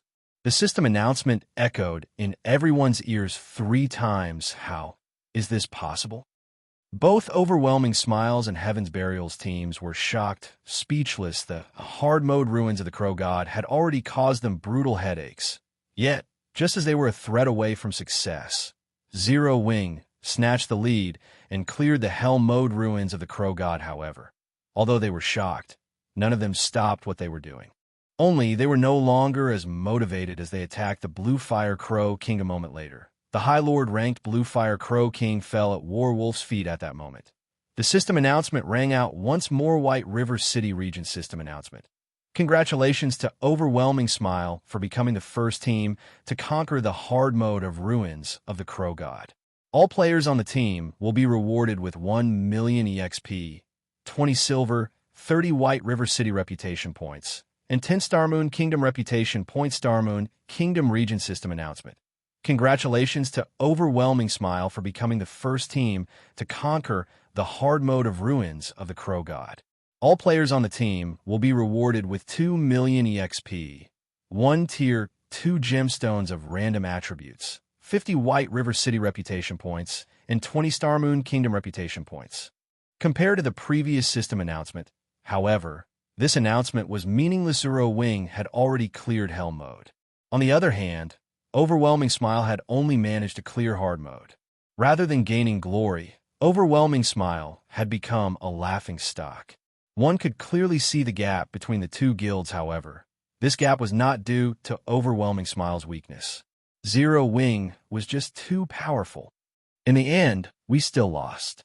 A bitter smile appeared on Warwolf's pale face before this. He had received news stating that Black Flame had led Zero Wing's main force into the Hell Mode Ruins of the Crow God. Although he felt that there was a possibility that Zero Wing would conquer Hell Mode, he had never expected that they would clear it so quickly. On Heaven's Burial side, the guild's main force also defeated the Bluefire Crow King. Sure enough, Zero Wing is not White River City's overlord for nothing. However, Heaven's Burial will not let this rest. Sooner or later, we will catch up to them. Fighting spirit filled Flame Blood's eyes. That is only a matter of course. It has been a long time since I've encountered such an opponent. It seems that Black Flame is quite formidable. The assassin with flowing straight hair beside Flame Blood was similarly enthusiastic. However, there was an undetectable coldness hidden in his gaze. He seemed like a beast that had just found new prey. Glancing at the assassin youth beside him, Flame Blood laughed and said humorously, "It seems that Black Flame is in for a tragedy." He actually attracted the attention of the famous Ghost Shadow. Heaven's Burial's future development in White River City will progress much more smoothly. Although I wish to exchange a few moves with him, I am still too weak. Once I complete my quest, I can definitely test Black Flame's skills. Ghost Shadow shook his head in response to Flame Blood's words.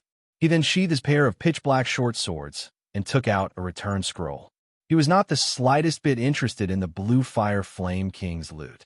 Compared to Heaven's Burial, an overwhelming smile shocked all of White River City. No, all of Starmoon Kingdom was in an uproar. Throughout God's domain, many teams had already obtained the first clear of a 50-man team dungeon.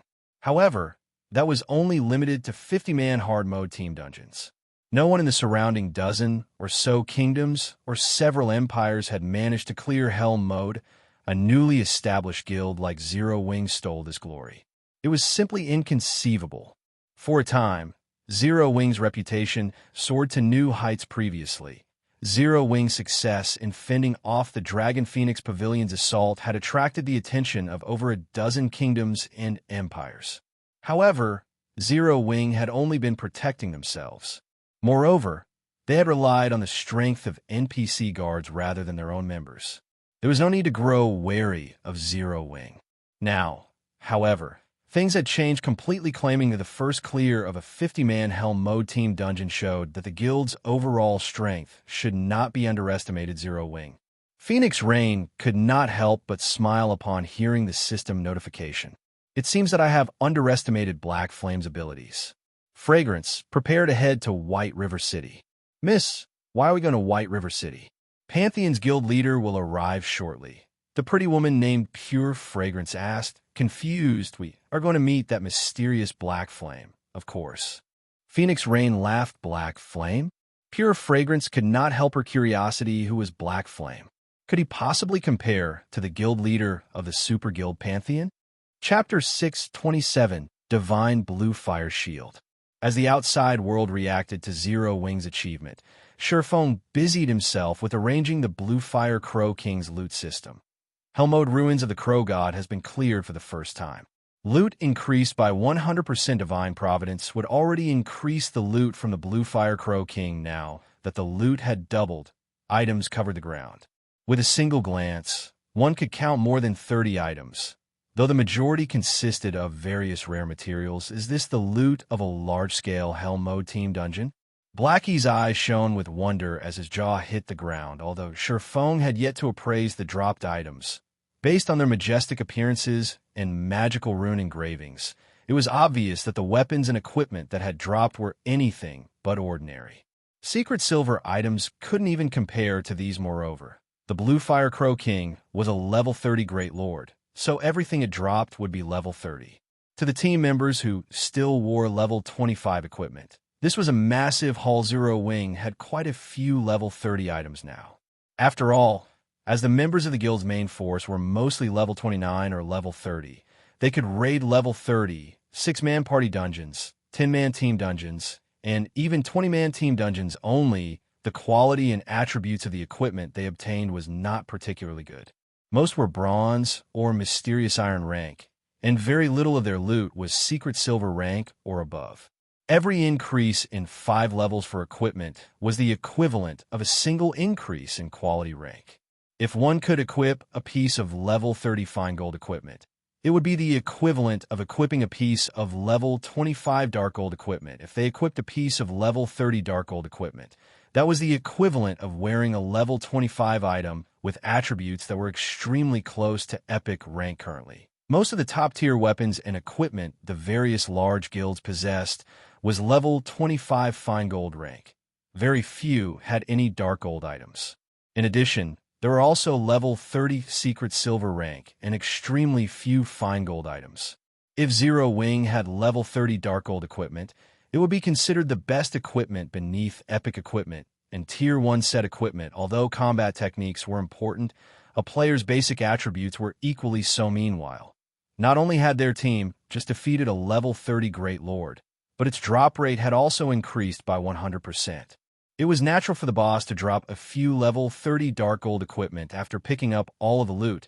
Feng began appraising the weapons and equipment. Meanwhile, Aqua Rose began distributing the guild contribution points for successfully raiding the dungeon.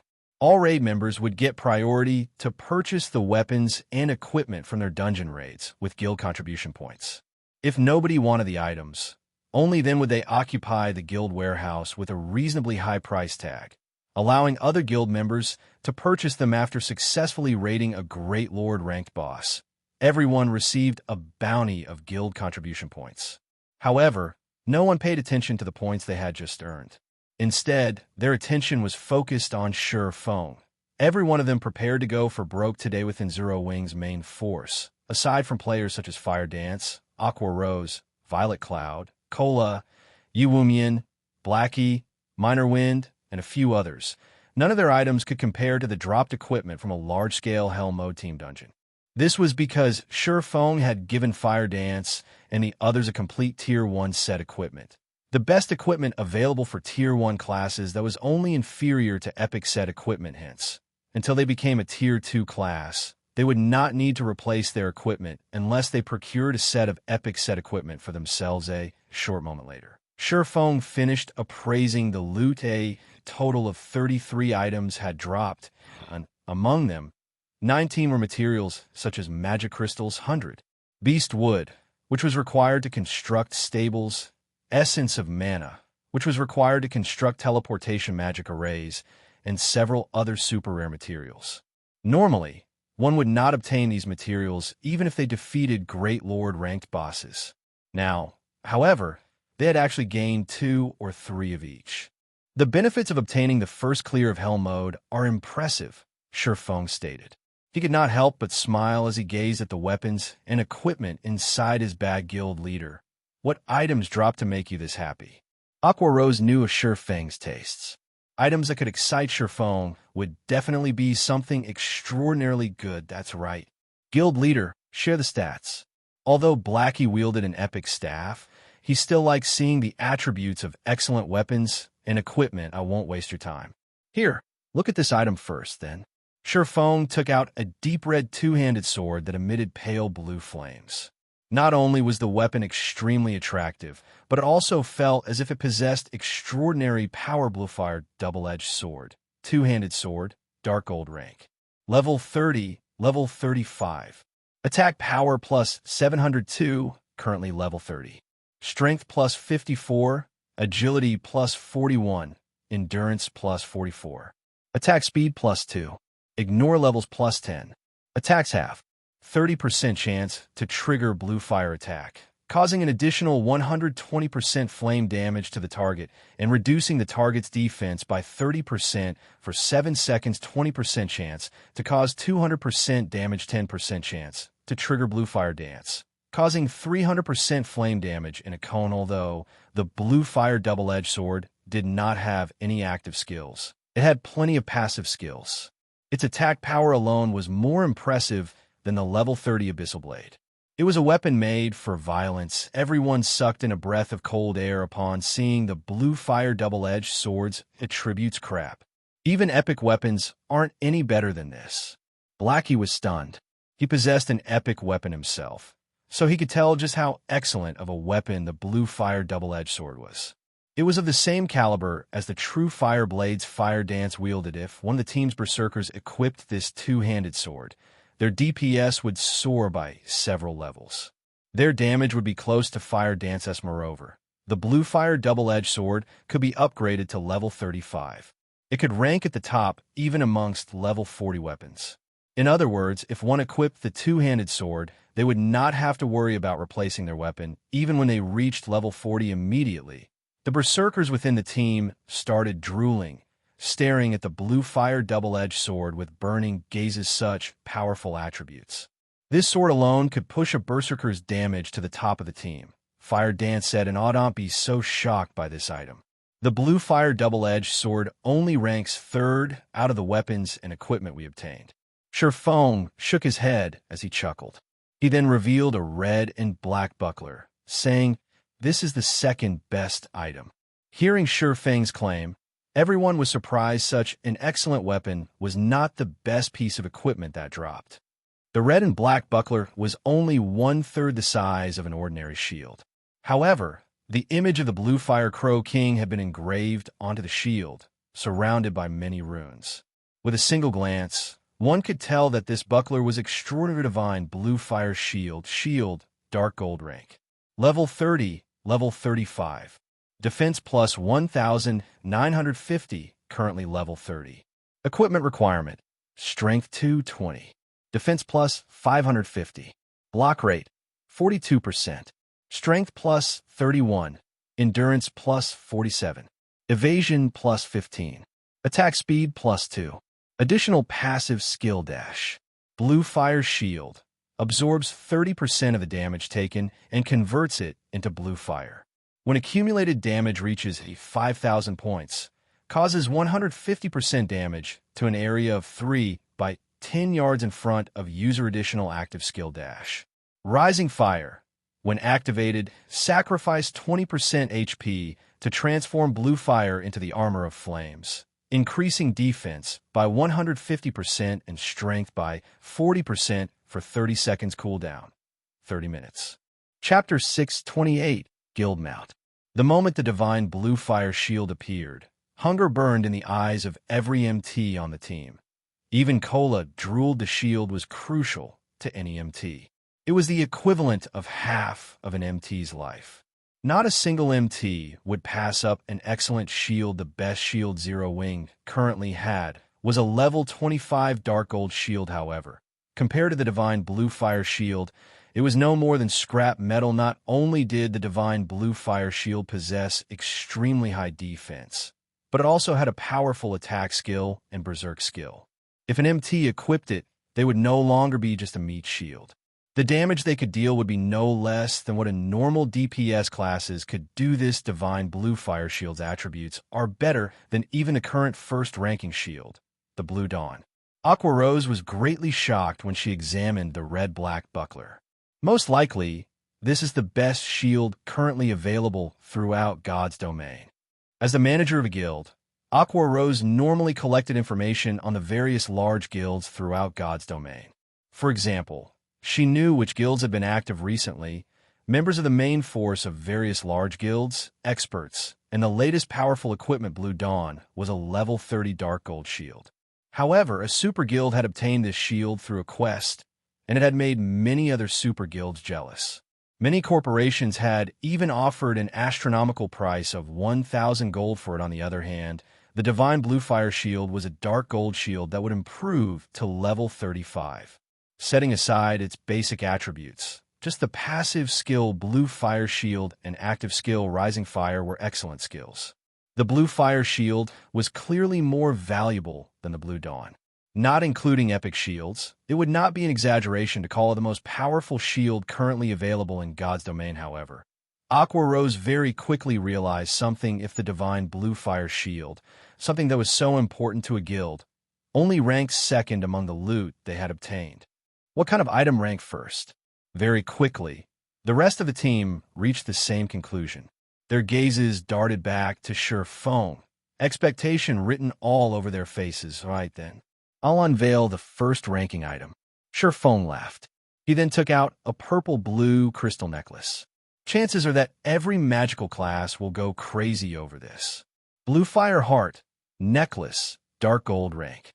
Equipment requirement, Intelligence 200, level 30, level 40, currently level 30. Strength plus 10, Agility plus 10, Endurance plus 10, Intelligence plus 40, Vitality plus 35. Casting speed increased by 20% magic damage, and healing effects increased by 20% passive skill dash. Mana Heart. Maximum mana increased by 15% and mana recovery rate increased by 50%. Active skill 1 dash. Bluefire Devour. Burn 30% of your mana in exchange for the power of Bluefire, increasing all skill effects by 200% and mana consumption rate by 200% for 30 seconds cooldown, 30 minutes. Active skill 2 dash. Bluefire Summon. Summons 3 elite ranked Bluefire crows to battle for you for 30 minutes cooldown, 5 hours.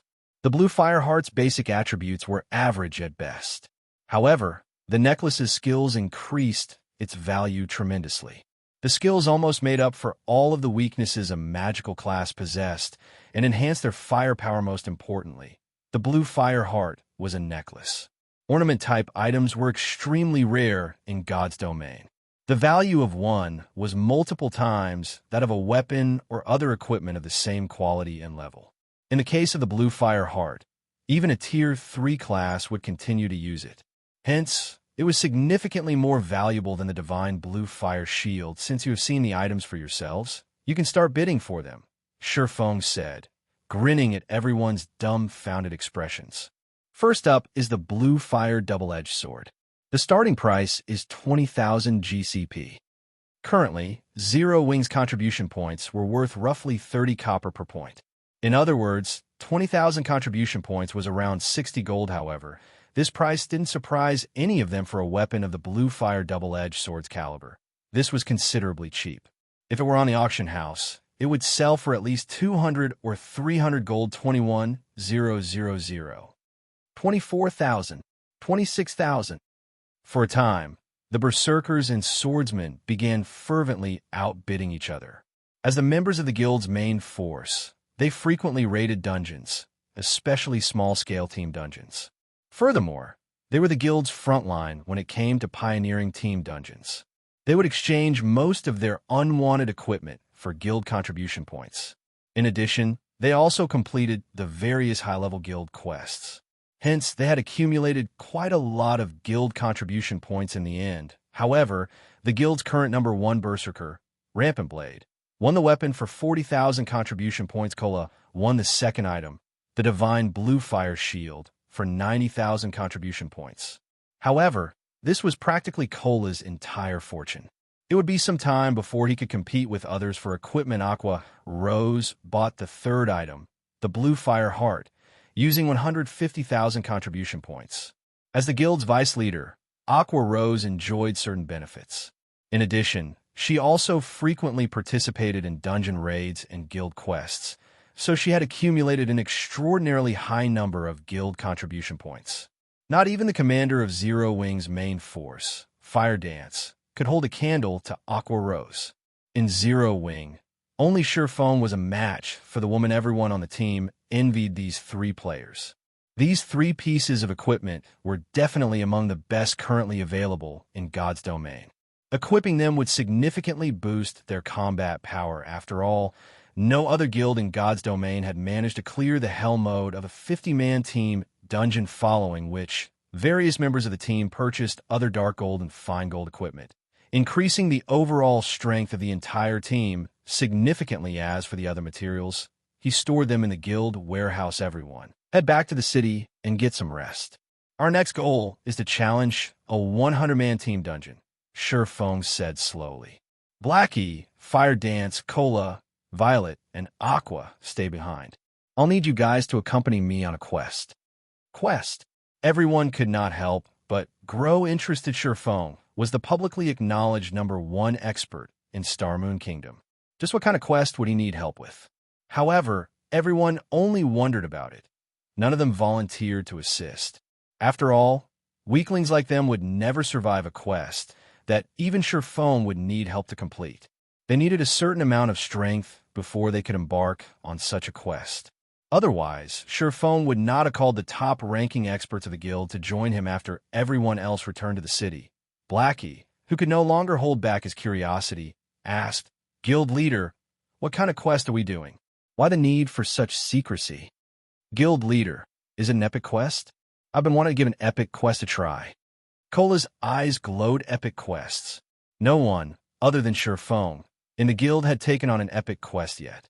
First of all, ignoring how rare an epic quest was, they were simply too difficult. Moreover, in the event that one failed an epic quest, the consequences would be extremely severe. However, if one completed the quest, the rewards would be astonishing. Although I call it quest, I need help capturing a wild beast. Feng shook his head and laughed. Capturing a wild beast? Everyone grew confused. It was possible to capture wild beasts in God's domain. However, capture was far more difficult than simply killing it for EXP. Even if one captured a wild beast, there was nothing they could do with it. At most, they could leave it in a corner and look at it. Most importantly, players had to spend a lot of money to capture a wild beast. Hence, at present, nobody was willing to spend their time on something so costly. Don't you want to capture a wild beast and ride it as a mount? Feng said, smiling upon hearing these words. A hint of anticipation flashed in everyone's eyes. However, I heard that, in order to capture a wild beast to tame it into a mount, a guild first needs a stable. Aqua Rose stated. Guild leader, we don't have a stable. We'll have to challenge 100-man team dungeons to obtain one. Feng simply laughed without offering a reply. Guild leader, don't tell me that you already have the design. Aqua Rose asked in disbelief, her beautiful eyes widening as she stared at Feng. Chapter 629, 5-Star Mount. Aside from Aqua Rose, no one understood the value of the stable design. However, this was expected of those present, aside from Aqua Rose, who was the guild's manager, and Blackie, who managed the workshop's affairs. Everyone had immersed themselves in improving their combat techniques. Why would they have noticed the guild's potential constructions? Seeing Feng silently nodded his head, Aqua Rose involuntarily began trembling in the past. Why had various large guilds desperately tried to raid large-scale team dungeons, going so far as to invest massive sums of money into gearing up their respective guilds' MTs and utilizing all items capable of assisting their raid of a large-scale team dungeon? There was only one main reason: guild mounts. God's Domain's maps were extremely large. Once players began arriving at level 30 and higher maps, they would have to spend a large chunk of their time traveling. The maps would also only grow larger the further one progressed into the game. Meanwhile, a powerful mount would help players save a lot of time. However, the more important function of guild mounts was that they could attract more players to join a guild. The common mounts sold in cities not only required players to have sufficient reputation, but they also required a significant sum of money to purchase. A common mount cost a full 40 gold. Even after players reached level 40, it would still be extremely difficult to procure that much money, unless, of course, one was willing to purchase coins with credits. In the end, however, they could still only purchase a common mount. However, guild mounts were different. Although players were required to collect a certain amount of guild contribution points before they could purchase a guild mount, which was more expensive than a common mount. Unlike the common mounts, guild mounts could be nurtured and upgraded. Moreover, they possessed varying and much better-looking appearances. This was fatally tempting to many independent players, and wealthy players' guilds could take this opportunity to develop and expand themselves, obtaining a large sum of funds. After all, guild members were also required to spend money when purchasing guild mounts. Meanwhile, a portion of that money would flow into the guild's coffers. Due to this, the various large guilds in the past had desperately attempted to raid 100-man team dungeons. It wasn't just because they had aimed for the weapons and equipment available inside the dungeon, but more because they hoped to obtain the stable design as soon as possible. Aqua Rose had never imagined that Feng would actually obtain a stable design, one of the greatest money-earning tools of a guild. So quickly, it seems that my decision had really been the right one. I want to see just what Father will have to say in the future. Aqua Rose's lips curled up slightly. She could not help but recall the reason why she had left Twilight Echo. I will make sure Zero Wing surpasses Twilight Echo. Originally, Aqua Rose had not believed that Zero Wing could surpass Twilight Echo. After all, Twilight Echo was a long-standing, first-rate guild. Whether it was in terms of background, funding, contacts, or human resources, Twilight Echo was far superior to Zero Wing. Although Zero Wing was currently far ahead of the other guilds, the guild's weaknesses were glaring. The guild simply had no background. Even though Zero Wing was so far ahead of the other guilds right now, it would still have to accumulate power for a relatively long time in order to fully operate this machine known as a guild. However, the situation had changed since they could build a stable, one of the core components of a guild, so soon they could accumulate power several times faster, following which Sherfone wasted no more time as he sent the group back to White River City to prepare some necessary hunting tools. Meanwhile, Sherfone made a trip to the Candlelight trading firm. Capturing wild beasts in God's domain was not an easy task. It was also a major field of study in the past. There had even been a specialized class for this task, the Tamer. In the past, there have been players who specialize in researching methods to capture rare wild beasts. They would also sell the beasts they captured to various large guilds, earning huge sums of money. Meanwhile, the most important item required to capture wild beasts was a cage. However, NPCs did not sell these cages, requiring players to produce them. Hence, many players would learn forging to craft the cages themselves. Fortunately, the NPC-run forging associations sold the forging designs for cages. Moreover, they were very cheap. However, Sherfone did not bother purchasing these forging designs as he had a method of producing a cage of even higher quality. Sherfone quickly hurried back to the Candlelight trading firm and entered a forging room. He then retrieved a pile of materials from his bag and began to refine them. Cages were sorted into ranks, with 1 star being the lowest and 10 star being the highest. Different ranks could capture beasts of a corresponding rank. In other words, a 1-star cage could be used to capture a 1-star beast at maximum. It could not be used to capture a 2-star beast. One had to use a 2-star cage in order to capture a 2-star beast. The wild beast Sherfone planned to capture was at the highest rank he could capture currently, a 5-star beast. Hence, he required a 5-star cage. Meanwhile, a 5-star cage cost almost 2 gold to craft. Moreover, there was no certainty he could capture a 5-star beast with a single try. This was also one of the reasons why capturing wild beasts was a costly endeavor. Sherfone was currently a basic forger, so he had almost a 30% success rate of producing a 5-star cage. Half an hour later, Sherfone managed to forge 4 5-star cages. The total raw materials he had spent on these 4 cages cost over 30 gold. He had also instructed Aqua Rose and the others to purchase a large number of hunting scrolls and storage space scrolls, both costing more than 3 gold. Just as Sherfone was about to leave the forging room, the sound of his communicator reached his ears. Phoenix Rain? Sherfone could not help his surprise when he saw the caller. Ever since Phoenix Rain invested into the Candlelight training firm, she had left practically all cooperation matters to her subordinates. She no longer contacted him directly. Or, to put it in another way, she did not find it worthwhile to keep in touch. After all, in the wide world of God's domain, the guild leader of Zero Wing was an insignificant character compared to a grand player like Phoenix Rain. To the young lady, the Candlelight trading firm was only one of her many small investments. Since her business with the trading firm had been completed, she would not bother entangling herself in the matter anymore. Guild leader Black Flame. Congratulations on obtaining the first clear of the hell-mode ruins of the Crow God, Phoenix Rain said as she laughed softly. I had jumped in surprise when I heard the system announcement. I had not realized that you had hidden your strengths so deeply. It's nothing. Sherfone laughed as well. Doing away with pleasantries, he asked, since Miss Phoenix is contacting me personally, do you have some business you wish to discuss? Sure enough, guild leader Black Flame understands people well. Would you be free to meet up at the Blueberry restaurant? Phoenix Rain smiled mysteriously. Guild leader Black Flame might receive another boon.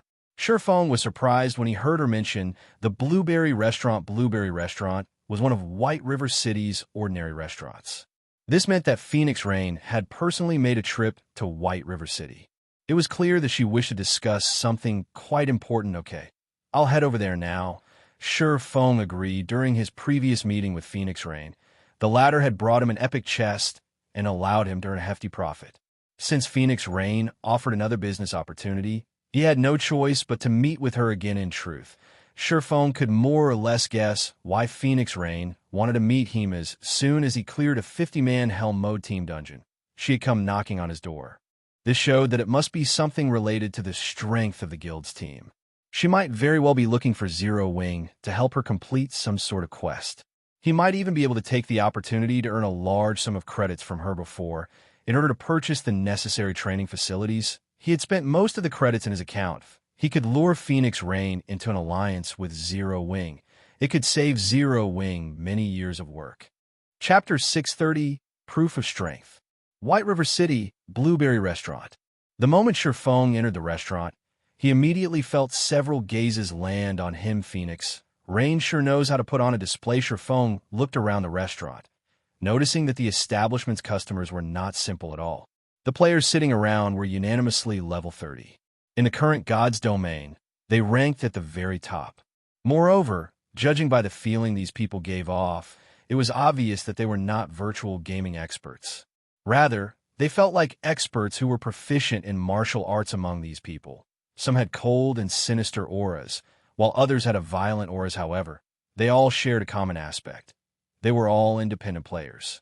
None of them were members of the Dragon Phoenix Pavilion. After glancing at Shurfeng, these people turned back to their own interests. Guild leader Black Flame, please come upstairs. A beautiful young lady asked softly as she walked down from the restaurant's second floor. Shurfeng also knew this beautiful woman. She was Phoenix Rain's capable assistant, Pure Fragrance. She was also one of the Dragon Phoenix Pavilion's top-tier experts and was quite famous. She ranked within the top 600 on the God's Domain experts list. Not only did she possess impressive strength, but she was also quite talented. In the past, she had been a Tier 5 powerhouse during her peak. Shurfeng simply nodded and followed Pure Fragrance to the second floor. At this moment, Phoenix Rain was the only other person on the second floor. She sat at a table near the window, quietly overlooking the street outside as she toyed with a black leather book. Miss Phoenix, may I know what you wish to discuss with me? Shurfeng asked in response. Phoenix Rain smiled leisurely as she handed the black leather book to Shurfeng. Guild leader Black Flame, please take a look at this. Phoenix Rain said unhurriedly. The black leather book was not a quest prop or anything similar. Instead, it contained the written records of players. However, after reading through a few pages, Shurfeng's surprise grew as he continued to read. This black leather book contained information on the Dark Arena. To be precise, the book held information regarding the official members of the many battle teams participating in the Dark Arena. Moreover, the information was extremely detailed, so much so that even the participants' life stories had been recorded. There was even a brief introduction to their current equipment. Beyond that, there was an assessment of every battle team member's combat power. These assessments were also very detailed. These players' strengths and weaknesses had been recorded in detail. Guild leader Black Flame, how do you feel about this information? Phoenix Rain asked gently, a pleasant smile on her face. Miss Phoenix, why are you giving me this information? Shurfeng was slightly confused about Phoenix Rain's intentions. He heard that your guild has been in contact with the Glorious Lions battle team, so I believe that Guild leader Black Flame should understand the Dark Arena's value by now. Phoenix Rain smiled sweetly as she collected the leather book from Shurfeng.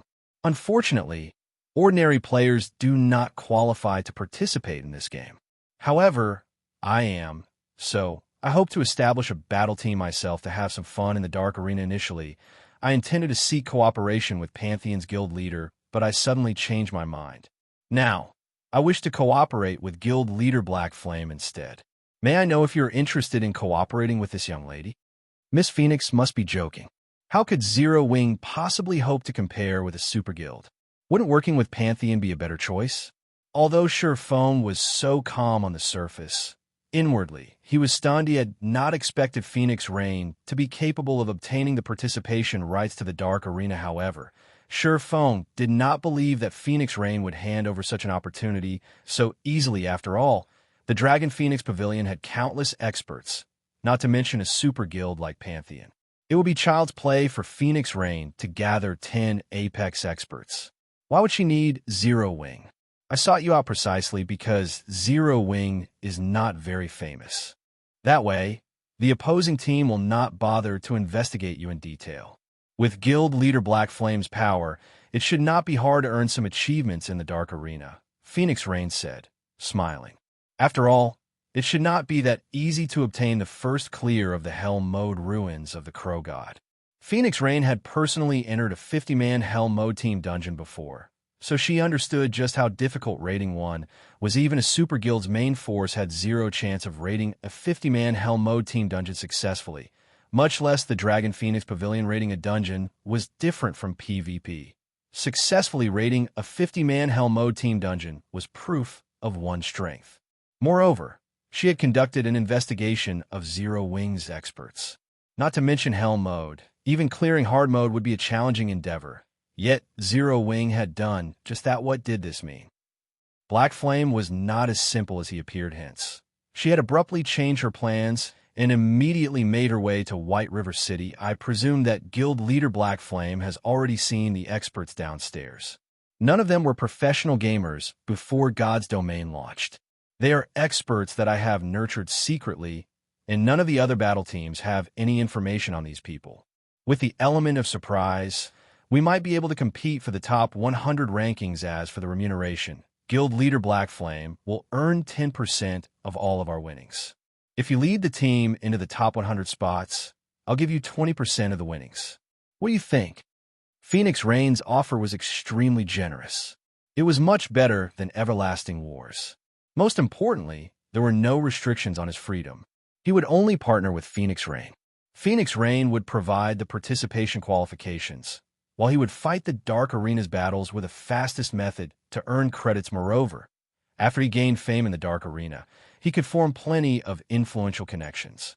In the future, he would have a much easier time purchasing S-rank nutrient fluids, various training materials, and virtual gaming cabins. Most importantly, the Dark Arena was the perfect place to improve one's strength. Even the Divine Coliseum could not compare. After all, the Divine Coliseum was a place for ordinary players to battle each other or the system. Compared to battles against experts, players gained fewer benefits in the Divine Coliseum. What if I get us into the top 30?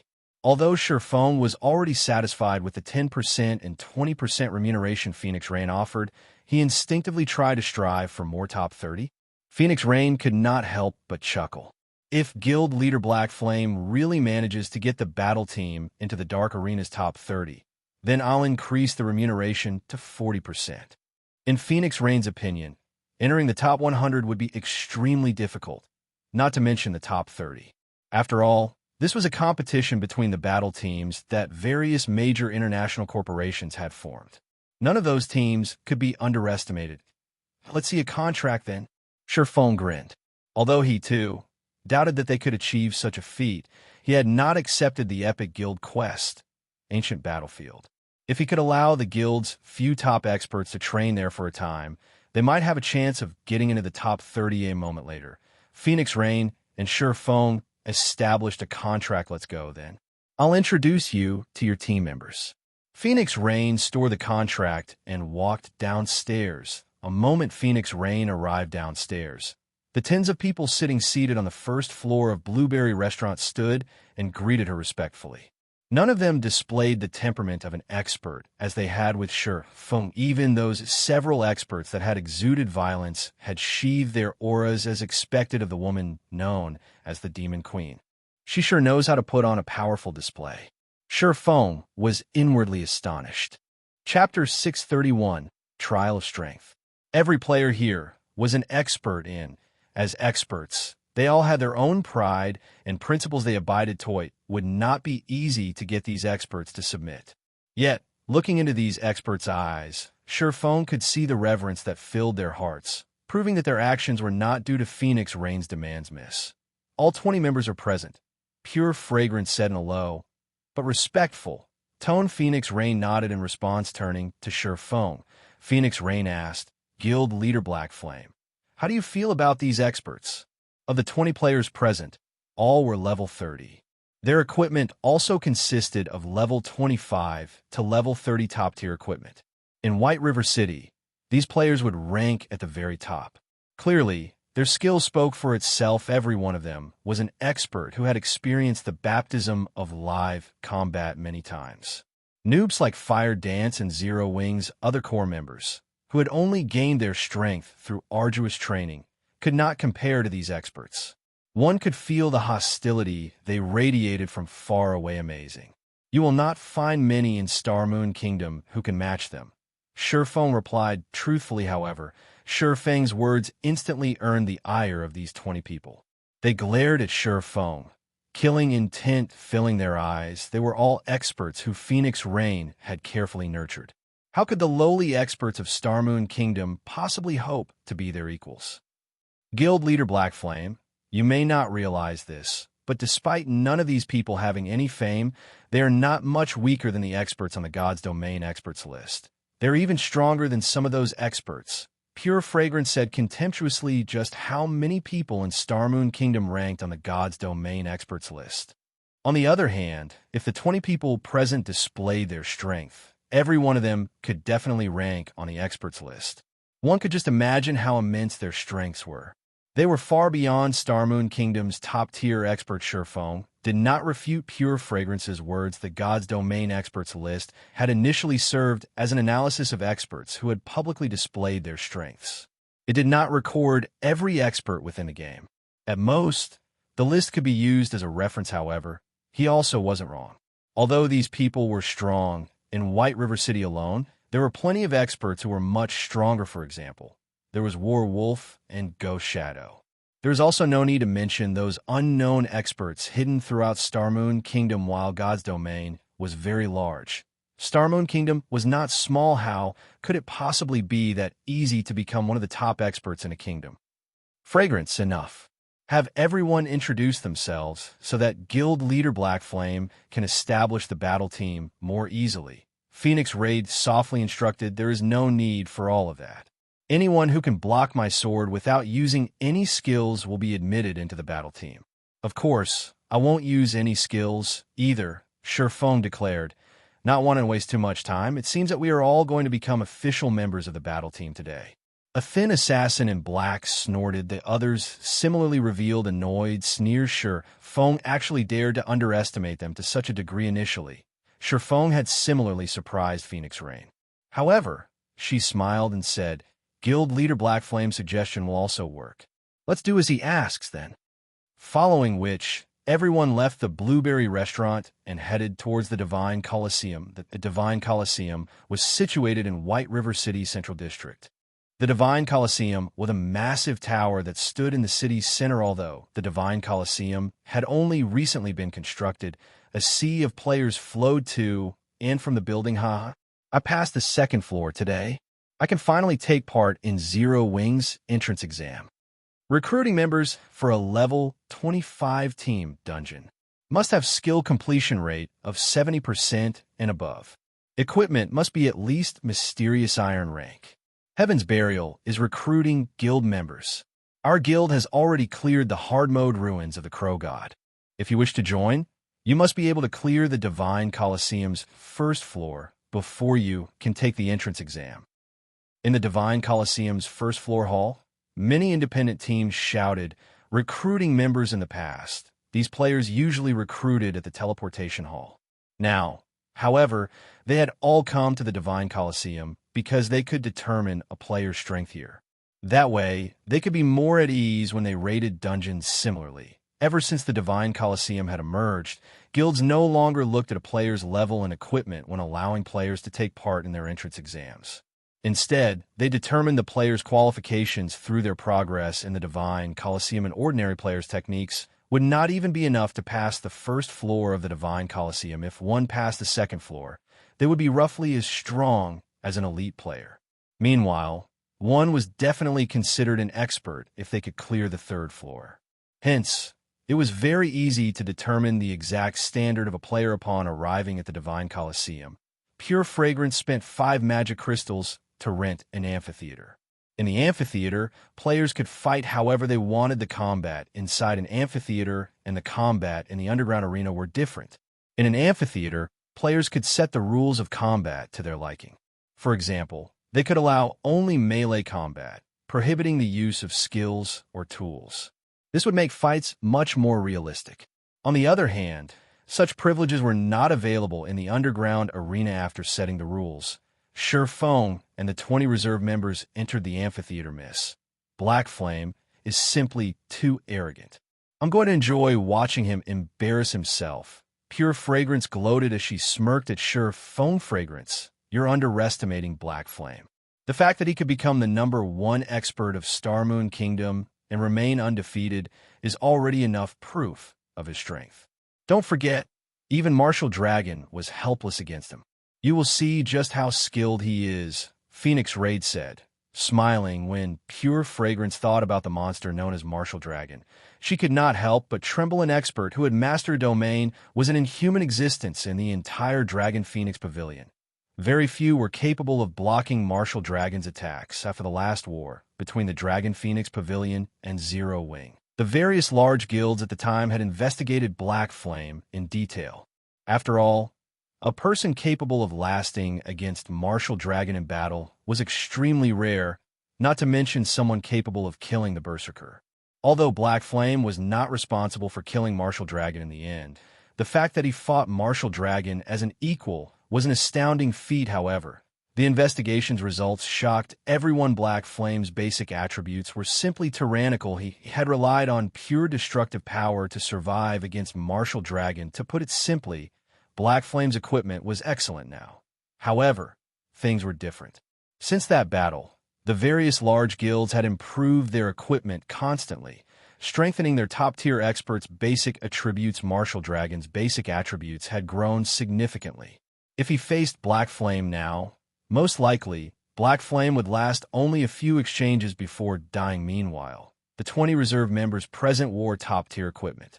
Their equipment also held Tier 2 gemstones. Every one of them wore 3 intermediate mana armor kits. In terms of attributes, they had eliminated their weaknesses. On the contrary, one could even say that attributes were their strong points. Hence, it was no longer possible for Black Flame to rely on pure destructive force to win his battles, just as Pure Fragrance fantasized about the 20 reserve members toying with Sure Feng. A shocking scene suddenly played out before her eyes before anyone realized it. Sure Feng's first opponent fell to the ground, lying there motionlessly. What happened? Pure Fragrance muttered in disbelief. She was only distracted for a moment, yet the battle was already over. Chapter 632, Grey Eagle. Above the wide and spacious stone platform, Sure Feng slowly sheathed the abyssal blade, not even bothering to look at the level 30 berserker who had fallen to the ground next. Sure Feng said calmly the rules of the amphitheater were set so that when a vital point was struck, death and defeat were certain. Even a shield warrior with high HP and defense was no exception to this rule. Not to mention a berserker. Seeing Sure Feng's calm expression, everyone who had felt insulted immediately shut their mouths, a hint of fear appearing in their eyes. Although the berserker class was not a speed-based class, it was not easily defeated. Not to mention, the berserker that had served as Sure Feng's opponent was an expert who had experienced countless live battles. Moreover, they were all companions, so they understood each other's strengths quite well. Though the berserker Sure Feng had defeated did not rank within the top 5 of their group, his combat power could still rank within the top 10. The fact that Sure Feng had defeated the berserker with a single attack, giving the berserker no time to react, was simply inconceivable, as expected of someone chosen by the pavilion master. You indeed possess some ability. Let me, Grey Eagle, learn something from you then. A middle-aged man with a lean body and eyes as sharp as an eagle stepped out from the crowd when the crowd saw the berserker named Grey Eagle step forward. The shock from Sure Feng's one-sided victory immediately dissipated, their arrogance and confidence returning. Eagle, we're counting on you. We can't let him look down on us. The others showed their support from the side. Grey Eagle was the #1 expert among their group. Although the man was already in his 40s, his keen skills and bountiful combat experience were unmatched by ordinary young players. I'll do my best. Grey Eagle nodded as he slowly walked up to Sure Feng. Meanwhile, Phoenix Rain smiled pleasantly as she watched from the stands. We didn't have the chance to see Black Flame's true strength in the previous match. Now that Grey Eagle has stepped forward, we should get to see his limits, Phoenix Rain said, smiling as she watched a playback video of Sure Feng's prior battle. Miss. Even in the Dragon Phoenix Pavilion, Grey Eagle is an expert who ranks at the very top. He has a good chance of defeating anyone among the younger generation, other than Martial Dragon. How could he not be a match for Black Flame? Pure Fragrance could not help her surprise when she heard Phoenix Rain's words. Pure Fragrance believed that Phoenix Rain overestimated Shi Feng's strength. She had not been paying attention, so she had not seen the moment when Shi Feng had drawn his sword. However, after watching the battle's recording, she could tell that his attack was not so fast that it was unblockable. Only, Shi Feng's attack was crafty, suddenly changing its trajectory to target his opponent's blind spot. As a result, the Berserker was unable to react in time and received a hit to his vital point. Dying, however, Grey Eagle was different. The combat experience he possessed was several times greater compared to the other reserve members. Even if Shi Feng abruptly changed the trajectory of his attack once more, it would be no threat to Grey Eagle will know once the battle begins. Naturally, Phoenix Rain knew how powerful Grey Eagle was. She had initially wanted Grey Eagle to lead the battle team. If Black Flame had not succeeded in conquering the Hell-Mode ruins of the Crow God, she would not be here today. A moment Phoenix Rain finished speaking, the countdown timer above the stone platform also ended. Let me see just how strong you are. Grey Eagle retrieved his two-handed saber. Suddenly, his eyes grew cold. Even the surrounding temperature dropped. It seemed as if nothing could escape his frosty gaze. Before Shi Feng could move, Grey Eagle sent his saber slashing at Shi Feng's shoulder. Grey Eagle's attack was not fast. On the contrary, it was very slow. Even an ordinary player could react to and block the attack. It was as if Grey Eagle's attack were tempting his opponent to block it. In addition, Grey Eagle's saber targeted a vital point. Facing this attack, one would have no choice but to either block or dodge it. If Shi Feng did not defend against this attack, choosing to attack Grey Eagle's vital point instead, the battle would end in mutual destruction. One could say that this was a suicidal blow at this moment. Those who were familiar with Grey Eagle laughed. They all knew that Grey Eagle was not trying to pit his life against his opponent's. Rather, he was using this attack to probe for his opponent's weaknesses. Normally, experts rarely had any weak points when they were on guard. However, the instant they launched an attack, they would reveal their greatest weak point. Hence, Grey Eagle tempted Shi Feng to expose his weak point of his own accord. Then he would strike. Although Grey Eagle would also reveal his weak point, with his superior insight and abundant combat experience, he could easily suppress his opponent. In other words, Grey Eagle lured Shi Feng to fight within his comfort zone. Due to this ability, many top-tier experts in the Dragon Phoenix Pavilion were helpless against Grey Eagle going all in. Shi Feng laughed. You'll regret it. In the next moment, Shi Feng recklessly dove forward towards Grey Eagle's purple-black saber. He did not even bother using his sword to block the oncoming weapon. Has he gone mad? Grey Eagle was dumbfounded as he watched Shi Feng's insane behavior. Does he think I'll show mercy? Or does he think he can avoid my saber at the last moment? Grey Eagle was very experienced in combat. Seeing as Shi Feng was not a lunatic, the only possibility for such reckless behavior was that Shi Feng believed he could evade his attack at the very last moment and take the opportunity to strike at his weak point. You underestimate me. Grey Eagle's expression chilled further as he used more of his arm strength. Suddenly, the speed of his saber increased. At such a close distance, it was simply impossible for anyone to avoid this attack. Immediately after, Grey Eagle's saber passed through Shi Feng's body. Grey Eagle was dumbfounded as he saw his saber cut across Shi Feng's face, discovering that his weapon only struck an afterimage. What's going on here?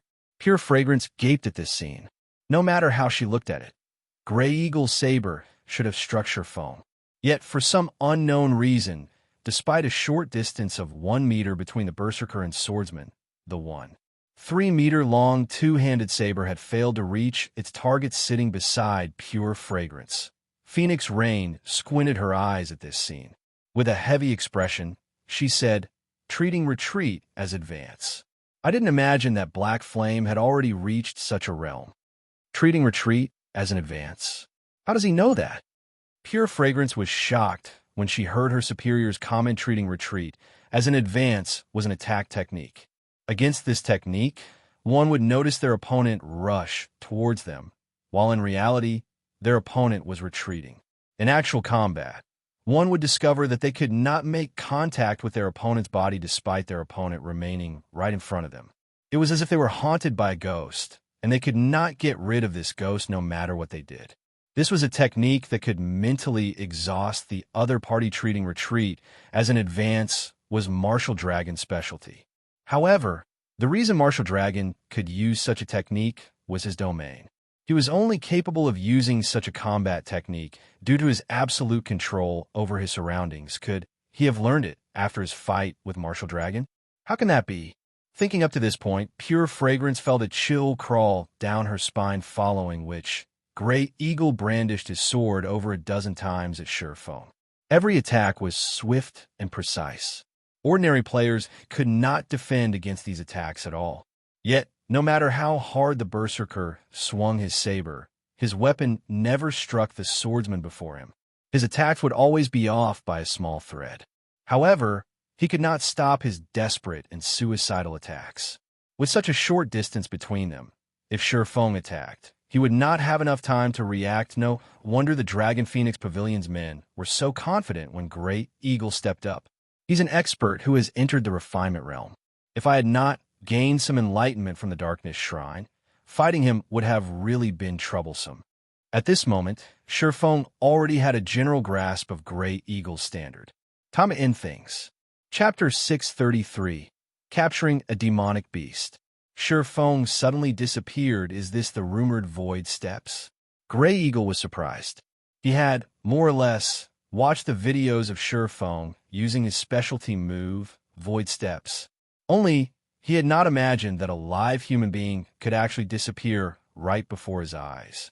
Not even his acute five senses could find any trace of Surefang's presence, however. Void Step's weakness was also blatantly obvious, and that was the instant when Surephone attacked. Facing a fatal strike, the brain would not ignore such vital information.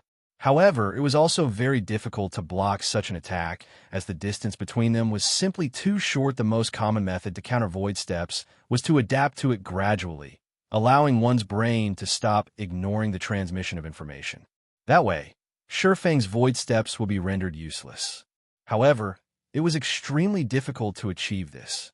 It was like trying to remember the faces of the hundreds of pedestrians one walked by every day. Remembering the faces of a few people was already a difficult feat, as the brain would automatically ignore the majority of such information.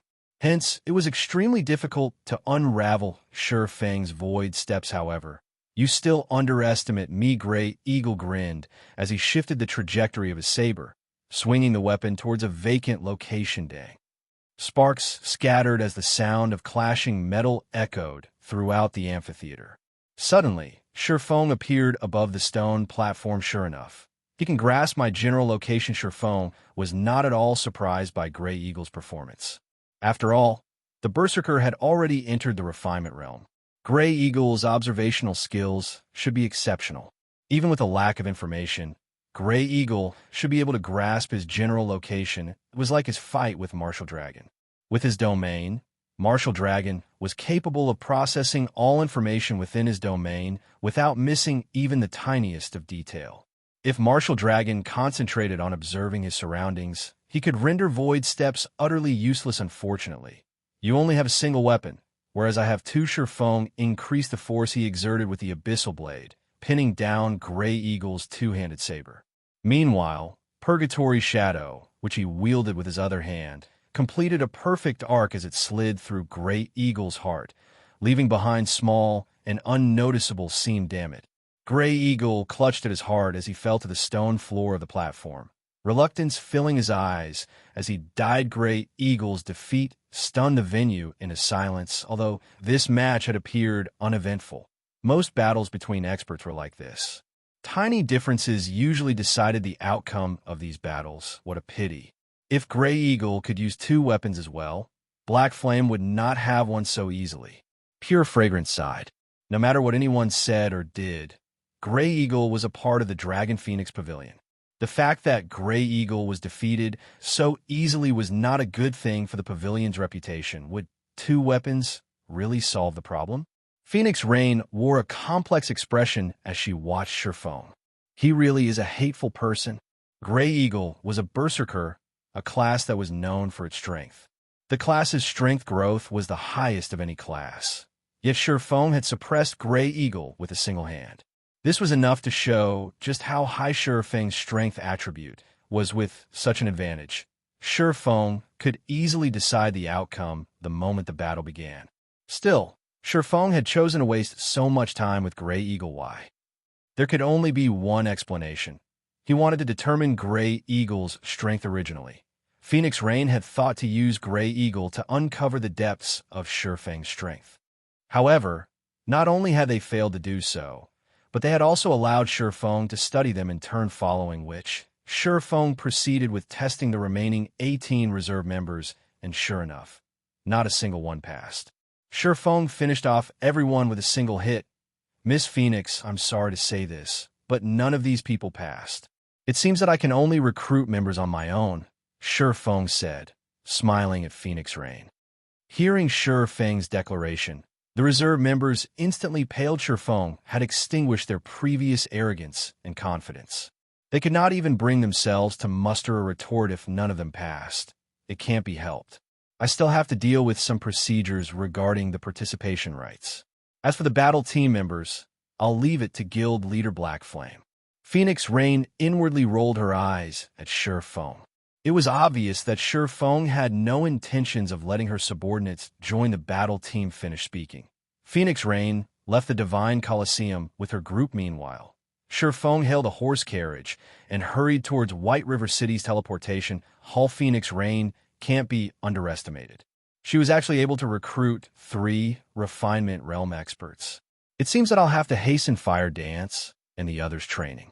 Shifeng had a clear understanding of his companion's strength, if not for his intention to widen the guild's core members' horizons in the Dark Arena. Phoenix Rain's top 3 reserve members definitely qualified to become official members. After all, refinement realm experts were rare in God's domain. A battle team with 3 of such experts could definitely rank in the middle among all battle teams participating in the Dark Arena. This was also why Phoenix Rain believed that the battle team had the chance to rank within the top 100, of course. That was not to say that Fire Dance and the others were weaker than Grey Eagle's Group A. Players' combat power could not be determined by combat techniques alone. Attributes and skills also made up a rather large ratio. Upon arriving at the teleportation hall, Shifeng quickly discovered Fire Dance and the others, who had been waiting for him for quite some time. Guild Leader, we brought what you asked for. However, haven't we bought a few too many? Aqua Rose asked, feeling a slight sting to her heart. Hunting scrolls and storage-based scrolls were already very expensive. A single hunting scroll cost 3 gold, 50 silver, whereas a storage-based scroll cost a full 5 gold. If they only needed to purchase a few, Aqua Rose would not have minded. After all, the guild's member count had increased significantly in recent days. The money a 2-star guild could earn through guild quests was quite significant as well. In addition, they also had the profits from the Candlelight trading firm. Hence, spending 100 or 200 gold wouldn't be an issue. However, Shifeng had requested 100 hunting scrolls and 50 storage-based scrolls. Furthermore, hunting required other items as well. In total, they had spent more than 800 gold to prepare for this hunting trip. Not even a bronze mount cost that much. You'll understand when the time comes. This amount is nothing considerable. Shifeng laughed. In the past, to obtain a slightly better guild mount, various large guilds had spent astronomical sums of money. In comparison, they had only spent around 800 gold. Aqua Rose grew frustrated by Shifeng's response. Fortunately, Zero Wing still had the Candlelight trading firm to support it. Otherwise, this hunting trip would have punched a huge hole in the guild's finances. Let's head to the Great Forest of Soria. Saying so, Shifeng approached the teleportation magic array. Upon discovering their destination, everyone involuntarily trembled. The Great Forest of Soria. Anyone who researched high-level maps knew that the Great Forest of Soria was a level 50 map. To current players, it was a death trap. Furthermore, the Great Forest of Soria was different from ordinary leveling maps. It was a forbidden land for the human race. Chapter 634, Starfall City. Very quickly, Feng paid the party's teleportation fees. Each person cost 80 silver for a total of 4 gold. 80 silver for the whole party. An ordinary party could not afford to spend that much money even if they bankrupted themselves. The Great Forest of Soria was a neutral area situated between the Black Dragon Empire and the Star Moon Kingdom. Current players were not nearly strong enough to survive. The area players also knew the Great Forest of Soria as the Forest of Death. It was a level 50 to level 70 leveling map, and it was 3 to 4 times larger than ordinary leveling maps of the same level. However, the map's high level wasn't the greatest threat. The reason behind the Forest of Death nickname was the utter lack of fortresses or safe gathering locations for humans. Instead, the map was a haven for demonic beasts and half-orcs. The Great Forest of Soria was a kingdom of half-orcs, and it posed a great threat to players as the half-orc race was highly prejudiced against outsiders. Players could encounter the half-orc patrol squads at any time inside the Great Forest. Not only were these patrol squads extremely powerful, but they would also call for their other companions to ambush players.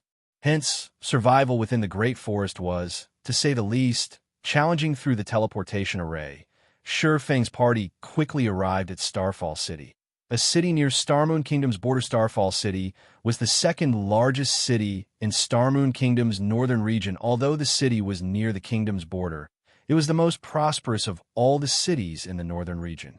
Starfall City was of similar rank to White River City. Only, the city had a few more Tier 4 NPCs guarding it than White River City. There were a total of 7 Tier 4 NPCs. The city's defensive power greatly surpassed White River City and was only weaker than Starmoon City. This place is impressive. Blackie could not help his shock when he saw the busy street. There were a lot of NPC guards patrolling the streets, at least twice that of White River City. Other than the NPC guards, there were also plenty of merchants roaming about. One could also see many horse carriages carrying cargo coming and going. Moreover, these merchants were not limited to NPCs. There were also plenty of player merchants. These player merchants similarly rode horse carriages around the city. There were also plenty of player merchants who had parked their carriages in one place and hawked and bought various items. What were they doing? Cola noticed that these player merchants were frantically purchasing various materials and equipment from other players. There were even some who purchased common items from NPC merchants. Moreover, these player merchants purchased these common items in large quantities, costing up to dozens, or even more than 100 gold.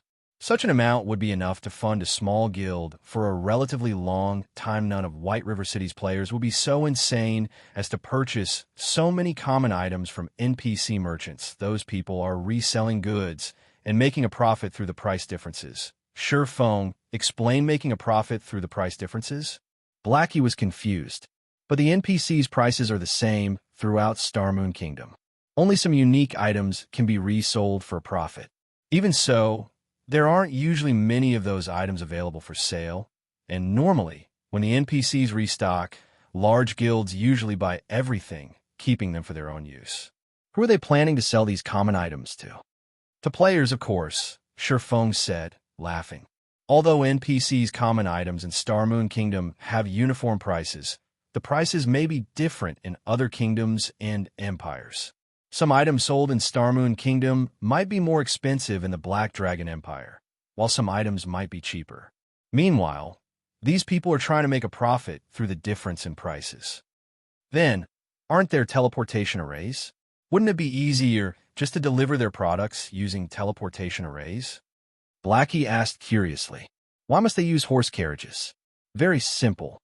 The transportation fees would be too high if they used the teleportation arrays. Moreover, only the capital city has an array that enables teleportation between other kingdoms and empires, and each teleportation would cost more than 1 gold. Their profit margin is not high. Moreover, a player can't carry enough items. They might even incur losses if they use teleportation arrays to conduct their trades. Meanwhile, a horse carriage can carry more than a dozen times that of players. Some good horse carriages can even carry up to 20 or 30 times. Although one may waste some time and encounter some dangers if they travel to the Black Dragon Empire via a horse carriage, in general, they can earn a lot of money with a single trip. These player merchants earn even more money than our guild's elite players. Feng had some knowledge regarding the merchant subclass. In the past, his guild had frequently organized caravans to conduct cross-border trade, earning significant funds for the guild. Meanwhile, Starfall City offered a natural advantage for cross-border trade. This was also why many merchants throughout Starmoon Kingdom specifically traveled all the way to Starfall City to develop themselves. Everyone came to a realization upon hearing Feng's explanation.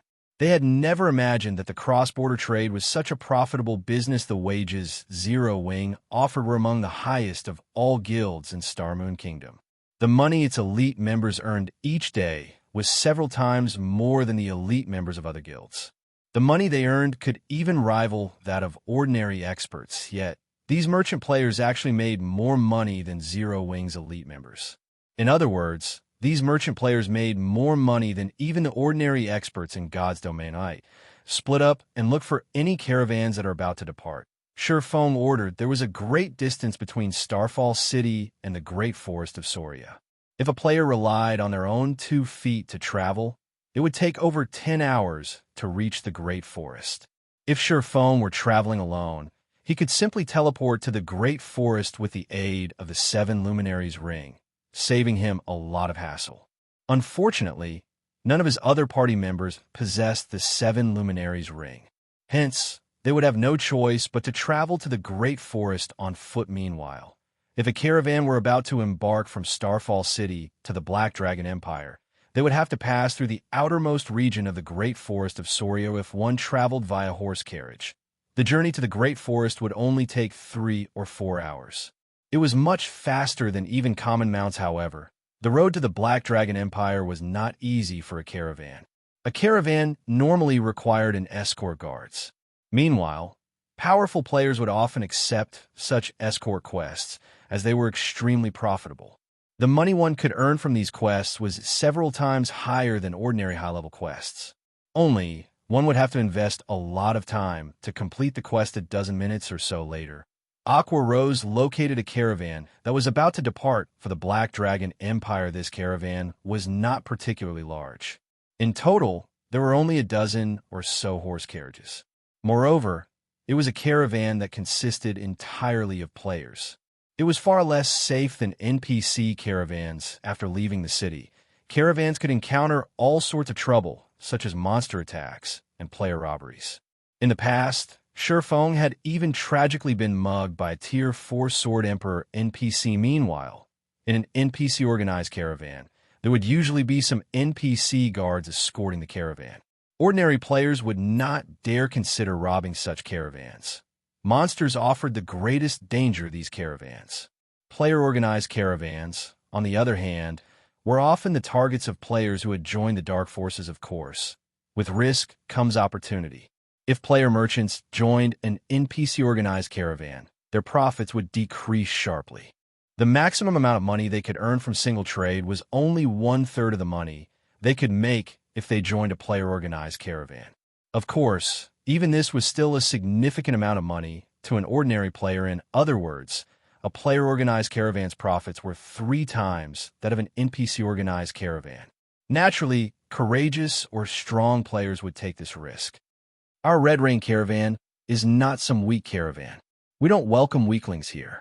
Not to mention, you guys are only planning to join us to the Great Forest of Soria. You will occupy our guard slots for nothing. A female ranger with a charming and flirtatious look sneered. This female ranger had black, shoulder-length hair and wore a black and red tight-fitting leather jacket. Chapter 635, Rainless Sword. Just as the female ranger had said, the Red Rain caravan's strength could not be underestimated. Although the Red Rain caravan was slightly weaker than the other caravans that consisted of over 30 horse carriages, their horse carriages were of higher quality. 2 horses pulled the Red Rain caravan's carriages, unlike the normal horse carriages that other caravans used, which were only pulled by 1 horse. Not only were the Red Rain caravan's carriages faster, but they could also hold considerably more cargo, with each carriage holding up to 24 times that of an ordinary player's bag space. Moreover, due to the horse carriages being of a higher rank, They could hire 2 more guards than ordinary carriages, forming such a powerful caravan at this stage of the game displayed the great capability of this player group guild leader. Although there are several other caravans that are about to leave, we'll have to wait for another 3 to 4 hours for them to resupply before they set out. However, this caravan doesn't want guards that will quit halfway through the journey. Aqua Rose reported, although there were many caravans in Starfall City, that did not mean that a caravan was available to set off at any time. It's their loss for not picking powerful guards like us, Cola snorted. He had just replaced his old shield with the divine Bluefire shield, his strength increasing significantly, so he felt somewhat irritated by the fact that the Red Rain caravan had ignored him. Sure, Feng swept a glance over the Red Rain caravan that was recruiting guards some distance away. The Red Rain caravan consisted of a total of 16 bronze carriages, each holding a maximum of 5 people. That was 2 more than common carriages. In other words, the Red Rain caravan could carry a total of 80 people. After including the caravan's merchants, they could recruit up to a maximum of 50 guards.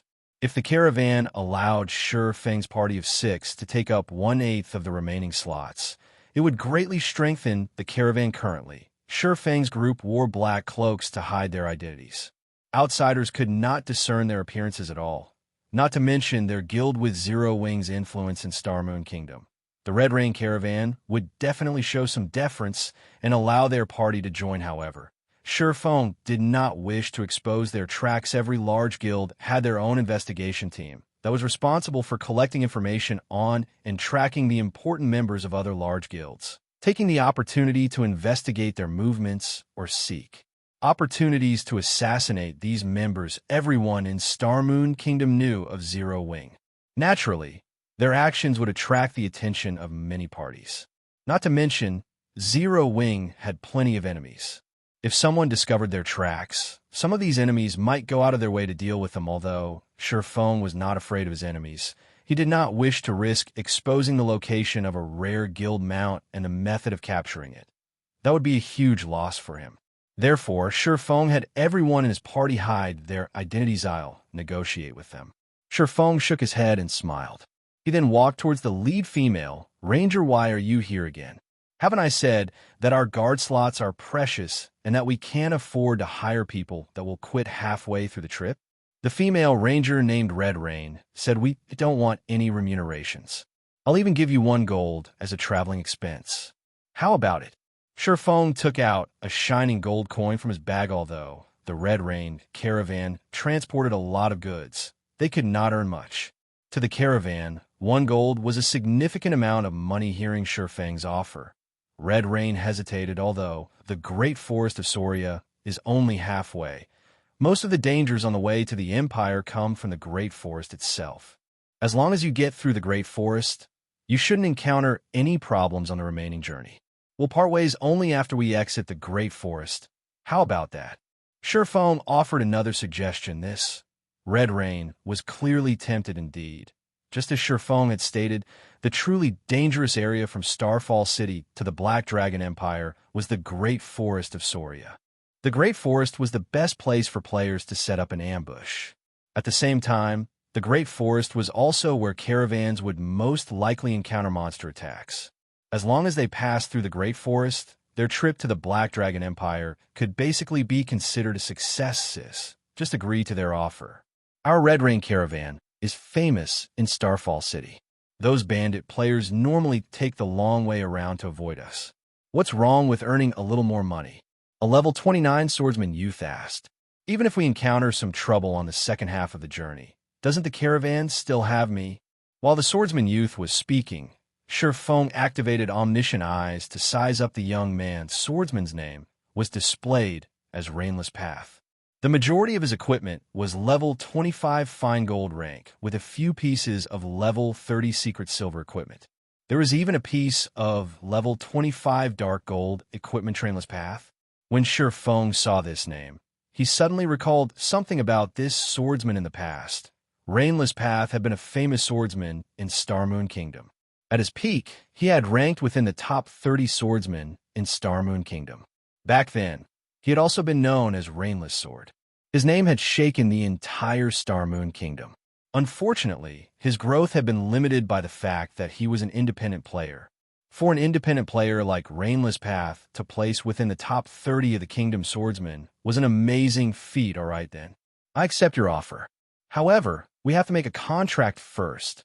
Red Rain sighed as she conceded. She thought that she was behaving too conservatively. After all, the Red Rain Caravan was a well-known caravan in Starfall City. Bandit players normally would not try to make an enemy of their caravan. Even in the off chance that someone did try to rob them, they still had an expert like Rainless Path. Okay. Shifeng did not object to signing a contract. With a contract, both sides could feel at ease afterward. Shifeng and his party entered into a contract with the Red Rain Caravan. The contract required Shifeng's party to pay a remuneration of 1 gold to the Red Rain Caravan. In return, the Red Rain Caravan would transport his party to the Great Forest of Soria. The two groups would part ways once they exited the Great Forest after another dozen or so minutes. The Red Rain Caravan recruited enough players to fill the remaining guard spots. Shortly after, the caravan departed from Starfall City. The bronze carriages were very fast. Moving along the highway, it took only 2 hours for the Red Rain Caravan to reach the Great Forest of Soria. Level 50 monsters roamed the Great Forest's outermost region.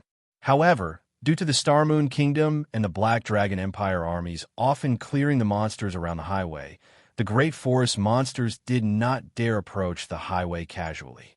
This allowed players to organize their own caravans to travel between these two countries. Moreover, with the current level of players, as long as they possess some equipment that had the Ignore levels attribute and the protection skills unique to caravans, even a player caravan could pose a certain degree of threat to level 50 monsters. As long as there were not too many monsters, a player caravan could even kill off the level 50 monsters only. During transport, the players in a caravan would not get any loot or EXP from the monsters they killed. Hence, players were unable to take advantage of the caravan's strength to grind for EXP and items. Moreover, the carriages could only travel on commercial roads. They could not travel to other locations. Otherwise, players would not need to purchase mounts. Shortly after the Red Rain Caravan entered the Great Forest of Soria, a thinly built ranger hiding in a towering tree noticed the caravan. This ranger then activated Eagle Eyes and carefully observed his target boss. Another caravan has arrived. The ranger said through the team chat, "Which caravan is it?" A rough and barbaric voice came from the other side looking at the symbol. "It seems to be the Red Rain Caravan," the thinly built ranger said, licking his lips. Red Rain Caravan. Excellent. I'll show that slut, Red Rain, that struggling is useless, even if she is Rainless Path. Send me their coordinates. Today, the 1,000-mile killers will take this opportunity to lay our hands on the Red Rain Caravan for never paying tolls. The thinly built ranger immediately sent the Red Rain Caravan's coordinates to his boss. Haha, we're going to make a fortune. I heard that the Red Rain Caravan is as rich as an oil baron. The caravan has even given Rainless Path a dark gold weapon. Their riches will be ours, the 1,000-mile killers. The thinly built ranger drooled as he watched the bronze carriages of the Red Rain Caravan. Chapter 636, Dark Guild. The Red Rain Caravan did not have an easy journey through the Great Forest of Soria. They oftentimes encountered attacks from 1 or 2 level 50 wind leopards, forcing the caravan to halt their advance and face these demonic beasts. Wind leopard, demonic beast, common rank. Level 50. HP 50, 000/50,000. Although the wind leopard was only a common monster, and its HP was very low, its speed and damage could rival even that of a level 30 chieftain. Ordinary players would not survive more than 3 hits from this monster. If an ordinary player encountered a wind leopard, only death awaited them. They would not even have a chance to escape. However, when a caravan was in the process of delivering goods, it gained special skills. There was no need for players to risk their lives to defend their cargo. They could deal significant damage to these monsters just by relying on the bronze carriage's attack skills. The bronze carriages could also enhance players' attributes within a certain range. A level 30 player could receive such a massive buff that it gave them the attributes of a level 40 player. Hence, As long as a player was somewhat skilled, it was not entirely impossible for them to defeat level 50 monsters before Shifeng's party even descended from their carriages. Rainless Path was already charging towards the two wind leopards. And before the two wind leopards could react, Rainless Path activated Chop and dealt 3 damages of over -1,000 points to one of the demonic BCO. The injured wind leopard released an angry howl. It then pounced at Rainless Path, brandishing its sharp claws at the swordsman. At the same time, the other wind leopard darted towards Rainless Path with its fangs bared. However, before the two wind leopards could touch Rainless Path, the 6 frontmost bronze carriages each fired a blue beam at the two monsters. The beams were extremely fast, and in the blink of an eye, they struck the wind leopards, knocking them back. Each beam dealt -3,000 damage and severely injured the two monsters. Rainless Path circled to the wind leopards' backs, aiming Earth Splitter at their hind legs. The keen edge of a dark gold longsword was extraordinary. Immediately, Rainless Path's weapon sliced through the leopard's thick hide, damaging the tendons and greatly reducing the monster's mobility, following which the other bronze carriages fired beams as well, and in a short moment, the two wind leopards were dead. Meanwhile, Rainless Path had even not received a single point of damage. The coordination between player and carriages was perfect. Xianxia and the other guards had no chance to display their skill at all, sheathing his longsword. Rainless Path leaped back on his carriage and said, "Let's go." This scene shocked many of the caravan's guards. Rainless Path was able to defeat 2 level 50 wind leopards without suffering any damage. In all of Starfall City, very few were capable of such a feat as expected of Red Rain Caravan's Rainless Path. It seems that the only thing we'll do on this trip is fill our pockets with money, many of the guard players said in celebration, although the remuneration and EXP for a caravan's escort quest were abundant. The quest itself was not an easy one. One would encounter many life-threatening dangers on the road. Hence, not many players in Starfall City were willing to accept an escort quest. However, it was a different story if the escort quest was for a powerful caravan.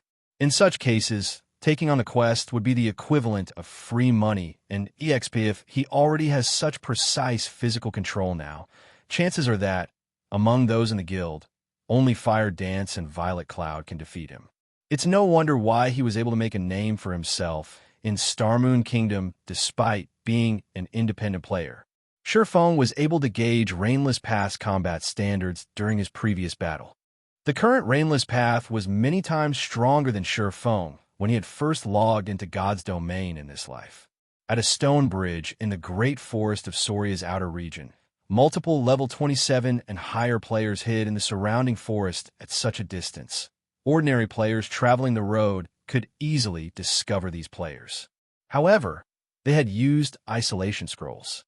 Although they were not invisible, the scrolls blurred their bodies, making it very difficult to notice them by sight alone. While they hid in the forest, the person leading this team was a level 29 berserker, wearing black scale armor and wielding a silver greatsword. Watching the quickly approaching caravan, he sneered as he said, "They're finally here. Get into position." Upon receiving this man's command, every team member took out an earthy yellow magic scroll from their bags. The moment the Red Rain Caravan's carriages entered their encirclement, the leading berserker shouted, "Go!" The members of 1,000-Mile Killers immediately activated the yellow magic scrolls. In the next moment, thick walls rose from the road, sealing off the path ahead and behind the Red Rain Caravan. Preventing the carriages from advancing or retreating, the ambush took the Red Rain Caravan's players by surprise before anyone could react. Nearly 100 players burst from the forest on both sides of the road. Normally, when attempting to plunder a caravan, one could not have too many players because if too many players joined the fight, the caravan's special skills would grow stronger, making the caravan far more difficult to deal with. When attacking a caravan consisting of a dozen or so carriages, a small army of 100 players offered the best results. 1,000-Mile Bear. Red Rain's expression sank, her beautiful eyes glaring at the berserker amidst the crowd. "We have never interfered with each other's business. What is the meaning of this?" The 1,000-Mile Killers was a red-name team that had already plundered countless caravans. 1,000-Mile Bear was their leader, however. The 1,000-Mile Killers had never attempted to rob Starfall City's famous caravans. Hence, the various famous caravans had never bothered to join hands to deal with the 1,000-Mile Killers. Red Rain had never thought that 1,000-Mile Bear would break the unwritten rule after all this time and target their Red Rain caravan. Red Rain, do you really think that I don't normally target you guys because I am afraid of you? 1,000-Mile Bear grinned. Coldly, he said, hand over 1 piece of dark gold equipment and 5 pieces of fine gold equipment. Oh, and leave your carriages behind. Otherwise, none of you will leave here alive. 1,000-Mile Bear, do you think that our Red Rain caravan is that easy to bully? If you're strong enough, take it yourself. Red Rain unslung the dark blue longbow from her back and fired multiple arrows consecutively at the level 29 berserker. Though an arrow was not as powerful as a spell, it was much faster. Rainless Path also unsheathed his long sword and swiftly charged towards 1,000-Mile Bear and ordered to round up bandits. One must first catch their ringleader. If 1,000-Mile Bear died, the other members of his team would fall into disarray. Since you don't know when to give up, don't blame me for not showing mercy. 1,000-Mile Bear swung his great sword, deflecting the incoming arrows. He then called out to the 12 black-robed players behind him, saying, "It's up to you guys now." All 12 black-robed players hid their identities. Their appearances were also indiscernible. However, all 12 radiated a bone-chilling aura. The 12 players nodded silently before splitting up and charging towards the caravan. They did not bother dealing with Rainless Path. As a group, I heard that you were a swordsman expert. I want to see just how strong you are. One of the rogue players, a swordsman, unsheathed his pair of swords as he approached Rainless Path, wearing a playful expression. The black-robed swordsman activated Windblade, arriving before and brandishing his swords at Rainless Path. As if they were venomous snakes, the black-robed swordsman's 2 swords struck at Rainless Path's heart and neck with deadly precision. The attacks were so fast that Rainless Path barely saw the weapon's afterimages. Who are you? Rainless Path was shocked. Hurriedly, he swung his long sword to block the attack throughout Starfall City. Only a few players were capable of such speed and accuracy, and Rainless Path knew practically every swordsman in the city who could achieve such a feat. However, he could not remember anyone who matched the size and aura of the black-robed swordsman. Dang! 2 rings of metal clashing resounded. Although Rainless Path blocked the black-robed swordsman's attacks, he had been forced to retreat by 2 steps. The black-robed swordsman was slightly stronger than Rainless Path. However, Rainless Path did not lack speed as he slashed at his opponent's black cloak, revealing the mysterious swordsman's true identity. The mysterious swordsman was actually a severely emaciated youth. However, the youth's character ID was as crimson as a deep pool of blood. A black skull also graced the boy's silver armor, and his entire body radiated a faint bloody glow. What is the Dark Guild, the Million Ghosts, doing here? Rainless Path could not help his shock when he saw the skull-shaped guild emblem. You really are powerful. However, what do you think of this? The swordsman youth laughed. In the next moment, he swung his swords and sent 10 sword images towards Rainless Path. All 10 sword images appeared before Rainless Path's body simultaneously, making them impossible to block or dodge. Chapter 637. Are the Million Ghosts very strong? Facing 10 sword images, even an ordinary expert would be surprised, failing to defend themselves.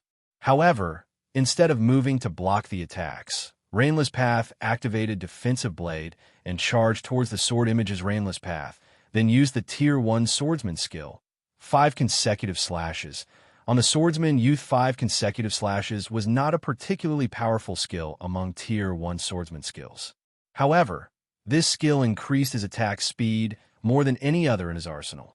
When executing the skill, the user would send out a total of 5 slashes, with each subsequent slash receiving a 20% attack speed and damage increase.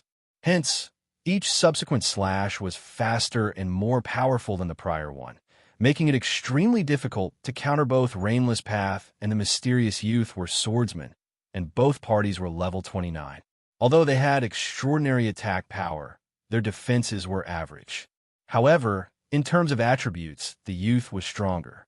The boy had over 7,300 HP, whereas Rainless Path only had over 6,800 HP. If either swordsman failed to defend his opponent's attack, even if they did not die instantly, they would not have much HP remaining facing Rainless Path's suicidal attack. The swordsman youth had no choice but to activate defensive blade pung. Pung. Pung. After sparks scattered, both swordsmen pulled away from each other. Though neither received any damage, their defensive blades had been exhausted. For a short time, neither swordsman could use the life-saving skill again after a series of exchanges. Neither side managed to grasp an advantage over each other, although the swordsman youth had the advantage in attributes. Rainless Path's combat techniques were superior. For a time, the swordsmen were helpless against each other, however. The same could not be said for the battles happening elsewhere. Arrows and spells flew through the air. The bronze carriages added their own magic attacks into the mix as well. At the rear line, the healers of both sides concentrated on keeping their allies alive. The bridge had transformed into a miniature battlefield. Players could die at any time. When the Red Rain Caravan's guard were killed by red names, they would lose 1 level and drop 2 or 3 pieces of equipment.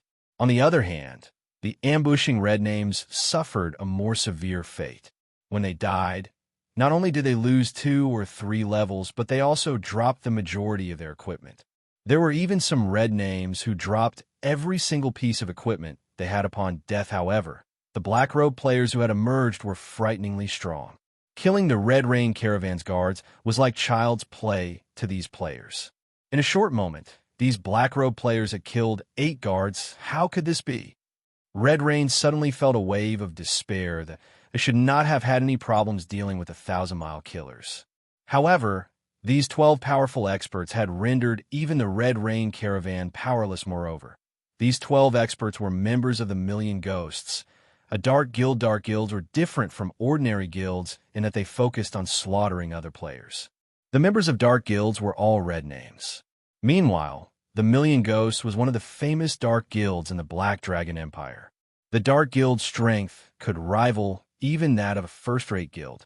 Only, the guild had far fewer members than a first-rate guild. Red Rain had never imagined that the Million Ghosts would lay their hands on this place, as well Rainless Path was similarly anxious.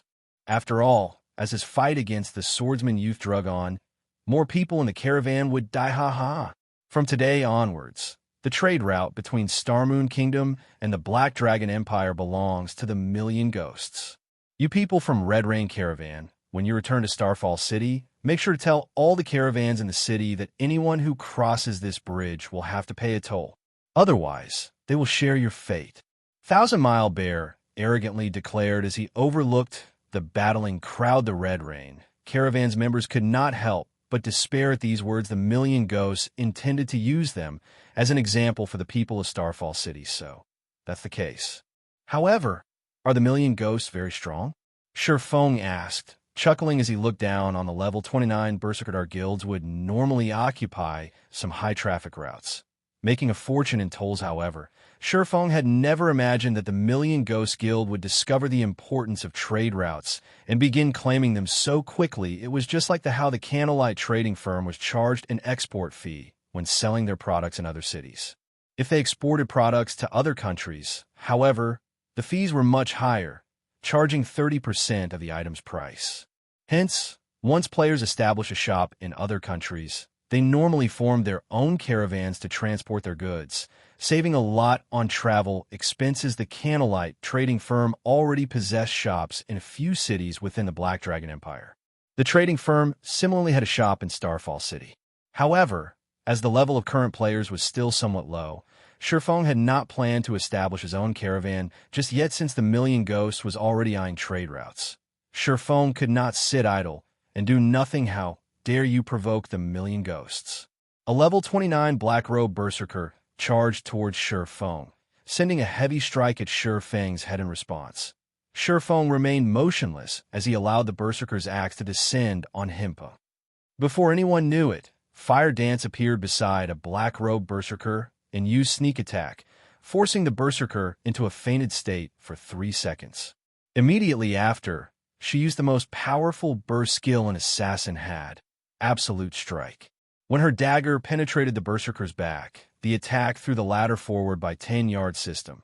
Absolute Strike completion rate 85%, resulting in 100% of skill's effect. Skill proficiency plus 3 to 12,056. The black-robed berserker, who had less than 8,000 HP, dropped like a stone as the berserker slammed heavily into the ground. He dropped 3 pieces of equipment since the berserker was a member of a dark guild. Even though he was a red name, and his name was nearly black, his punishment from the system would not be too severe. Only, he would drop slightly more items than an ordinary player. As for his lost levels, he would only lose 1 level like everyone else. However, the black-robed berserker's death immediately silenced the battlefield. Everyone's attention shifted towards Fire Dance, who currently wore a black cloak that blurred her appearance. "Who are you?" Thousand Mile Bear asked, his expression turning grave as he stared at Shur. The 12 experts the Million Ghosts had sent were all core members of the Dark Guild. Every one of them was extremely powerful. Meanwhile, the berserker that Fire Dance had killed ranked 5th out of the 12 experts. If such a person died from a single hit, even an idiot could tell that Shur Feng's group was not ordinary. Red Rain, who had begun to despair, also stared at Shur Feng's party in disbelief so strong. Rainless Path could not help but shiver when he recalled Fire Dance killing the black-robed berserker instantly. When he placed himself in the berserker's shoes, he felt that he would not have even had time to activate Defensive Blade, dying instantly. With such strength, Fire Dance could definitely rank at the very top of Starfall City. She was not someone that he could hope to contend with at this moment. Shurfong waved his hand and said, "Get rid of them. Teach the Million Ghosts that there are some things that they are not allowed to touch." Fire Dance and the others nodded as they dashed towards the Million Ghosts experts, although there was not much of a level difference between them. In terms of equipment, Fire Dance and the others were leaps and bounds above the Million Ghosts experts. Not to mention the Dark Guild's core members. Even the Million Ghosts guild leader would not have equipment that could compare with a Tier 1 set equipment. Cola charged at a level 29 black-robed assassin and used Divine Shield Strike. The Divine Bluefire shield transformed into a blue meteor that struck the assassin and dealt minus 2,748 damage. In response, the assassin hurriedly spun to Cola's back and used Backstab on the Guardian Knight. However, shifting his feet slightly, Cola easily blocked the attack with the Bluefire shield, receiving no damage. Immediately after, Cola followed up with a hammer of sanctions and punishment, finishing off the black-robed assassin. The entire battle was over in a flash. If even an MT like Cola could defeat his opponent so swiftly, there was no need to mention the rest of Shur Feng's party with a wave of her staff. Aqua Rose cast Flame Explosion and finished off one of the bandits instantly. As for Fire Dance, she activated Wind Steps, and like Death Scythe, she harvested her enemy's head easily after a short moment. Only a few of the 1,000-mile killers remained. As for the Million Ghost members, only 4 of the black-robed experts still stood. Nobody would have thought that a party of players could actually render these red name experts utterly powerless. You guys are digging your own graves. 1,000 Mile Bear's eyes bulged from his anger. The Million Ghosts will not let you off the hook. We're retreating. Saying so, 1,000 Mile Bear turned and fled. However, activating Silent Steps, Shurfong immediately appeared behind 1,000 Mile Bear and sent a chop at the berserker. Shur Feng's sword-drawing speed was astonishing, and all everyone saw was a silver flash. In the next moment, 1,000 Mile Bear's body fell to the ground. The berserker could not believe that someone could actually execute such a fast attack. It was so fast that he had no chance to react. The only thing he could do was watch as his HP descend until it reached 0. Chapter 638, Forming a Caravan. 1,000 Mile Bear's instant death stupefied the Million Ghost members who had been fleeing for their lives. Shurfong was simply too fast. They had only heard 1,000 Mile Bear finish his words, and in the next moment, his body hit the ground. And before anyone had noticed, Shurfong stood beside 1,000 Mile Bear like the god of death monster. This thought immediately possessed the minds of the Million Ghost members. They finally understood why Sherfone looked down on the million ghosts with such strength. Not even the big three in their guild would be his match. Both Red Rain and Rainless Path stared in shock at Sherfone, quietly standing in the distance. They were very familiar with Thousand Mile Bear's strength. Even if they worked together, they would need to expend a lot of effort to defeat him. Thousand Mile Bear might even escape. However, as if he stepped on an ant, Sherfone only needed an instant to kill the Berserker. They could no longer fathom just how strong Sherfone was, and here I thought that his companions were strong enough. I never imagined that the man himself would be even stronger. Thank goodness I accepted his request. Red Rain was somewhat afraid as she thought back to how she had taken a gold coin from Sherfone. Fortunately, she had not offended Sherfone with her words or actions. Otherwise, the consequences would be unimaginable, so that's what a real expert looks like. An indescribable excitement rose in Rainless Path's heart when he recalled Feng's attack, which had been as quick as lightning in Starfall City. He was already considered one of the city's peak experts. There were not many worthy opponents for him in the city. However, upon seeing Feng's stunning performance, he finally understood what a real expert was. A real expert was someone who could exert their body and techniques to their limits, someone who could utilize their strength with maximum efficiency, and someone who was more than just slightly stronger than an ordinary player. After Thousand Mile Bear died, Fire Dance and the others swiftly dispatched the remaining million ghost members and collected some excellent equipment. Although these level 25 dark gold and fine gold items were of no use to Fire Dance and the others, there were a bunch of people in the guild who would fight over for them. Hence, the party silently pocketed the equipment, not bothering to leave any for the Red Rain Caravan. Many thanks for Big Brother Expert's help. Without you taking action, our Red Rain Caravan would have been obliterated. Red Rain repeatedly expressed her gratitude to Sherfone. Although Sherfone hid his name, from the vague appearance Red Rain saw beyond the cloak, she could tell that Sherfone was not a child. Hence, she referred to Sherfone as Big Brother Expert. There is no need to thank me. I'm only doing my job as a guard. Sherfone waved his hand. He then shifted his eyes to the million ghost corpses, commenting softly, "A dark guild is already targeting this trade route. In the future, any caravans that pass through here will have to pay a toll. I wonder what plans Miss Red has for the future." Compared to ordinary guilds, dark guilds were far more overbearing. They would not give up a potential source of income just because of one failure. They would mobilize their forces, attacking again and again like a pack of hungry wolves. They would not give up before achieving their goals. After all, dark guilds had significantly fewer sources of income than ordinary guilds. In order to develop themselves, it was a necessity to resort to such desperate actions. Moreover, as players' levels increased, trade routes would become increasingly prosperous. One could collect astronomical tolls. Moreover, it was a costless business.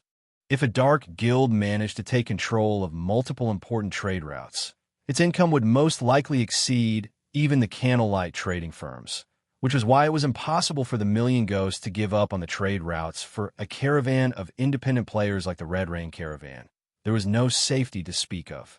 Even an expert like Rainless Path could not change the outcome.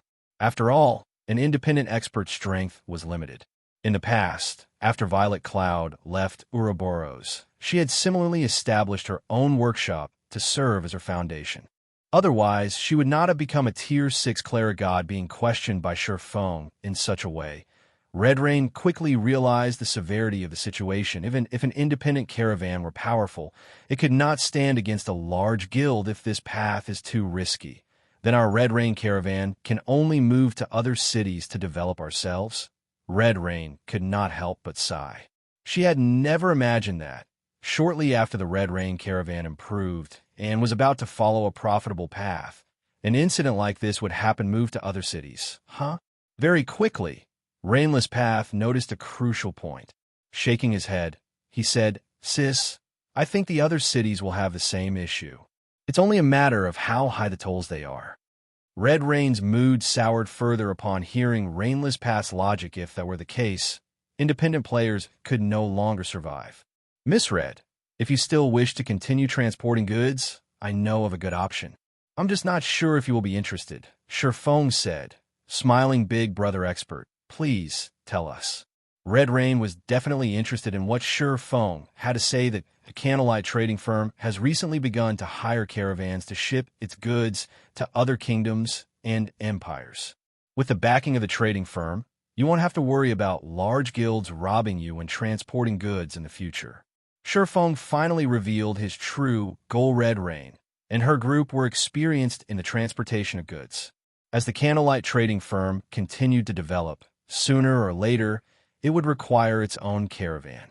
By recruiting the Red Rain caravan, not only would he establish a foundation for the trading firm in advance, but he could also deepen his connection with Red Rain and Rainless Path. The candlelight trading firm is that the famous trading firm that Zero Wing established.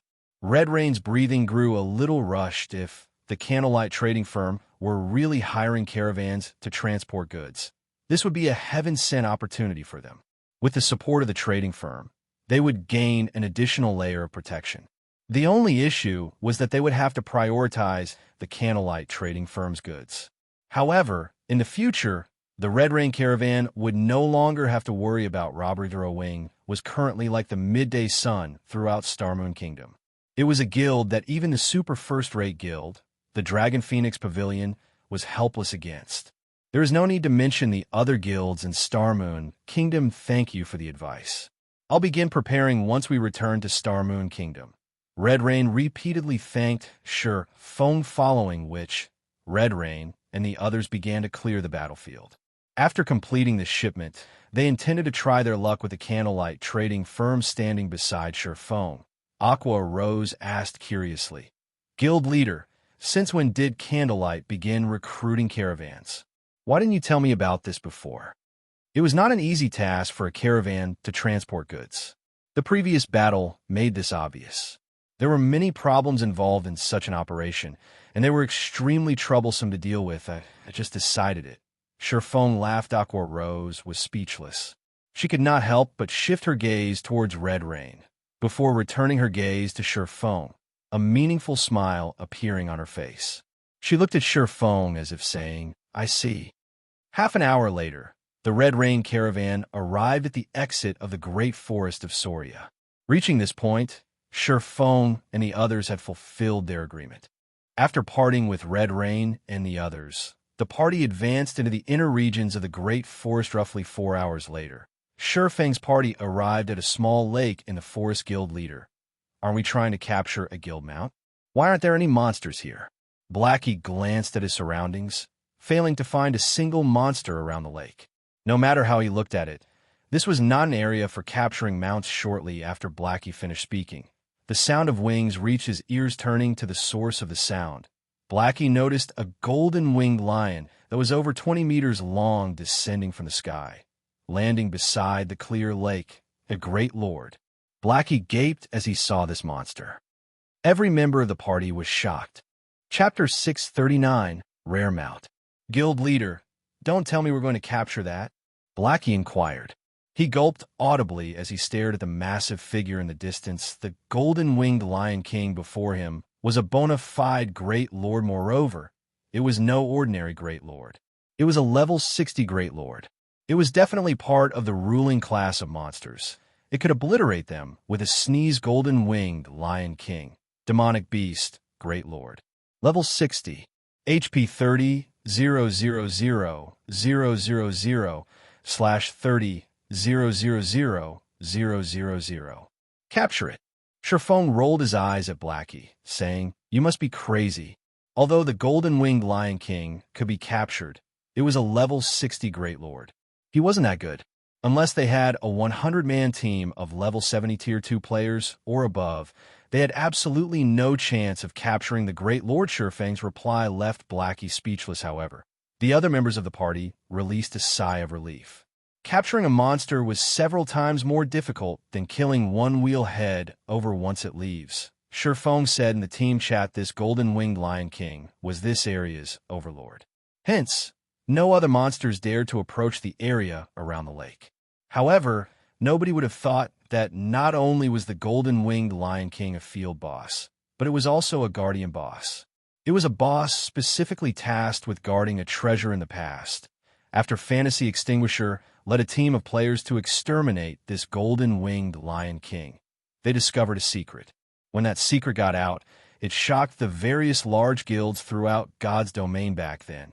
Even ordinary players had their own mounts. The various large guilds had also realized the importance of rare mounts and constantly searched for their own unique monster.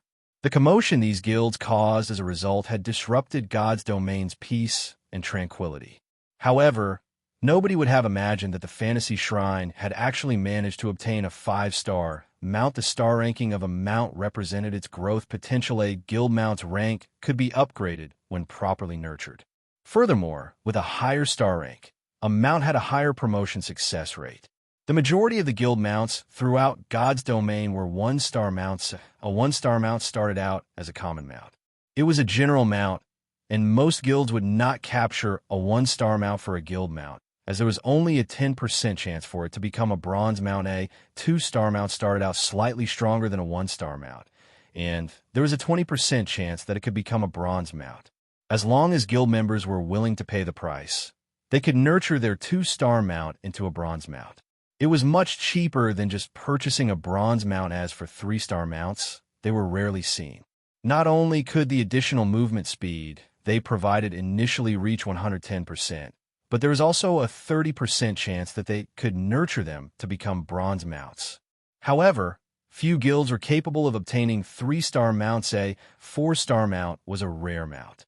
Not only could its initial movement speed reach 115%, but there was also a 50% chance for it to become a bronze mount. Impressively, there was a 15% chance for it to become a mysterious iron mount. This was a potential that 1-star to 3-star mounts did not possess. Hence, 4-star mounts and above were considered rare mounts. Various large guilds throughout God's domain drooled over the idea of their own 4-star mount, although there was only a difference of 1 rank between a bronze mount and a mysterious iron mount. The latter possessed storage capabilities. Moreover, unlike bronze mounts, mysterious iron mounts' combat capabilities allowed them to make a difference in a battle. 5-star mounts were even more powerful. The additional movement speed they provided initially could reach 120%. Its speed was practically equivalent to an ordinary bronze mount. Only, it did not possess any combat capabilities. However, 5-star mounts had a 70% chance to become bronze mounts. Not only could they be upgraded within a short amount of time, but they also had a 30% chance to become mysterious iron mounts and a 3% chance to become secret silver mounts. The most powerful guild mount Xianxia had seen in the past was a 6-star mount. Its rarity could even rival that of a legendary item. There was a 90% that it could become a bronze mount, 50% chance for mysterious iron rank, and 10% chance for secret silver rank. Just the thought of a guild outfitting its members with secret silver mounts was frightening. After all, unlike mysterious iron mounts or below, secret silver mounts possess skills that could assist players in battle, increasing their combat power significantly. This was also why so many guilds have been so desperate to collect rare mounts in the past. After Fantasy Extinguisher's team killed the golden-winged Lion King, they discovered a 5-star mount and became one of the few large guilds throughout God's domain to possess one. After over an hour, the golden-winged Lion King finally quenched its thirst and finished its rest. It then flew from the clear lake. "All right, everyone, drink your potions and follow me." Xianxia did not bother to explain much. Immediately, he retrieved a deep blue potion from his bag and emptied the bottle's contents. The underwater breathing potion allowed players to breathe underwater for 2 hours after drinking the potion.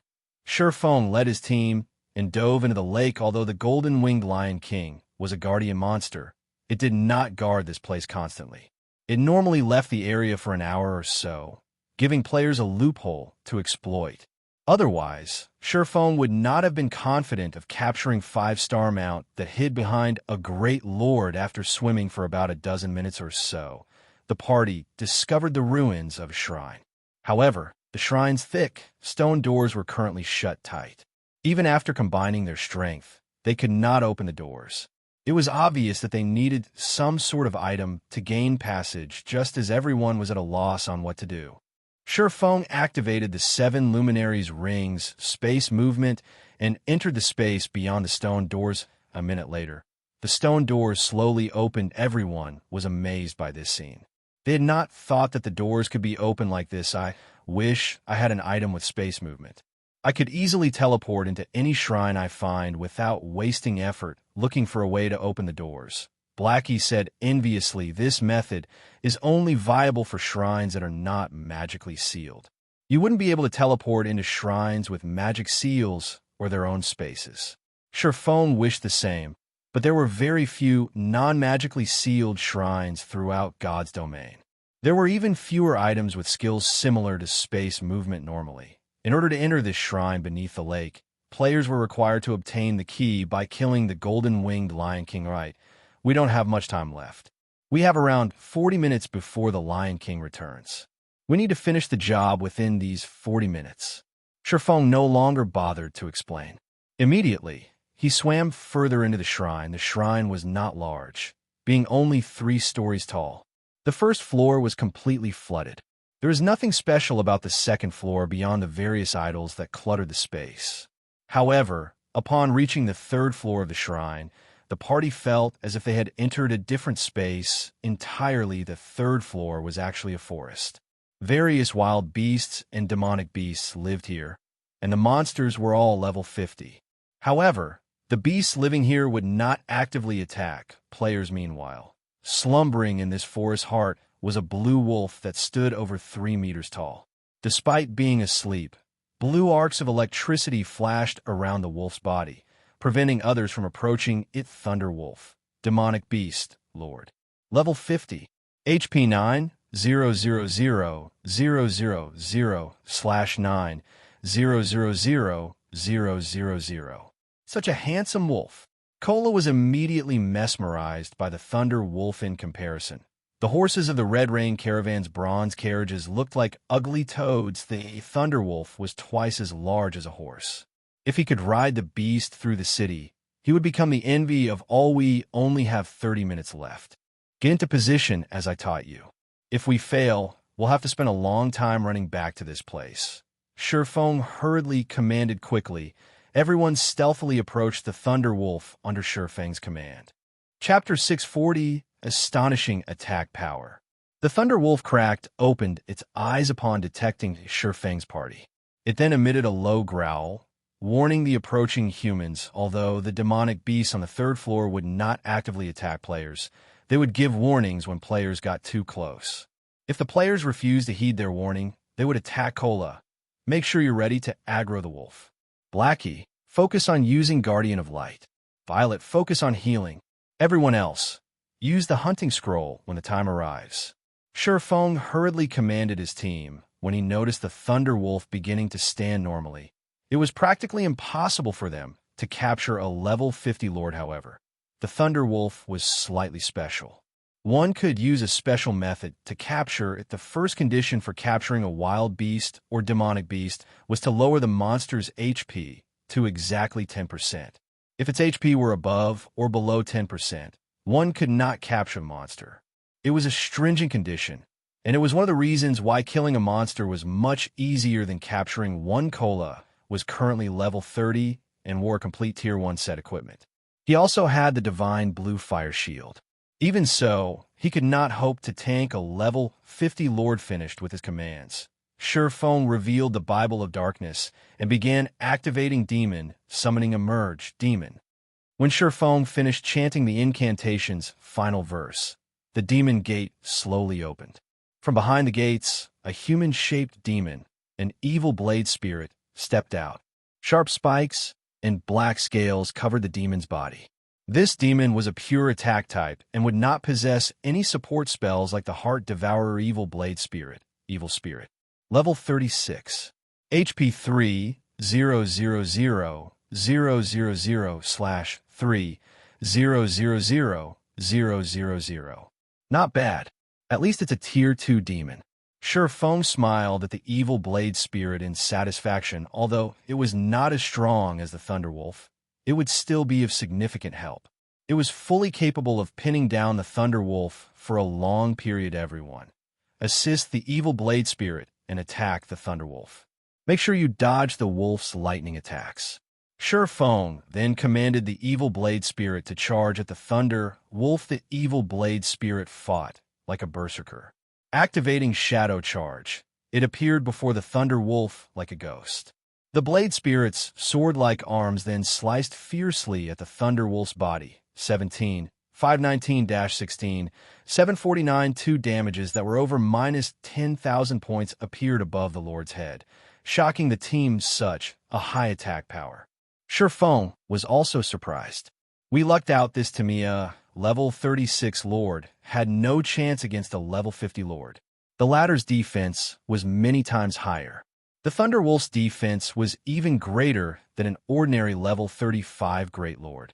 For Feng, he would have to enter his twofold berserk state to inflict more than minus 10,000 damage to the Thunderwolf. Yet, the similarly Lord-ranked Evil Blade Spirit could easily deal more than minus 10,000 damage. The demon's attack power was stronger than even a high Lord of the same level of Wu. The Thunder Wolf howled.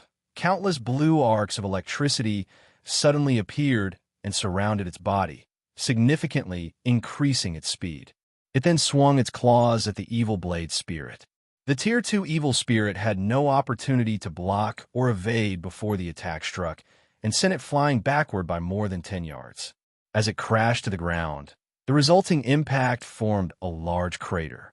The Thunder Wolf's claws easily sliced through the Evil Blade Spirit's scale armor, leaving multiple scorched scratch marks. The Evil Blade Spirit's HP instantly fell by 41,864. The difference in strength between them was instantly obvious. It sent its attack a little too powerful. If I don't activate life-saving skills, I'll most likely die with a single hit. Standing a short distance away, Kola gulped when he saw the Thunder Wolf's damage. He no longer dared underestimate the demonic beast. The Thunder Wolf's attack power was many times stronger than even the Great Lord-ranked Bluefire Crow King. Just how were they supposed to lower this monster's HP to 10%? Violet, heal the Evil Blade Spirit. Everyone else, attack from a distance. Feng was not particularly surprised by this result. Level 50 was another great divide of levels. At level 50, players could become Tier 2 classes. Hence, monsters would become a lot more powerful after reaching level 50 as well. Moreover, the Thunder Wolf was a super attack type demonic beast.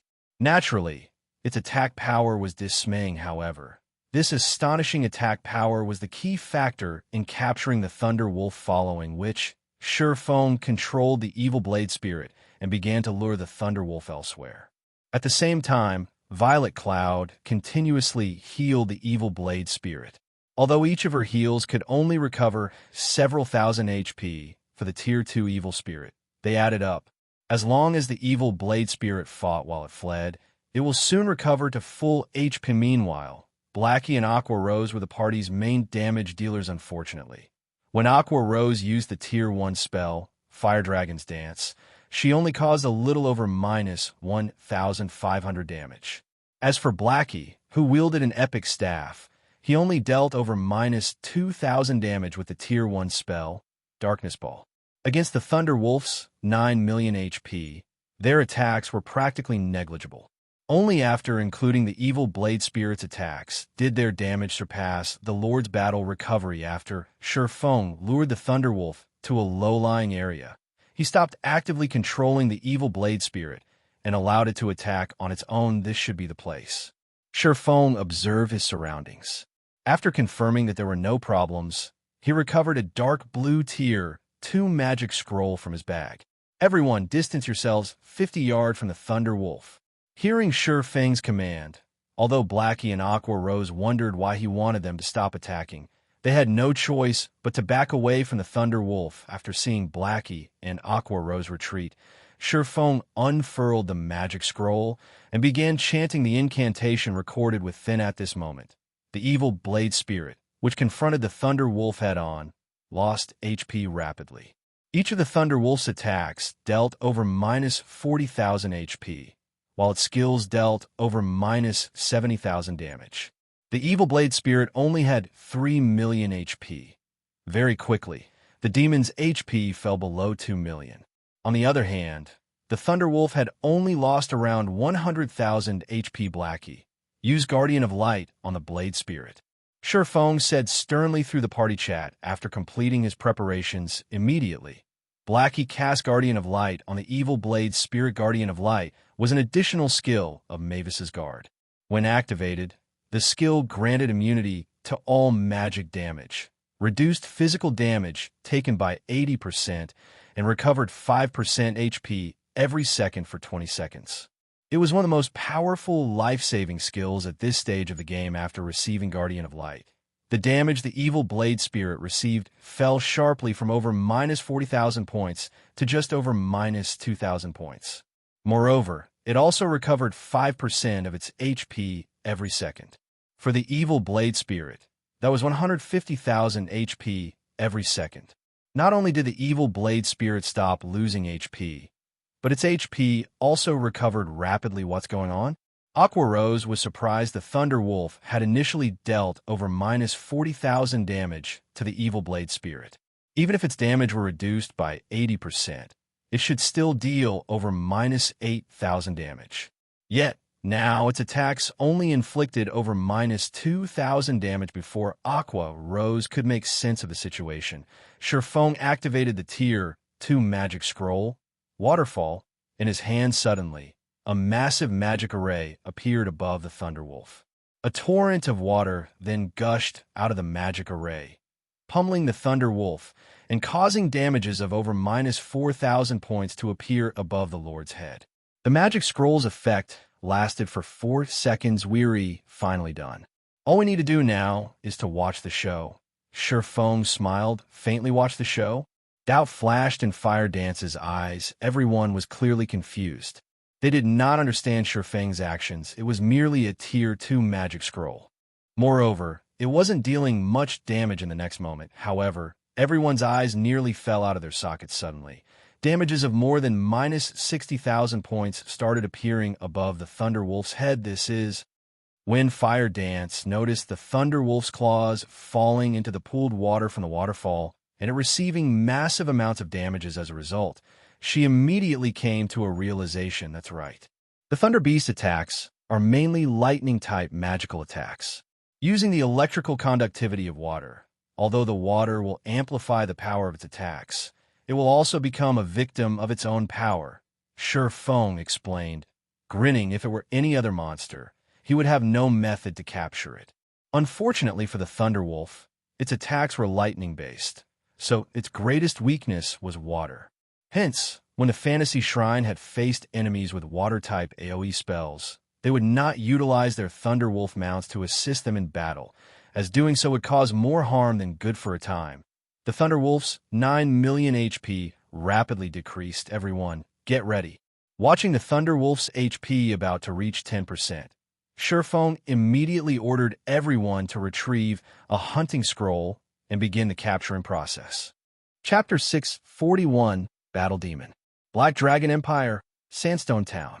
Sandstone Town occupied the Black Dragon Empire's southern border and was the nearest town to the Star Moon Kingdom.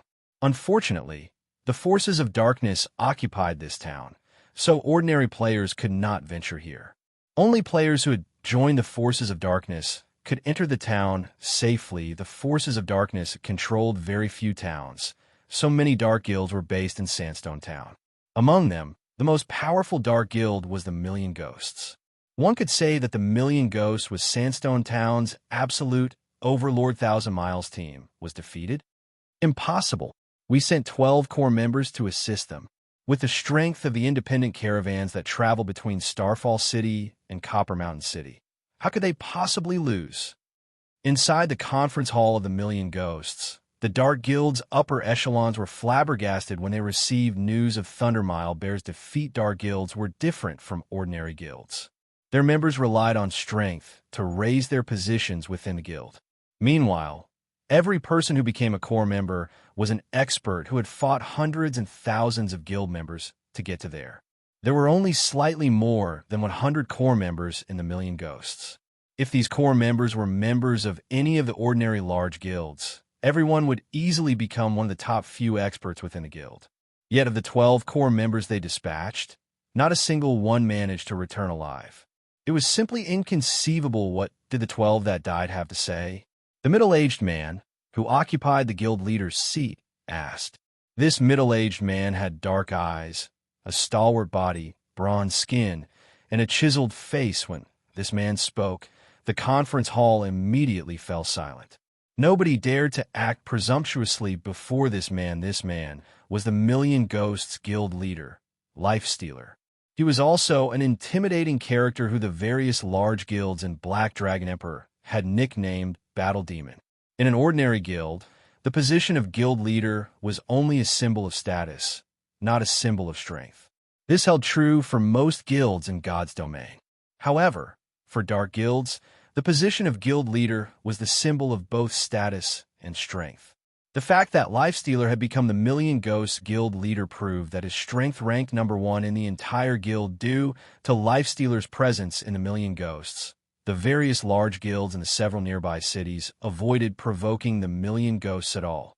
Even the guild ruling over Bronze Mountain City, the Holy Church of War, deferred to the Million Ghosts. The Holy Church of War was a second-rate guild with control over 5 cities. It was a top-tier second-rate guild that had over 300,000 members. The guild also had 2 experts who ranked on the God's Domain experts list. Yet, such a guild still allowed the Million Ghosts to manage the trade route to Starmoon Kingdom freely. This was all due to the Battle Demon Lifestealer. Their opponents wore cloaks, so they did not see who they were fighting. However, judging by the enemy's tone, it seems that they looked down on the Million Ghosts. They even warned us not to touch the trade routes. They're taking us too lightly. Guild leader, let me lead some men and hunt down those bastards. If we don't do anything about this, the reputation our guild has built will be ruined. Guild leader, I'll go as well. The nearby large guilds should have learned of this by now. The Holy Church will also be watching. If we show them what the consequences are for messing with us, the Holy Church won't dare consider vying for dominance. The elders in the conference hall began stepping up, one after another, all wanting to teach those who dared provoke the Million Ghosts a lesson. It seems that our guild's reputation isn't as well known as it should be. To think that even the people from Starmoon Kingdom dare provoke us. However, there is no need to be anxious. Since they have done such a thing, it shows that they possess certain confidence and background. Have our members stationed in Starfall City investigate this matter. Once we know who we're dealing with, we'll give them a taste of hell. Lifestealer revealed a malicious grin. Seeing the smile on Lifestealer's face, everyone involuntarily shuddered back when a third-rate guild, Divine Flurry, had provoked their guild. Their guild leader had revealed this exact smile. 4 days after the initial incident, every core member of Divine Flurry died over a dozen times, and the guild disbanded as a result. Now that Lifestealer wore this smile once more, Starfall City would most likely fall into chaos. Meanwhile, inside the shrine in the great forest of Soria, watching the Thunderwolf's HP rapidly approach 10%, tension grew in the party. This was the crucial moment to capture the Thunderwolf, and any mistakes could waste all of their previous efforts suddenly. Feng controlled the evil blade spirit to leave the flooded area. Meanwhile, Fire Dance and the others dashed towards the Thunderwolf, each holding a hunting scroll. 12%, 11%, 10%. Start. Feng immediately lured the Thunderwolf out of the flooded area, the Lord's HP stopping at precisely 10% upon reaching her position. Fire Dance chanted the last verse of the incantation and activated the hunting scroll Shio. A pitch-black chain emerged from the hunting scroll and bound one of the Thunderwolf's hind legs. Meanwhile, Fire Dance affixed the scroll on the ground. The hunting scroll's purpose was to trap the targeted beast. However, its effect only lasted 1 short minute. At the same time, everyone else in the party also activated their hunting scrolls, binding all 4 of the Thunderwolf's limbs and preventing the demonic beast from moving away. The Thunderwolf howled in anger suddenly. Dense dark clouds condensed above the fight, releasing blue strikes of lightning towards the affixed hunting scrolls. Reacting quickly, Fire Dance activated Wind Steps, utilizing the skill's nearly 1 second invulnerability to block the oncoming lightning strike. However, though she was unscathed from the attack, The hunting scroll was obliterated. Continue using hunting scrolls. Do not let it go no matter what. Shifeng also retrieved a 5-star cage from his bag and charged at the Thunder Wolf. The second key aspect when capturing a beast was timing. Cages required time to activate. During this period, the target must not escape the cage's range. Otherwise, the capture will fail, rendering the cage useless. Fire Dance and the others understood what they needed to do. They retrieved more hunting scrolls from their bags and activated them. Meanwhile, the Thunder Wolf continuously destroyed the affixed hunting scrolls in a fit of rage at this moment.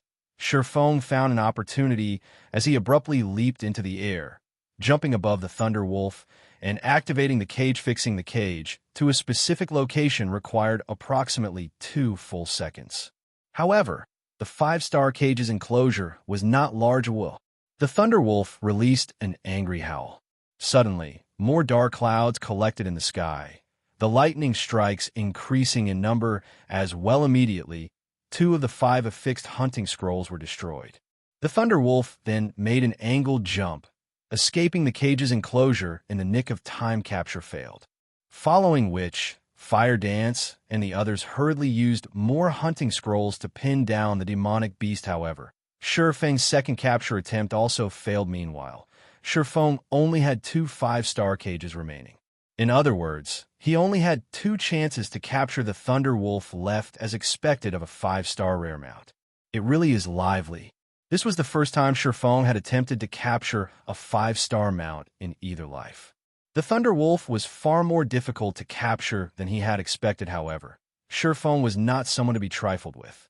For his third attempt, he activated one of the Abyssal Blade skills, Abyssal Curse, preventing all targets within a 30-yard radius from moving for 5 seconds. Although the Thunder Wolf was a level 50 lord, the skill would still affect it somewhat suddenly.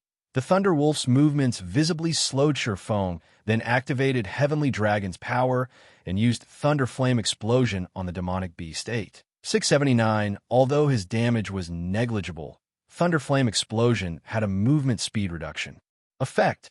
As a result, the Thunder Wolf's speed dropped. Further use the hunting scrolls quickly. Shifeng shouted anxiously. Hearing Shifeng's command, Fire Dance and the others activated their hunting scrolls. This time, 5 chains simultaneously bound the Thunder Wolf. Still not satisfied, Shifeng activated Abyssal Bind as well. 9 chains suddenly sprouted from the ground, locking the Thunder Wolf in place. However, despite the many restrictions, the chains began to shatter. One after another, Shifeng began setting a cage into position once more. For a moment, everyone forgot to breathe just to hold the Thunder Wolf in position. They had used more than 60 hunting scrolls. Each person only had a few hunting scrolls remaining. The cage's channeling time slowly decreased 2 seconds. 1 second. In you go. Shifeng roared immediately. A massive steel cage fell from the sky, trapping the Thunder Wolf within. Chapter 642, Formation of the Dark God's Legion. The Thunder Wolf struggled desperately inside the cage, repeatedly slamming its body against its steel bars. The 5-star prison even began showing signs of strain. Seeing this scene, Shifeng hurriedly chanted an incantation. In the next moment, the magic runes carved into the cage glowed. The cage itself then proceeded to shrink, only stopping when it was squeezing the Thunder Wolf. At this point, the Thunder Wolf no longer had space to generate enough momentum for a powerful charge. It sure is difficult to capture a demonic beast. Aqua Rose swept a glance at the numerous little craters around her, the aftermath of the Thunder Wolf's attacks on the anchors of the chains binding it. Fortunately, the few of them managed to react and evade the Lord's lightning attacks quickly, allowing them to capture the Thunder Wolf without any fatalities. Let's get ready to leave, then. Shifeng took a look at the time. They were cutting things fine. The golden-winged Lion King would return soon. He then retrieved a bunch of storage space scrolls from his bag. Although they had already captured the Thunder Wolf, the demonic beast's massive frame was over 3 meters tall. In addition, there was the massive steel cage. Transporting the Thunder Wolf out of this place would be extremely troublesome. They would require many players with high strength just to lift the cage and the Thunder Wolf. And even if they did manage to lift them, their movement speed would be significantly reduced. They would also encounter many dangers while carrying the demonic beast. Who knew just how much time they would have to waste conveying the Thunder Wolf back to White River City? Hence, storage space scrolls were available for purchase in God's domain. These scrolls could be used to store large items. Not only was the Thunder Wolf massive, but it was also a living creature. Shifeng had to use a total of 20 storage space scrolls in order to fit the Thunder Wolf into his bag space. The Thunder Wolf instantly took up 20 slots there. However, the duration of the storage space scrolls was not indefinite. They could only be used to store items for up to half an hour, following which everyone used return scrolls and departed from the shrine. White River City, Zero Wings Guild residence. After Aqua rose and the others went to rest, Shifeng went to the warehouse inside the guild residence by himself. He then placed the Thunder Wolf inside the warehouse, as well as took out several magic crystals from his bag and put them inside the Thunder Wolf's cage. Demonic beasts were different from wild beasts. Their primary source of food was magic crystals. Just a single crystal could sustain a demonic beast for a long time now that I've obtained a rare mount. Next up will be constructing a stable. When Shifeng looked at the ferocious Thunder Wolf, he grew eager to construct a stable as soon as possible. Only after he had a stable could he begin taming the Thunder Wolf. Demonic beasts were much more difficult to tame than wild beasts. Moreover, the higher the star ranking of a creature, the longer the time required to gentle it. Complete taming of the Thunder Wolf would need at least 10 to 15 days. If he could finish the stable even a day sooner, he might be able to have the Thunder Wolf trained by the time the guild's core members reach level 40.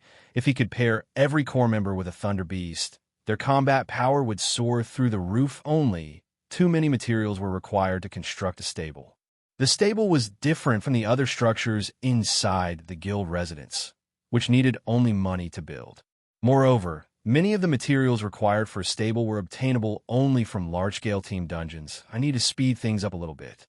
Shifeng then thought about forming the Dark Gods Legion, whether it was the collection of the materials for the stable or for the Candlelight Trading Firm's future development. He needed to form a powerful Dark Gods Legion right away. Shifeng had already experienced the development process of God's Domain before, so he knew full well that as players reach higher levels, battles between players would occur more frequently. Guild wars would also grow increasingly intense.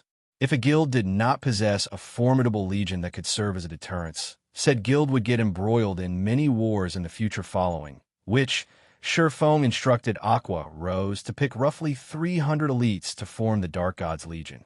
Meanwhile, the equipment provided to the members of the Legion would be inferior only to that of Zero Wings' main force. Shortly after Shifeng began establishing the Dark Gods Legion, news of this matter spread like wildfire throughout the entire White River City. The development immediately attracted the attention of the many guilds in the city. However, the ones paying the most attention to this matter were still the independent players at this point. Zero Wing was no longer the small guild it was in the past. Not only did it have over 100,000 members, but also had the strength to clear the hell-mode ruins of the Crow God. Whether it was grinding monsters or questing out in the fields, not a single guild dared to do anything to the members of Zero Wing within the region of White River City. This situation had made many independent players envious of the members of Zero Wing at this stage of the game. Large guilds already occupied all available high-resource maps. As independent players, even when they were out doing a high-level quest, there was a chance that guild players would target and kill them.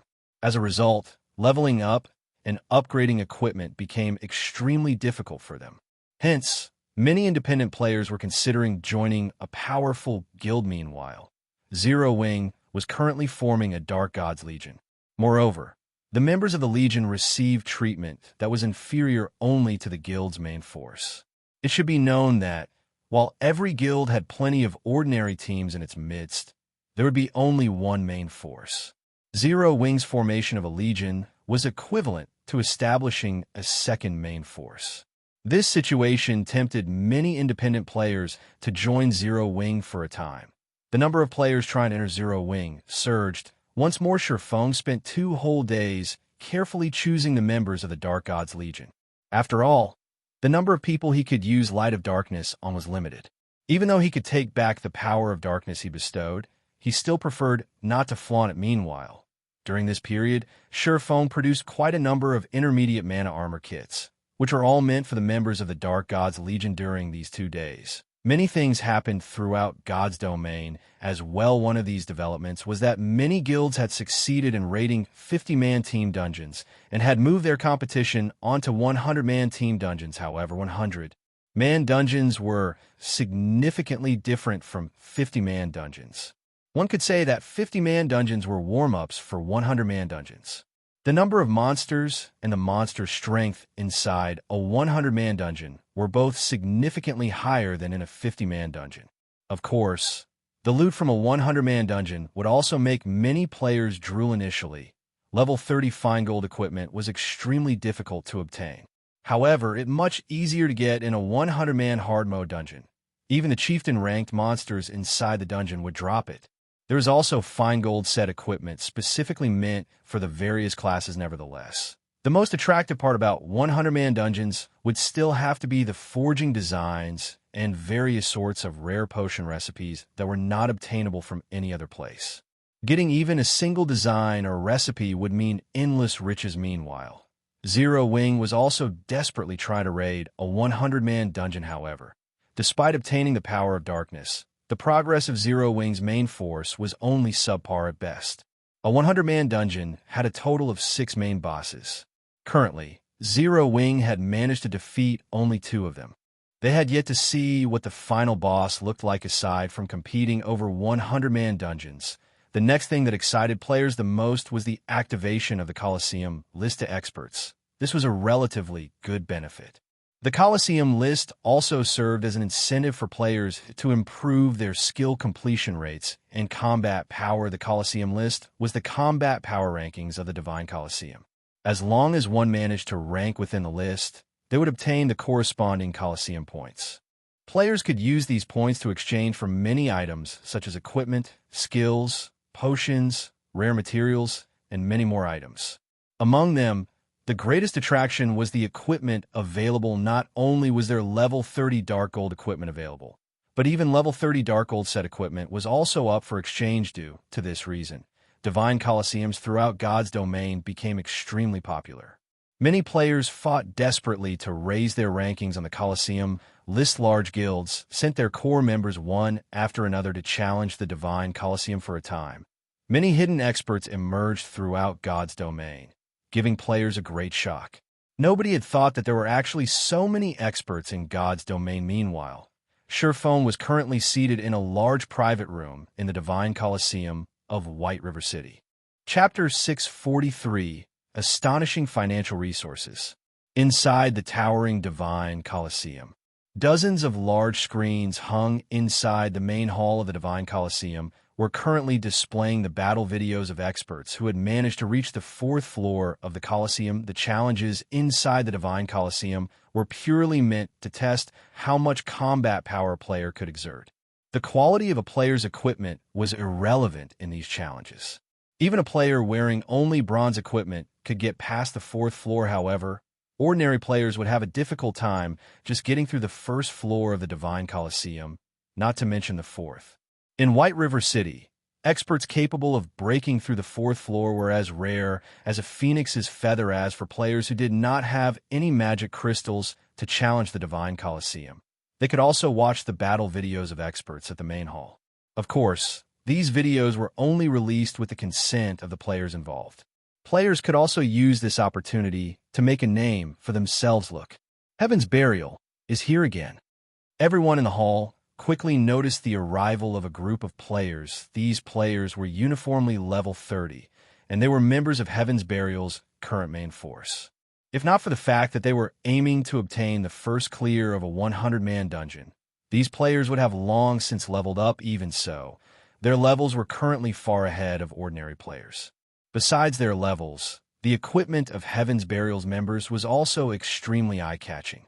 Most of them boasted level 30 fine gold and dark gold equipment, with the most inferior being level 25 dark gold equipment. In contrast, the typical equipment of current ordinary players was only level 25 mysterious iron equipment.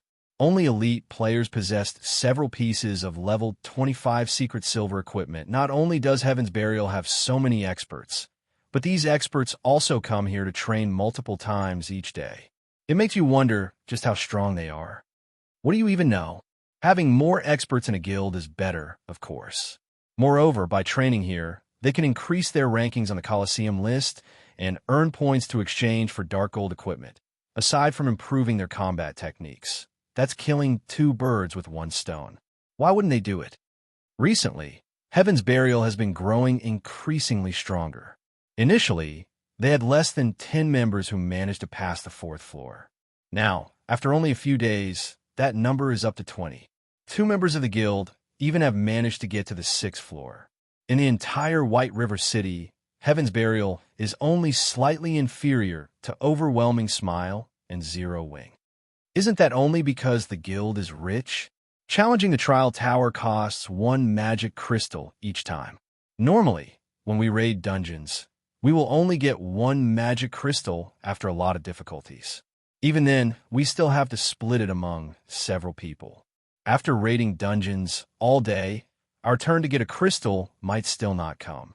Meanwhile, the members of Heaven's Burial's main force get a daily allowance of 5 magic crystals, so they get to challenge the Trial Tower 5 times a day.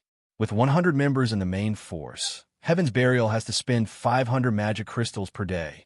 Due to the Divine Colosseum, the current price of magic crystals has long since gone up by several fold. Right now, each crystal is worth 20 silver, yet there's a shortage. There is still room for prices to rise. That's right. I knew I should have stocked up on some magic crystals. I would have been able to make a small fortune by now. It would be great if I could become a member of Heaven's Burial's main force. Many players looked on with envy as the members of Heaven's Burial walked towards the Trial Tower. Not even a wealthy, Overwhelming Smile could afford such extravagance. Currently, 500 magic crystals were equivalent to 100 gold. Of course, a majority of these magic crystals came from the dungeons raided by the guild. Otherwise, even Heaven's Burial would find it extremely taxing to fork out 100 gold every day.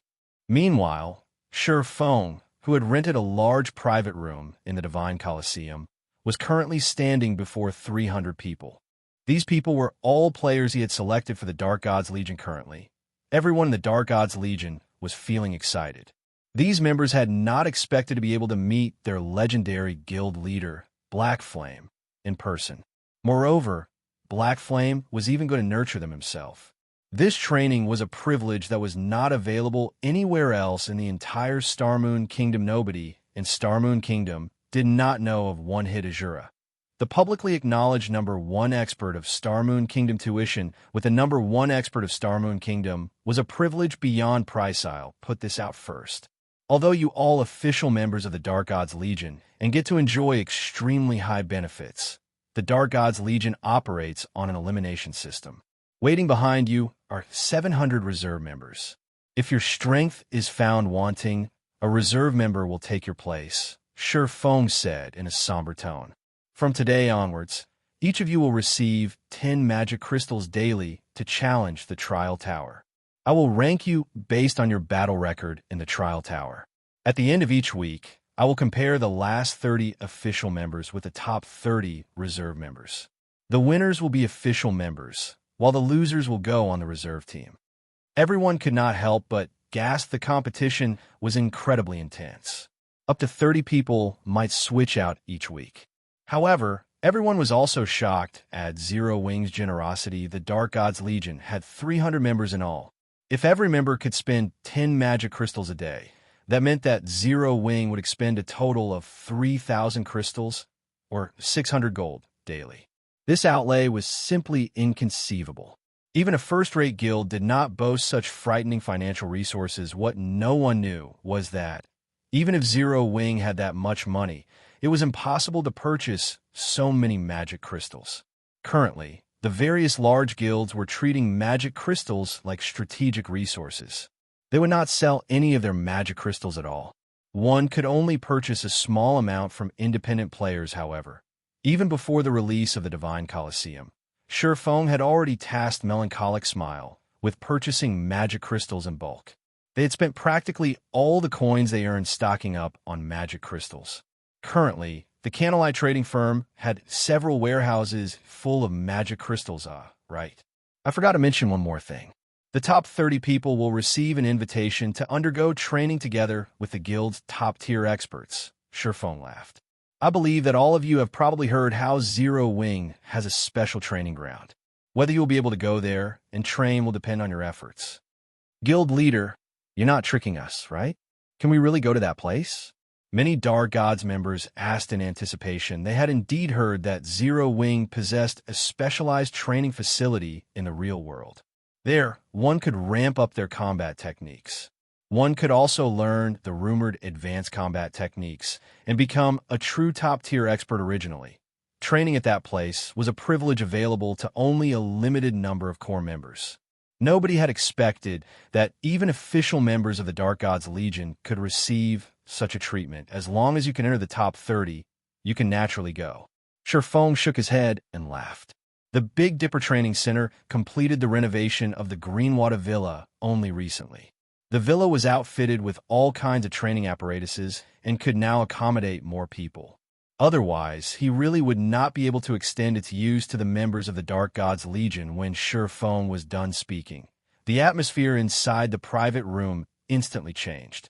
Everyone there was flushed with fighting spirit, and they could not help but want to dash to the trial tower right this instant to raise their rankings. After Surephone distributed the magic crystals and concluded the meeting, everyone promptly rushed out of the private room and ran as fast as they could towards the trial tower. This scene stupefied the players inside. The main hall, Chapter 643, Astonishing Financial Resources. Chapter 644, Secret Competition. How rich is Zero Wing? They're actually sending so many people to the trial tower all at once. They should be members of the newly formed Dark Gods Legion. I heard that the benefits they receive are only beneath what Zero Wing's main force enjoys. Being a guild's core member must be great. They get to enter the trial tower every day. On the other hand, independent players like us can only enter once in a long while. I know, right? Magic crystal drop rate is simply too low in party dungeons. It's only higher in team dungeons.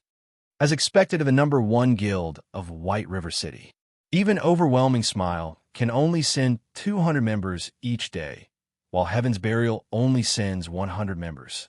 On the other hand, Zero Wing is sending 300 people in one go. Moreover, they're only members of the Dark Gods Legion. Everyone was incredibly jealous. Only the members of large guilds had access to such a large supply of magic crystals each day. Independent players had to struggle just to obtain a single crystal. As for small guilds, although they could also afford to supply their members with magic crystals, they could not afford to offer a large amount every day. One could gauge a guild's financial strength in White River City by the number of members that entered the trial tower. What's so amazing about Zero Wing? Can its financial strength compare to Overwhelming Smile? The level 30 Guardian Knight, Lone Tyrant, sneered as he entered the Divine Coliseum. Ever since the Dark Star's disbandment, Lone Tyrant held firm to his hatred of Zero Wing. If not for Zero Wing, Dark Star would have been White River City's ruler, and he would have stood as its emperor due to Zero Wing's constant rise. He was now only one of Overwhelming Smile's core members. He was not even the guild's chief MT. He was nothing more than cannon fodder, however. It was also because of this that he was able to experience just how frightening Underworld was, particularly after the third evolution of God's Domain. Underworld had increased its investment in God's Domain by several folds, pouring a massive sum of money into the game. Not only did the organization begin recruiting a large number of experts, but it had also collected a large stock of magic crystals, which were extremely important to current players. Even a first-rate guild could not compete with Underworld's financial resources. Underworld's influence covered a vast expanse of God's Domain. It could purchase magic crystals through several avenues. This was an advantage that many first-rate guilds did not possess. With all these magic crystals, Underworld could quickly nurture plenty of experts through the Divine Coliseum. God's Domain was not a game that could be dominated by a single player's strength. Even if Surephone were stronger, he could only defend White River City. However, White River City was not the only city in Starmoon Kingdom, much less God's domain as far as Lone Tyrant knew. Underworld had yet to give up on the feast that White River City offered. Hence, the organization had once more invested significant funding in magic crystals, enough to even put a first-rate guild to shame on the surface. Overwhelming Smile sent only 200 members to the Trial Tower each day. Moreover, every member could only challenge the Trial Tower 3 times a day. In reality, however, Overwhelming Smile secretly sent a large number of hidden experts to challenge the Trial Tower as well. This group of experts consisted of nearly 400 people, double that of what the guild sent openly in total. Overwhelming Smile sent nearly 600 people to the Trial Tower every day, affording each member 3 challenges. The public was already astounded by Heaven's Burial's financial strength. Unfortunately, compared to Overwhelming Smile, Heaven's Burial was nothing. After including the additional resources that Warwolf and his group of top-tier experts had received, Overwhelming Smile was spending nearly 2,000 magic crystals every day. What did Heaven's Burial's expenditure of 500 magic crystals amount to? Lone Tyrant, control your mouth. It is not the time for Overwhelming Smile to display its strength. Let Zero Wing and Heaven's Burial bask in the limelight. Watching the Dark God's Legion enter the Trial Tower, a faint smile appeared on Feng Xuanyang's face. With pride and arrogance, he said, "Black Flame, your complacency won't last." In truth, Feng Xuanyang had not expected Underworld to continue investing in White River City. He had thought that the organization would just let Overwhelming Smile, the guild he controlled, fend for itself currently. There were extremely few experts who had managed to pass the 4th floor of the Divine Coliseum among them. Zero Wing had the most with a total of 36 people. Overwhelming Smile came in second. It had 29 people in total. Next up was Heaven's Burial. It had 20 people. Assassin's Alliance stood in 4th place. The guild only had 14 people at 5th place. Cloud9 had 12 people at 6th place. Yin Court had 11 people. However, Overwhelming Smile had hidden a large fraction of its forces. For example, their 29 experts did not include Warwolf and his team. In reality, the guild had more than 50 people who had passed the 4th floor. Overwhelming Smile had long since surpassed Zero Wing by leaps and bounds. Moreover, as time passed, that number would only increase. Soon, it would be Overwhelming Smile's turn to rule over White River City. While the various large guilds in White River City competed over the first clear of a 100-man dungeon and compared their progression in the Divine Coliseum, Shifeng had used the Bible of Darkness to travel to the evil ghost domain after his 2-day absence. Shifeng found that District 1 had developed rapidly. The shelter had annexed 6 other shelters and invested all of the soul crystals they obtained into promoting the Lion's Bar, upgrading it to a 2-star bar now. The 100-berry wine's production had increased to 50 bottles per day according to Shifeng's arrangements. 20 bottles would be held for District 1's shelter, while he would take the remaining 30 with him. Shifeng had been away for 2 days now, so he had a stockpile of 60 bottles. Shifeng had also brought with him a huge stock of light stones for Blue Frost, and the others. The nights in the Dark Den were longer than the days. Hence, light stones were far more useful to these players. Having a guild is awesome. I never imagined that we would get our hands on an item like this. Even at night, our top 10 parties will be able to grind safely.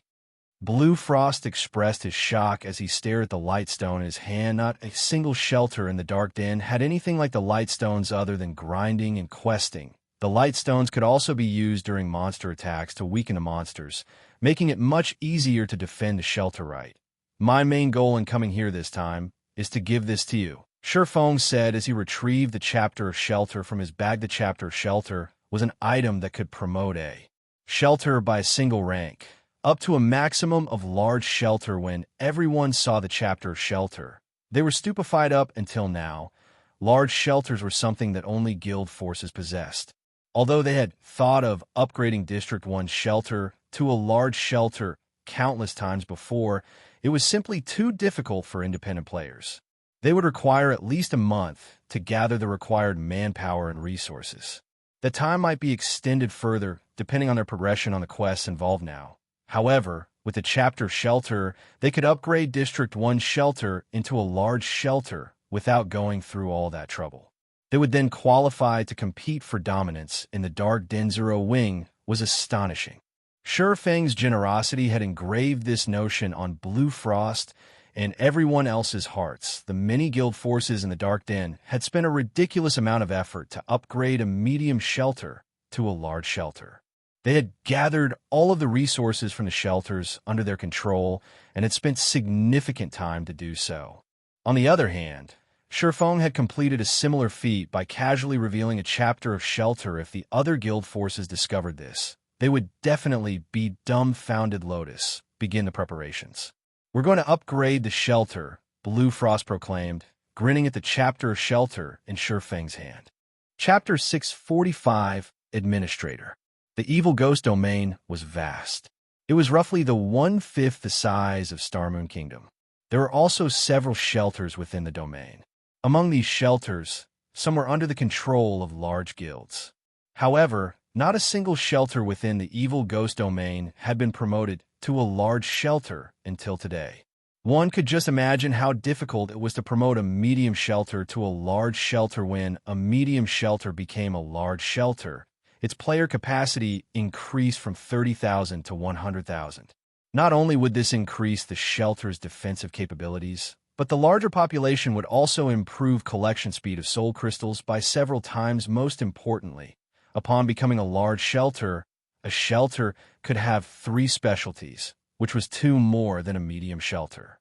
Moreover, these specialties' production volumes would increase significantly. Originally, the 1-star Lion's Bar only produced 20 bottles of 100-berry wine per day. After becoming a large shelter, the Lion's Bar's production of 50 bottles a day doubled. In other words, the 2-star Lion's Bar could produce 100 bottles of 100-berry wine each day. The 100-berry wine was a rare tool that could increase a player's compatibility rate with their weapons for a short time, allowing players to grasp the feeling and subtlety of improved compatibility rates. It was the best item for cultivating experts. The 100-berry wine was far more effective than the Trial Tower of the Divine Colosseum. Otherwise, with no Divine Colosseums inside the Dark Den, these players would stagnate and fall far behind players elsewhere. Half an hour later, the Heavenly Crystal Pillar inside District 1's shelter released a dazzling red light that shot into the sky. A faint red barrier then began to form around the shelter. For a time, aside from Shifeng and the others who were currently inside the Heavenly Crystal Pillar, every player was teleported out of the shelter. In the next moment, the shelter began to expand. At the same time, new buildings began appearing, one after another. A short while later, the medium shelter size had increased by 10-fold. When the shelter stopped expanding, a system announcement reached out to every player inside the Evil Ghost Domain. Evil Ghost Domain System Announcement. Congratulations to the shelter of District 1 for becoming the first in the Evil Ghost Domain to become a large shelter, rewarding 1,000 soul crystals to the shelter. All players of District 1 will receive a 2-day protected buff that increases all attributes by 10%. Production volume of the shelter's specialties will be increased by 100% for 7 days. The system announcement excited District 1 stunned players. Our District 1 is too amazing. We actually became a large shelter. We won't have to worry about getting mounts once we reach level 40. Everyone celebrated the new achievement. Currently, the shelter's players were nearing level 40.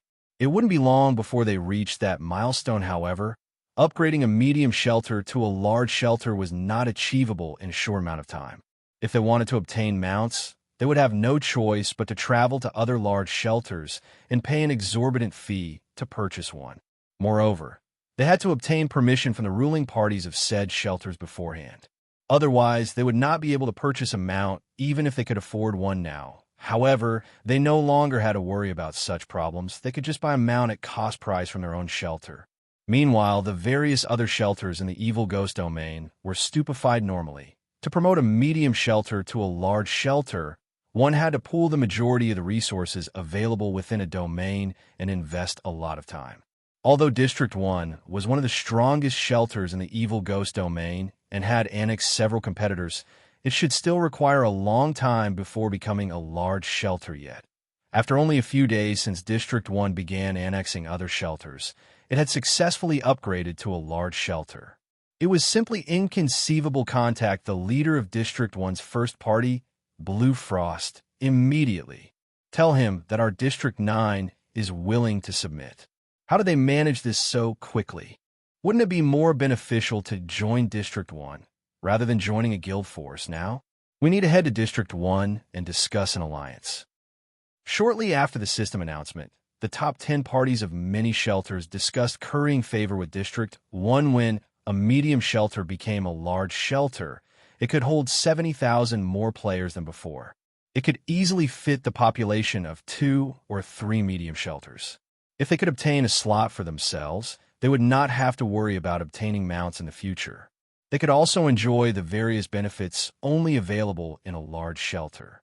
Meanwhile, inside District 1's Heavenly Crystal Pillar, Blue Frost and the others were similarly surprised. Although they had expected the shelter's promotion, they had never expected their hold over the shelter to become more powerful all along. The shelter belonged to all of its residents. Meanwhile, the shelter's top 10 parties, only acted as managers. They were not the owners. The managers were determined through contribution shares. If another party possessed more contribution shares than they did, they would be replaced immediately. Normally, this rule held fast even after a shelter was upgraded only. After a shelter's promotion, the top 10 ranking parties would receive a massive amount of contribution shares, making it more difficult for other parties to compete for the top 10 positions. However, while it might be difficult for a guild force to take over a powerful shelter by force, it was not entirely impossible. However, after Shifeng used the chapter shelter, the management system had changed. Shifeng had become the shelter's administrator, and administrator was far more powerful than the managers. Shifeng could now arbitrarily delist players from District 1, exiling them from the district and the benefits the shelter offered. No other player possessed this authority, of course. This was useless against the shelter's top 10 parties. Moreover, there was a limit to the number of players an administrator could delist each day. Even so, an administrator's authority was plenty frightening.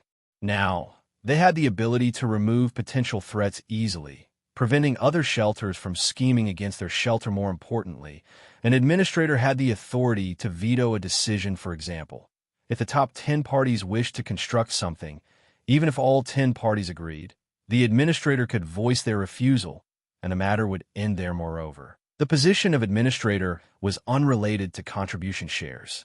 In other words, even if someone else accumulated more contribution shares than the administrator, they could not replace the administrator. The only way to overthrow an administrator and take over a shelter was to assault the entire shelter and destroy it. However, it was not easy to assault a large shelter. In other words, currently, the shelter of District 1 was under Zero Wing's complete control. Outsiders could not steal it, so the chapter of shelter has such a function as well. Shifeng also only learned this after using the chapter of shelter. However, with this, he would not have to worry about losing the shelter to other guilds.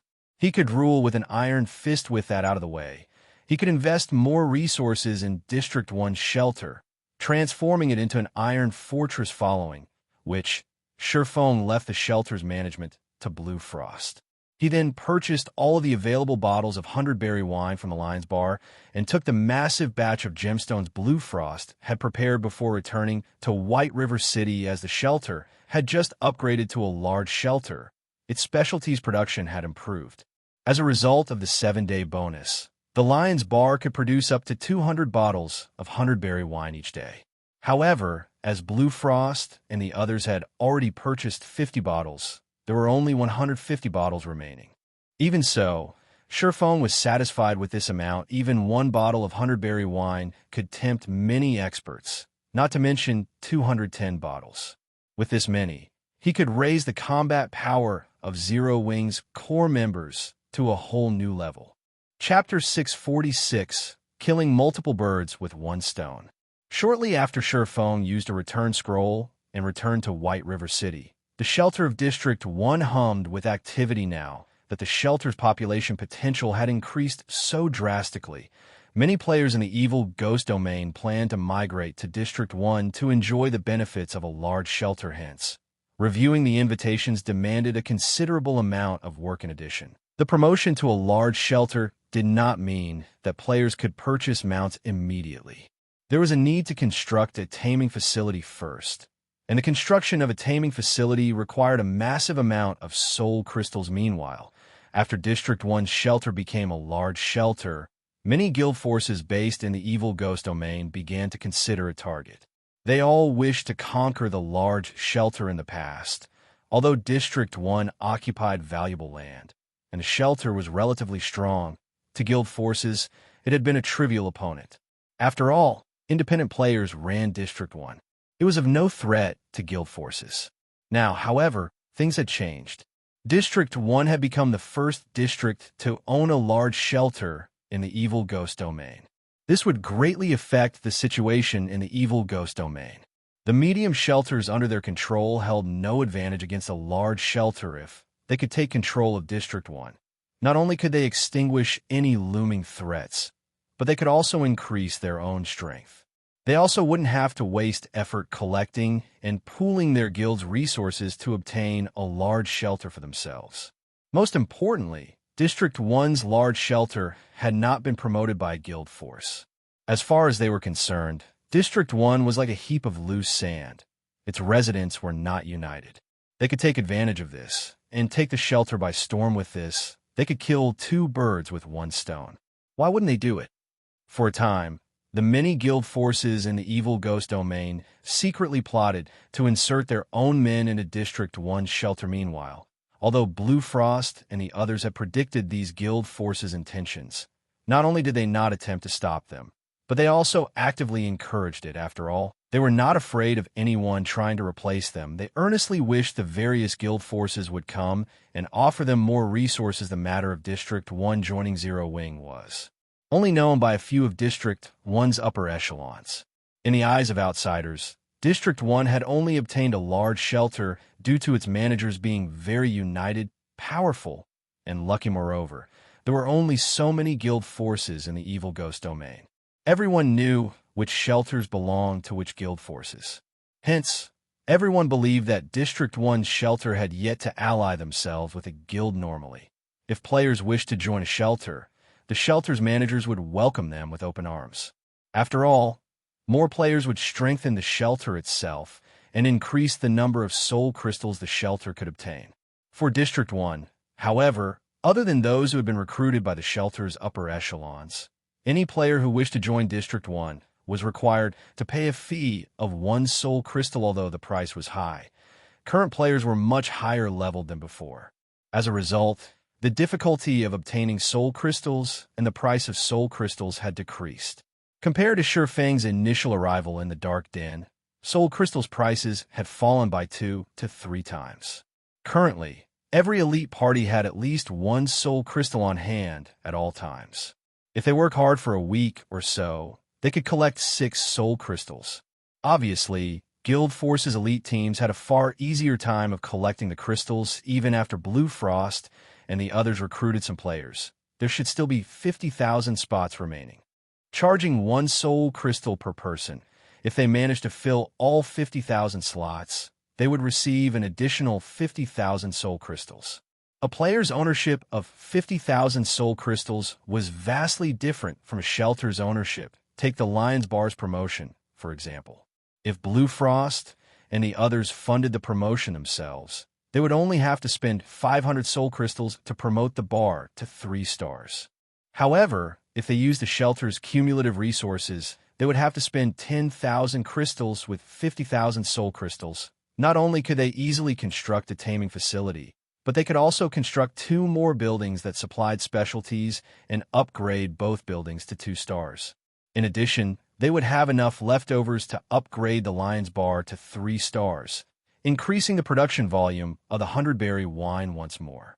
Meanwhile, Shifeng had returned with a large stock of gemstones, and 100-berry wine to White River City gemstones were extremely rare. Ordinary players would be reluctant to embed the gemstones they had obtained into their equipment. If the item were destroyed, the gemstones would similarly be destroyed. Players would generally only embed gemstones in top-tier equipment as it was a safer option. When the need arose, they could simply remove the gemstones and reuse them with other top-tier equipment currently. Tier 1 gemstones were very cheap in the Evil Ghost domain. Each crystal only cost 3 silver. In Starmoon Kingdom, however, each Tier 1 gemstone sold for 9 silver. As for Tier 2 gemstones, each sold for 30 silver in the Evil Ghost domain, while prices in Starmoon Kingdom fluctuated around 1 gold. Starmoon Kingdom's prices were at least 3 times higher. Xianxia had obtained 30,000 Tier 1 gemstones from Bluefire. These gemstones had either been secretly purchased from the various shelters in the Evil Ghost domain or traded for lightstones. A single stack contained 20 gemstones. Xianxia had returned with a total of 1,500 stacks of Tier 1 gemstones, valued at a total of 900 gold, which practically filled his entire bag. As for Tier 2 gemstones, he had not bothered taking any as he had the Philosopher's Stone. Through alchemy synthesis, he could produce Tier 2 gemstones from Tier 1 gemstones after returning to White River City. Xianxia first headed toward the Candlelight trading firm at this point. The Candlelight trading firm was the most lively location in White River City. It could be considered the business center of all of Starmoon Kingdom. The trading firm was the organization with the highest number of forgers and other lifestyle classes in the entire kingdom. There were all sorts of player-made advanced product for sale on its shelves. If it were available in Starmoon Kingdom, the Candlelight trading firm would almost certainly have it. Only certain exclusive items, such as the overwhelming trading firm's Fire Dragon Potion, were not available, as not even Zero Wing could obtain the designs and recipes for these items. Even so, the wide variety of products they offered was enough to overwhelm players other than Starmoon Kingdom. Thanks to Phoenix Rain's help, the Candlelight trading firm had also set up branch shops in the major cities of neighboring kingdoms and empires. The trading firm's daily profits reached several thousand gold. However, this placed a heavy burden on the firm's manager. Melancholic Smile, the Candlelight trading firm's ability to earn money far surpassed even first-rate guilds. Only super first-rate guilds and super guilds could rival the trading firm now. However, as time progressed, super first-rate guilds and super guilds would definitely surpass the Candlelight trading firm due to their massive range of influence in God's domain.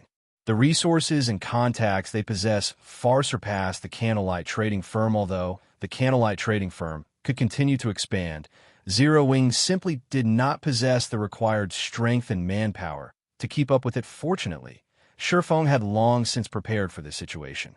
He had not been the guild leader of a second-rate guild in the past for nothing.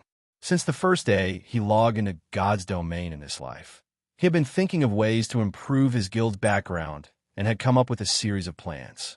At this point, his plans had finally produced some results. Xianxia retrieved the Philosopher's Stone from his personal warehouse and arrived at his exclusive advanced forging room in the Candlelight trading firm. He then began to synthesize the Tier 2 gemstones. If he sought out the aid of NPC alchemists to synthesize high-tier gemstones, not only would he have to foot an exorbitant labor fee, but the success rate was also not particularly high. For Tier 2 gemstones, NPCs only had a 30% success rate. Synthesizing a Tier 2 gemstone required 4 Tier 1 gemstones. With acceptable luck, he might obtain 1 Tier 2 gemstone for every 12 Tier 1 gemstones. However, the Tier 2 gemstones was only 10 times more valuable than Tier 1 gemstones. Hence, it was not profitable to synthesize high-tier gemstones. On the other hand, the Philosopher's Stone in Xianxia's possession had a 100% success rate for synthesizing Tier 2 gemstones. If he synthesized Tier 2 gemstones using the Philosopher's Stone, he could easily multiply his profit. Naturally, Xianxia could not let this opportunity escape him. Only Xianxia's goal was not to earn money. Tier 2 gemstones have already become a mainstream item among large guilds. If I want Zero Wing's main force to clear a 100-man dungeon even a day sooner, I'll have to set Tier 3 gemstones as a standard. Xianxia took out his Tier 1 gemstones and began the alchemy synthesis.